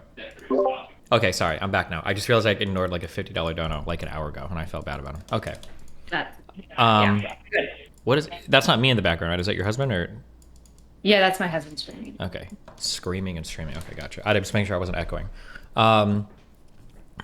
Okay, hold on. I have to tune down the sarcasm because I'm on like level 5,000 right now. I'm sorry. Let me bring it back a lot. Okay. I mean, we can meme for a bit longer if you want. No, I'm done memeing. I'm done memeing now. Moving on from the memeing, okay? I bet you if you started splitting some fronds, building some thatch work, that would probably be really meditative for you. It'd probably really help with your like. Do you have like a study to show that, or? No, I just feel that way, Mm-hmm. and I feel like the fact that I feel that way is really valid. So. Oh my God, that's so clinical of you. I'm so glad that you're honest and engaging with. Yeah. Okay. We could do some personality tests together afterwards too. Oh my god, dude! Some I am Enneagram all tests. about Myers-Briggs. Are you? Yeah. I got the protagonist recently. Really? I also like the I felt really good about it. What's the one where you're like number 1 through 9? Do you know what I'm talking about? Oh, Enneagram. That one too. Jesus. I just sit down and I do all of those every other day to see what's changed. Okay, I'm sorry. Stop! Peel it back. Do you understand why people disagree with you? Can you give me that argument in the best way possible? Okay, people disagree with me because, a couple of things. First of all, a lot of them are misunderstanding my argument. They're conflating practices with the discipline that I'm interested in. So that's one reason.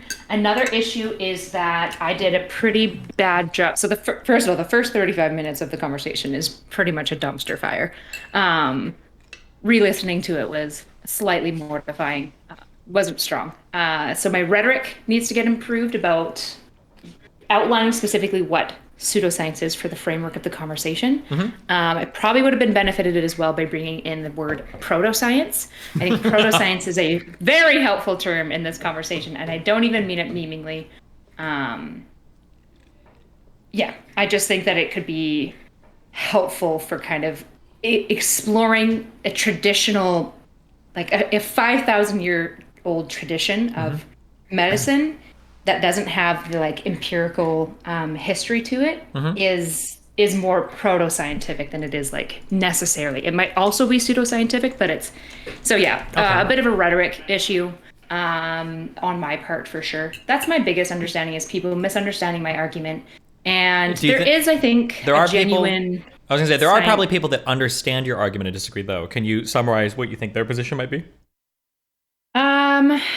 Basically so there's some people who basically view it as there's enough evidence they feel because Ayurveda has like religious background and whatnot to just call Ayurveda pseudoscience as a label. And to do so may actually protect essentially vulnerable populations from getting more or less swindled by bad science and bad medicine. So there's kind of that more socio-political practicality piece that I think is the most legitimate challenge. I don't think that's the most legitimate challenge. I think there's a more legitimate one. Okay, I'm going to give you that one, and then I'll see if you've thought about this at all. So, I think that the most intelligent refutation of any Ayurvedic practice is the idea that what it can feel like from the other perspective is, let's say that there is somebody who throws a golf ball onto a chart and wherever it lands, he picks like a medication to treat a patient. And he does this 100 times. And then let's say that he's got a lot of patients. Let's say 25 out of 100 times, the medication that he picks has like a positive therapeutic effect on the patient. It feels like that guy is saying, I use golf ballology in order to treat patients. And I actually think there's some validity to this. And then another person looks at that guy and he says, okay, no, this is like actual bunk bullshit. Your process by which you generate conclusions is bullshit. You might end up with a correct conclusion sometimes, but like this is just not a good process. And even when you do end up with a correct conclusion, I'm not going to give you credit for it because you basically got there by random chance. Yeah. And then the issue is that it feels like you're coming in and you're saying, well, hold on. The golf ballologist did treat 25 patients successfully. Maybe we should give him a little bit of credit for those 25 patients instead of just throwing out the entire methodology. I think that is like the strongest opposition to your position, which is how people feel. Mm-hmm. The kind of the random chance. Like they've had 5,000 years. You give monkeys long enough on a typewriter and 5,000 years. They're going to figure out something that works. They're going to spit out a couple comprehensive sentences. Mm-hmm. I think that's a valid argument. I guess it just feels...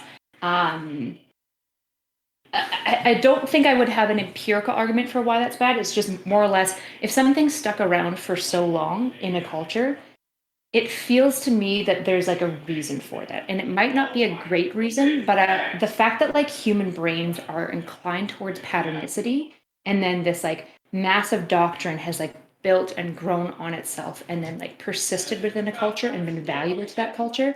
I just feel like humans aren't so stupid that if there was like inherently zero value from an unempirical lens, right? From just like for people who aren't empirically trained or anything, if there was zero value, I just don't know if that idea would stay live in the culture, you know? Couldn't we? Might. Now, I'm sure you're aware of this more than I am, but I would argue that in today's age, it seems to be the case that humans do pattern recognition really well, but maybe even too well, and that sometimes we can project order where there is none, and we develop heuristics incredibly quickly, right? One bad experience with a black person quickly becomes fuck all black people. Or one bad experience with a driver in a very red car quickly becomes all drivers in red cars speed. So is it not possible that even though our brains excel at creating and generating patterns, that sometimes we project these or we discover patterns where they don't exist, so things could persist for a long period of time due to our pattern recognizing stuff, but that if anything, it just goes to show that our brains are more fallible than we thought, and maybe we shouldn't trust something just because it persists. A really good example of this is that there is a lot of kind of like, it might be misogynistic, actually, and I think that's wrong, but there's like something called an old wives' tale or something, or you have this idea where there's conventional wisdom about certain medical practices, and it's not actually true at all, and in some cases it's even like contrary to what is true. So like, for instance, if it's cold outside, you'll get a cold. And it's like, well, not really, it has nothing to do with getting a cold, like stuff like that, you know?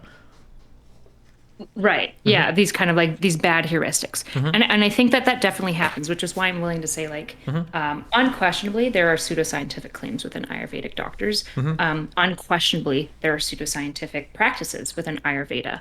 I'm sure you probably heard my argument of basically the lens at how they view human problems to me isn't well tested in mental health because it's a very different lens, which is viewing humans in this more holistic, right? Whereas like we would look at like mental health as you have depression that has multiple symptoms. A more like Ayurvedic approach would be you have an imbalance somewhere which has a lot of symptoms, depression being one of them, maybe IBS being another, right? I'm curious to see if that mindset that has led to something like meditation and yoga and other practices that have been pretty instrumental for mental health. I just want to see if we can incorporate those ideas into an empirical lens and just hypothesis generate from a mentality of viewing it more from like this Ayurvedic discipline and seeing what hypotheses. That's basically what I'm interested in doing with Ayurveda, right? To be honest, the doshas sound pretty not great. I don't think that they're going to bear out long term. Sure. And I think we largely agree. And I think most people largely agree. I think the biggest pushback you get is when people feel like when people want to call something a pseudoscience, regardless of what definitions, how complicated they make it try to sound. When people call something a pseudoscience, what they really mean is they're saying that something has a bad process. It might occasionally spit out a good conclusion, but the process itself is fundamentally flawed. Therefore, even valid conclusions that come out are not good, because if you credit that institution for occasionally stumbling upon a right answer, you're probably going to lead to more and more incorrect answers, just because the process is fundamentally flawed. I think when people talk about a pseudoscience, that's generally what they mean. Yeah, I agree, right? It's basically like it's a discipline of thinking that seems to like defy scientific method. The thing that I find interesting about Ayurvedic medicine is that like there are pieces of it that aren't testable, right? But there are pieces of it that are. And it's not obvious to me, like basically I'm not willing to label like a discipline and perspective of Ayurveda. Like it is possible that they're monkeys at typewriters and they've just happened to like hash out a couple patterns, but to me, it's fundamentally anti-scientific to assume that before we test it, basically. I just want to test it and see, because it might be the thing that shifts the axiom in mental health and gives us a huge leap forward in treatment. And we need it. Yeah, potentially. I think that's another statement. I think you need to amend that with one thing. Just because something hasn't been tested doesn't mean that we can't throw it out or whatever. It's more like if it hasn't been tested, but it also shows like promising results. So for instance, like I could claim a million number of things that like chewing on the side of your monitor might cure cancer, and I don't think you would be skeptical of the claim until further testing is happening. But I think that if I could show you that I'd gotten like 30 people with cancer to do that, and they had like a statistically higher remission rate, a statistically significant higher remission rate than other people, then you'd be like, oh, okay, maybe now it's worth exploring. But there has to also be, it's not just the fact that it's not tested, but it's the fact that it hasn't been empirically validated, but there seems to be some promise in that area because some result, whether it's a case study or a very small trial, has shown some promise, right? Yeah, or even the fact that like there's been enough clinical experience of kind of reporting something, right? Like if we have a bunch of like, especially like medical doctors who are claiming some sort of like consistent experience of being like, man, I noticed the more I like recommended vitamin C, this happened. We just have to like test it, right? Sure. And it feels to me that we want to kind of toss out the baby with the bathwater. And I can understand with Ayurveda, like by and large, like this idea of like theoretical speculation, right? Like it doesn't, the whole argument of like chewing on the side of your monitor is going to fix cancer. Well, the reason like why we might be a lot quicker to dismiss that is because like there is zero level of theoretical speculation, and probably there is zero doctors who also would give clinical experience of that being valid, Potentially, right? yeah. Although But I if also... we get Or go ahead. 42 doctors being like, man, not any monitor, but specifically the MSI monitor that's like curved has this weird effect of shrinking cancer, right? Sure. Like that would be extremely unlikely. But if we start getting multiple doctors reporting this, we like trust a level of their clinical experience to just test it. Man, it that's sounds pretty bogus, but yeah. So this is interesting to me. So, and no offense to you, because I think you fall a little bit more on the clinical side than the research side, right? You've got a lot of experience. I've done a bit of research, but like I have a thesis, but I would say I've got more experience in clinical work overall. But I've done so something that I've figured out over the past 3 years, especially, and it's sad because my respect for humans constantly dwindles. But it seems to be the case that doctors have all the same follies, all the same cognitive biases, all the same pitfalls that like normal humans do. They are normal humans, to be fair. But what I mean by that is that like this. So here's what I thought, okay? Because I'm a naive dipshit, right? What I would have expected is that like a patient comes in and you're a doctor and the patient gives it the symptoms. You listen to how they self-report. You take into that account, and then you're familiar with the latest research. You maybe peruse a database. You maybe consult with other physicians. You're like, okay, we're gonna go with this treatment regimen. That's how I kind of would have assumed that like this is how a doctor does a diagnosis and a prescription in a medical environment. But it seems to be the case that they're way more human than that. A doctor might have prescribed vitamin C one time for a patient, and maybe they had a surprising recovery, and then they'll keep doing it and they'll see like, oh, my patients are recovering. And at some point, like the clinical practice of a doctor will start to fall pretty surprisingly outside of what is like verified by research, or sometimes even contrary to research. And then you end up getting these like clinical practitioners that are swearing by certain treatment regimens that aren't really empirically validated at all, or have actually been shown to be ineffective, which was surprising to me. And I started to find this out over the coronavirus stuff, because there's a lot of doctors that will swear by like these really complicated hydroxychloroquine plus azithromycin plus zinc regimens and all these really like it almost feels like everybody wants to be like, I want to figure out the next treatment regimen for, here's the 12 vitamins, and none of it has been empirically validated, but they all have their own clinical experience and they all swear by their own clinical experience. And it wouldn't surprise me if some patients did get better doing what they did, but there's a reason why we go to like the research part versus the like just an individual doctor's clinical experience, though a lot of them echoing something could be cause for further investigation, right? Yeah, and to be honest, in the conversation, that was where I was getting really frustrated with Chud, because I was trying to explain. He was like, well, doshas have no evidence. And I'm like, that's the issue, is there's multiple articles published on it that are like peer reviewed. The problem is that I would argue that they're biased, right? So like we now have this issue where there's like, we have an issue in academia overall. We do have predatory journals and all this stuff. And so we need to like figure out how to manage that better. But once you start getting this issue of basically, well, now we have, even though they're biased journals can still sometimes stumble upon accurate information, right? Sure. Which is why I'm saying like doshas to me seem pretty bunk. Like none of it appeals to me. Theoretical speculation doesn't seem great, but we should probably test it. And the view that went into creating doshas interests me from an empirical lens. Like genuinely, I would even be interested in doing just research on it, of like hypothesis generation, of testing like predictions and stuff like that. Like I just think it's interesting. Have you this is you either hate this or fucking love this. Are you familiar with the concept of like the philosophy of science? Yes. I think that sometimes when have you ever heard of the term scientism? Yes. Okay, so I'm playing the devil's advocate on this conversation, just so I can make sure I understand where you're coming from, and then that you understand where other people come from. I think you do, and I think we do. I'm just making sure, but I largely agree with your position. But I think that when you have these types of conversations with people, I think you have to take a really big step back from anything having to do with what you're actually talking about, and just have like a more fundamental conversation on how when you're raised in a certain environment and you practice things in a certain way, it's very easy to think that like this is kind of like the objective truth that is mapping onto reality in an objective way, and everything else is like voodoo hogwash. So like Western scientific practices, Western medical practices, like these are just de facto, that it becomes, instead of it becoming like a tool, it becomes the standard, and anything else is like an aberrant deviation from the standard, right? Right. Yeah. Yeah. I think that it's worth talking about that. I think you got close to getting into that with, you brought up something that is very Western centric. I think our view of mental health is very the medical model of mental yeah, health, it's like neuropharmacological. Like I have brain chemicals that I can change with drugs, and this is going to be one of my biggest vectors of attack to fixing mental illness. It's like, and it seems to be like a very Western centric approach.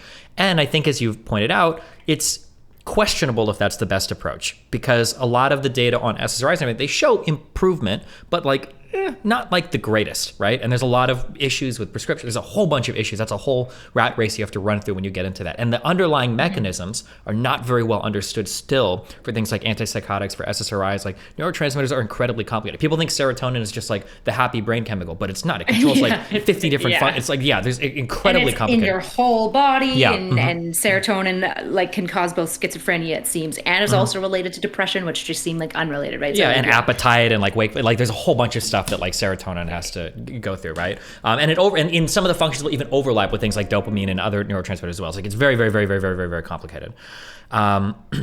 I think that when you have these conversations, I think you have to go back to that really fundamental approach, because I think when people are listening to you, what they hear you say is you're basically saying like, it's not always good to be rational. Sometimes we should be super irrational, and that would be based to explore that. I think that's where almost all of your conversations with other people and people that are talking about it. So like I think Pisco came on to talk on my stream, WickedSupreme, everybody, what they're hearing you say is that like sometimes being really irrational and illogical can be good, and we should try that. I think that's where most people are coming at it, because they view like kind of the Western model of doing things as objectively, factually, this is the standard default 100%, and anything from this that deviates is just like bullshit bunk hogwash, basically.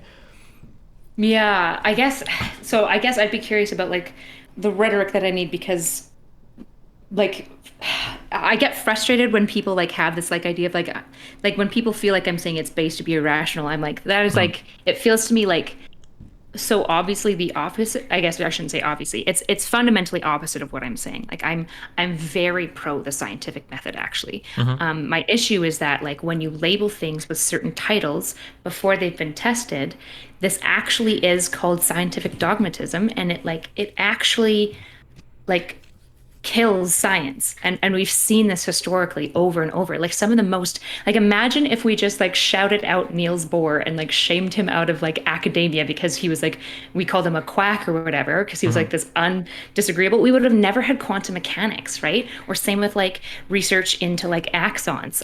Everyone thought he was crazy. Everyone thought he was stupid for what he was doing. They thought it was complete hogwash and irrational because we didn't have any like theoretical speculation for how it worked. And then he like literally like leapt us forward in our understanding of like axonal understanding.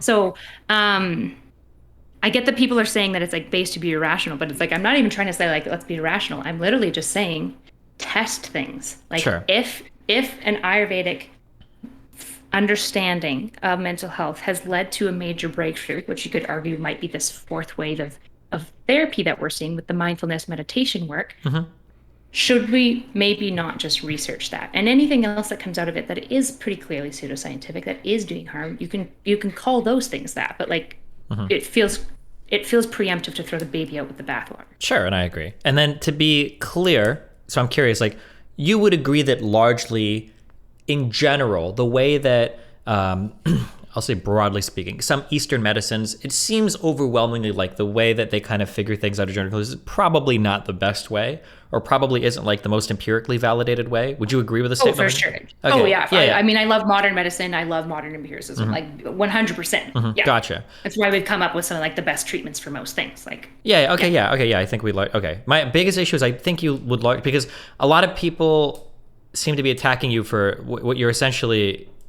it feels like people think you're saying that like, oh yeah, well if somebody wants to go to an Ayurvedic doctor or a chiropractor, you know, instead of like a cancer doctor, I think they should be allowed to do that. We should explore, and we're here to learn and listen, right? Which I don't think is what you're saying at all. Which is not what I'm saying. I'm not talking about practices at all. I like Chud brought up like how there's like a bunch of Ayurvedic medicines that are like super like toxic, and I'm like, yeah, let's encourage people not to do that. We can even call it like whatever label we want to throw on it. Like if we want to call it pseudoscientific or just like harmful or anything, call it those things. I'm just talking about purely from like a scientific hypothesis generation lens, which I understand like loses people because it's like all connected to this Dr. K stuff. But they're like, well, so are you defending Dr. K? And I'm like, no, I would say that like Dr. K has claimed things to be empirically backed that when I've looked into the evidence for it, aren't, right? And that's a problem, and he should probably do his best to correct that. And there's some concerns that go into it. But as you said, there's the reality when we get to like practical doctors is that happens all the time. It's just that most doctors don't have like most of their medical practice public and on stage. Gotcha. Yeah. Okay. Yeah. Okay. Yeah. Another thing I think when I have these conversations is that like, especially when it comes to, I would always draw a distinction between like mental health and physical health too. Because I think that the way that we model these things is almost necessarily different, right? Like I'm very confident in saying no amount of a person praying for somebody is going to fix their bones if they have like a, you know, like an external fracture or whatever, or like a protruding bro. Like this is stuff you obviously need some sort of like objective surgical intervention for it. Yeah. But when it comes to mental health, I think that the topic gets a lot more hairy because our fundamental understanding of mental health is, when I say fundamental, I mean like on like a biochemical level, is not really there yet. And I think that it feels like people have way more. They think that our current understanding of like neuroscience is way further along than it actually is.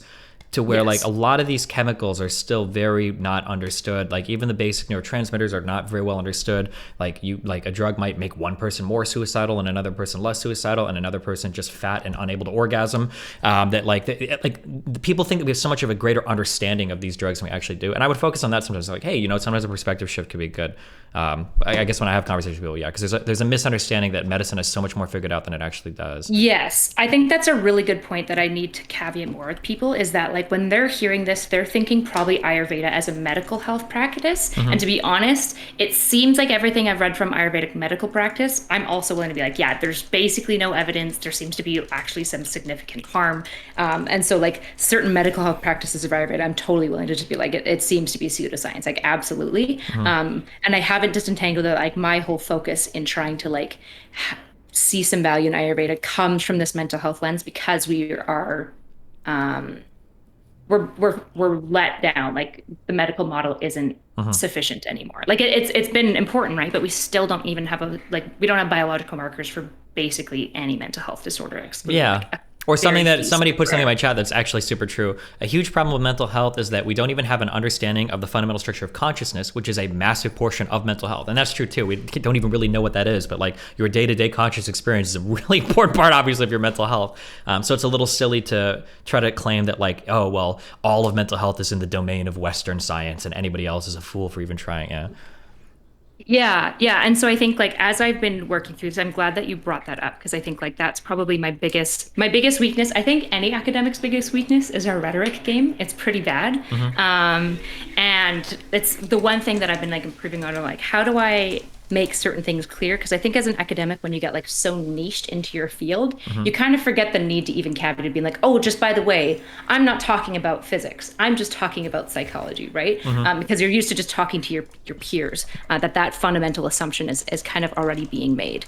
So yeah, I think that's a really important disentangling because I can understand from other people's lens if they're viewing this and mostly being like, so what, you're trying to tell me that we should just keep testing to see if drinking cow piss is going to like fix my Crohn's? And I'm like, no, I'm not saying that, right? I'm not like pro astrology and all these like sorts of like woo woo things, right? I'm just, we need something with mental health. And I don't even think Ayurveda and doshas are going to be it, but like, fuck, we got to test it because we need something. We need something more in this field.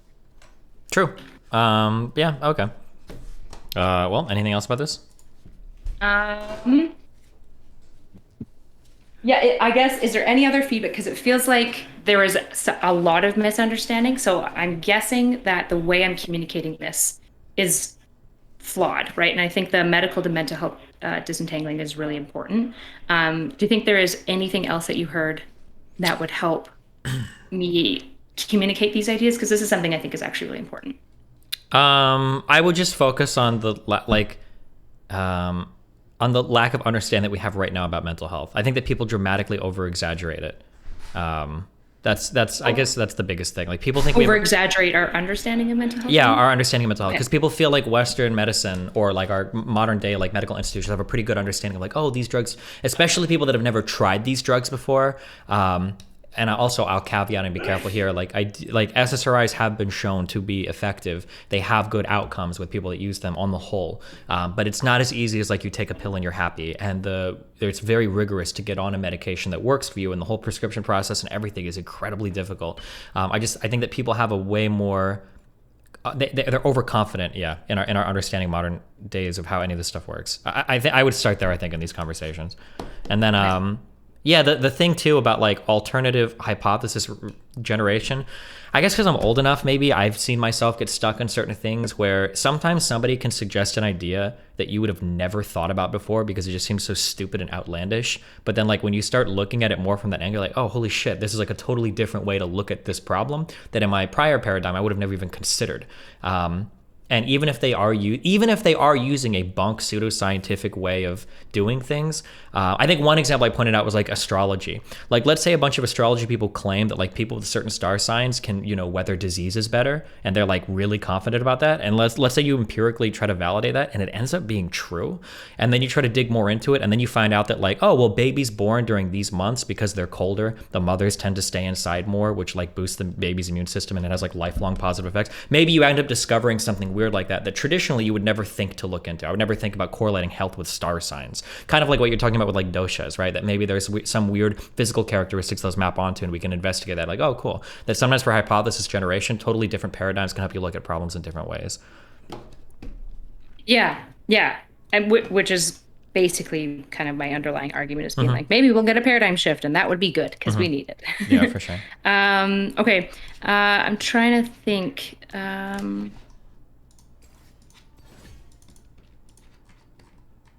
Yeah, I think that's basically it. I guess we talked a little bit about like scientism. I'm curious if you think, because like my concern is that like I feel like there's actually some like somewhat like people who really love science are also becoming like scientifically dogmatic, which is actually like antithetical to the nature of science, which is like Actually, I don't know if that's actually true, but because it seems like a lot of scientific academia builds itself around its dogma, and it takes a pretty big shake to actually get them to change their fucking mind. But in an ideal world, I agree with what you're saying.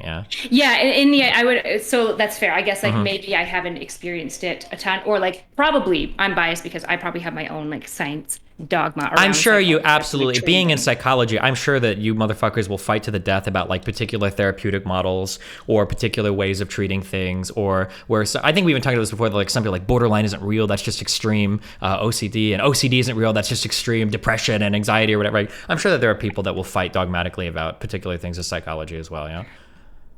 Yeah, that's fair. I guess I was surprised to experience it like so aggressively in this online sphere. Like I haven't come across it, and it like kind of like got my flags up being like, whoa, like are people not like, it's even though academics do this shit, we also get like hammered all the time in our like research ethics and like and our like methodology to not do this shit, right? And they always point to like Niels Bohr or like anything that basically like broke axiomatic truths that we hold as like unchangeable. Yeah. And we're like, look, if we didn't test this thing, we wouldn't have had this massive leap forward in the field. And so we shouldn't do that, right? And so I've had that like hounded into my head of being like, just test things.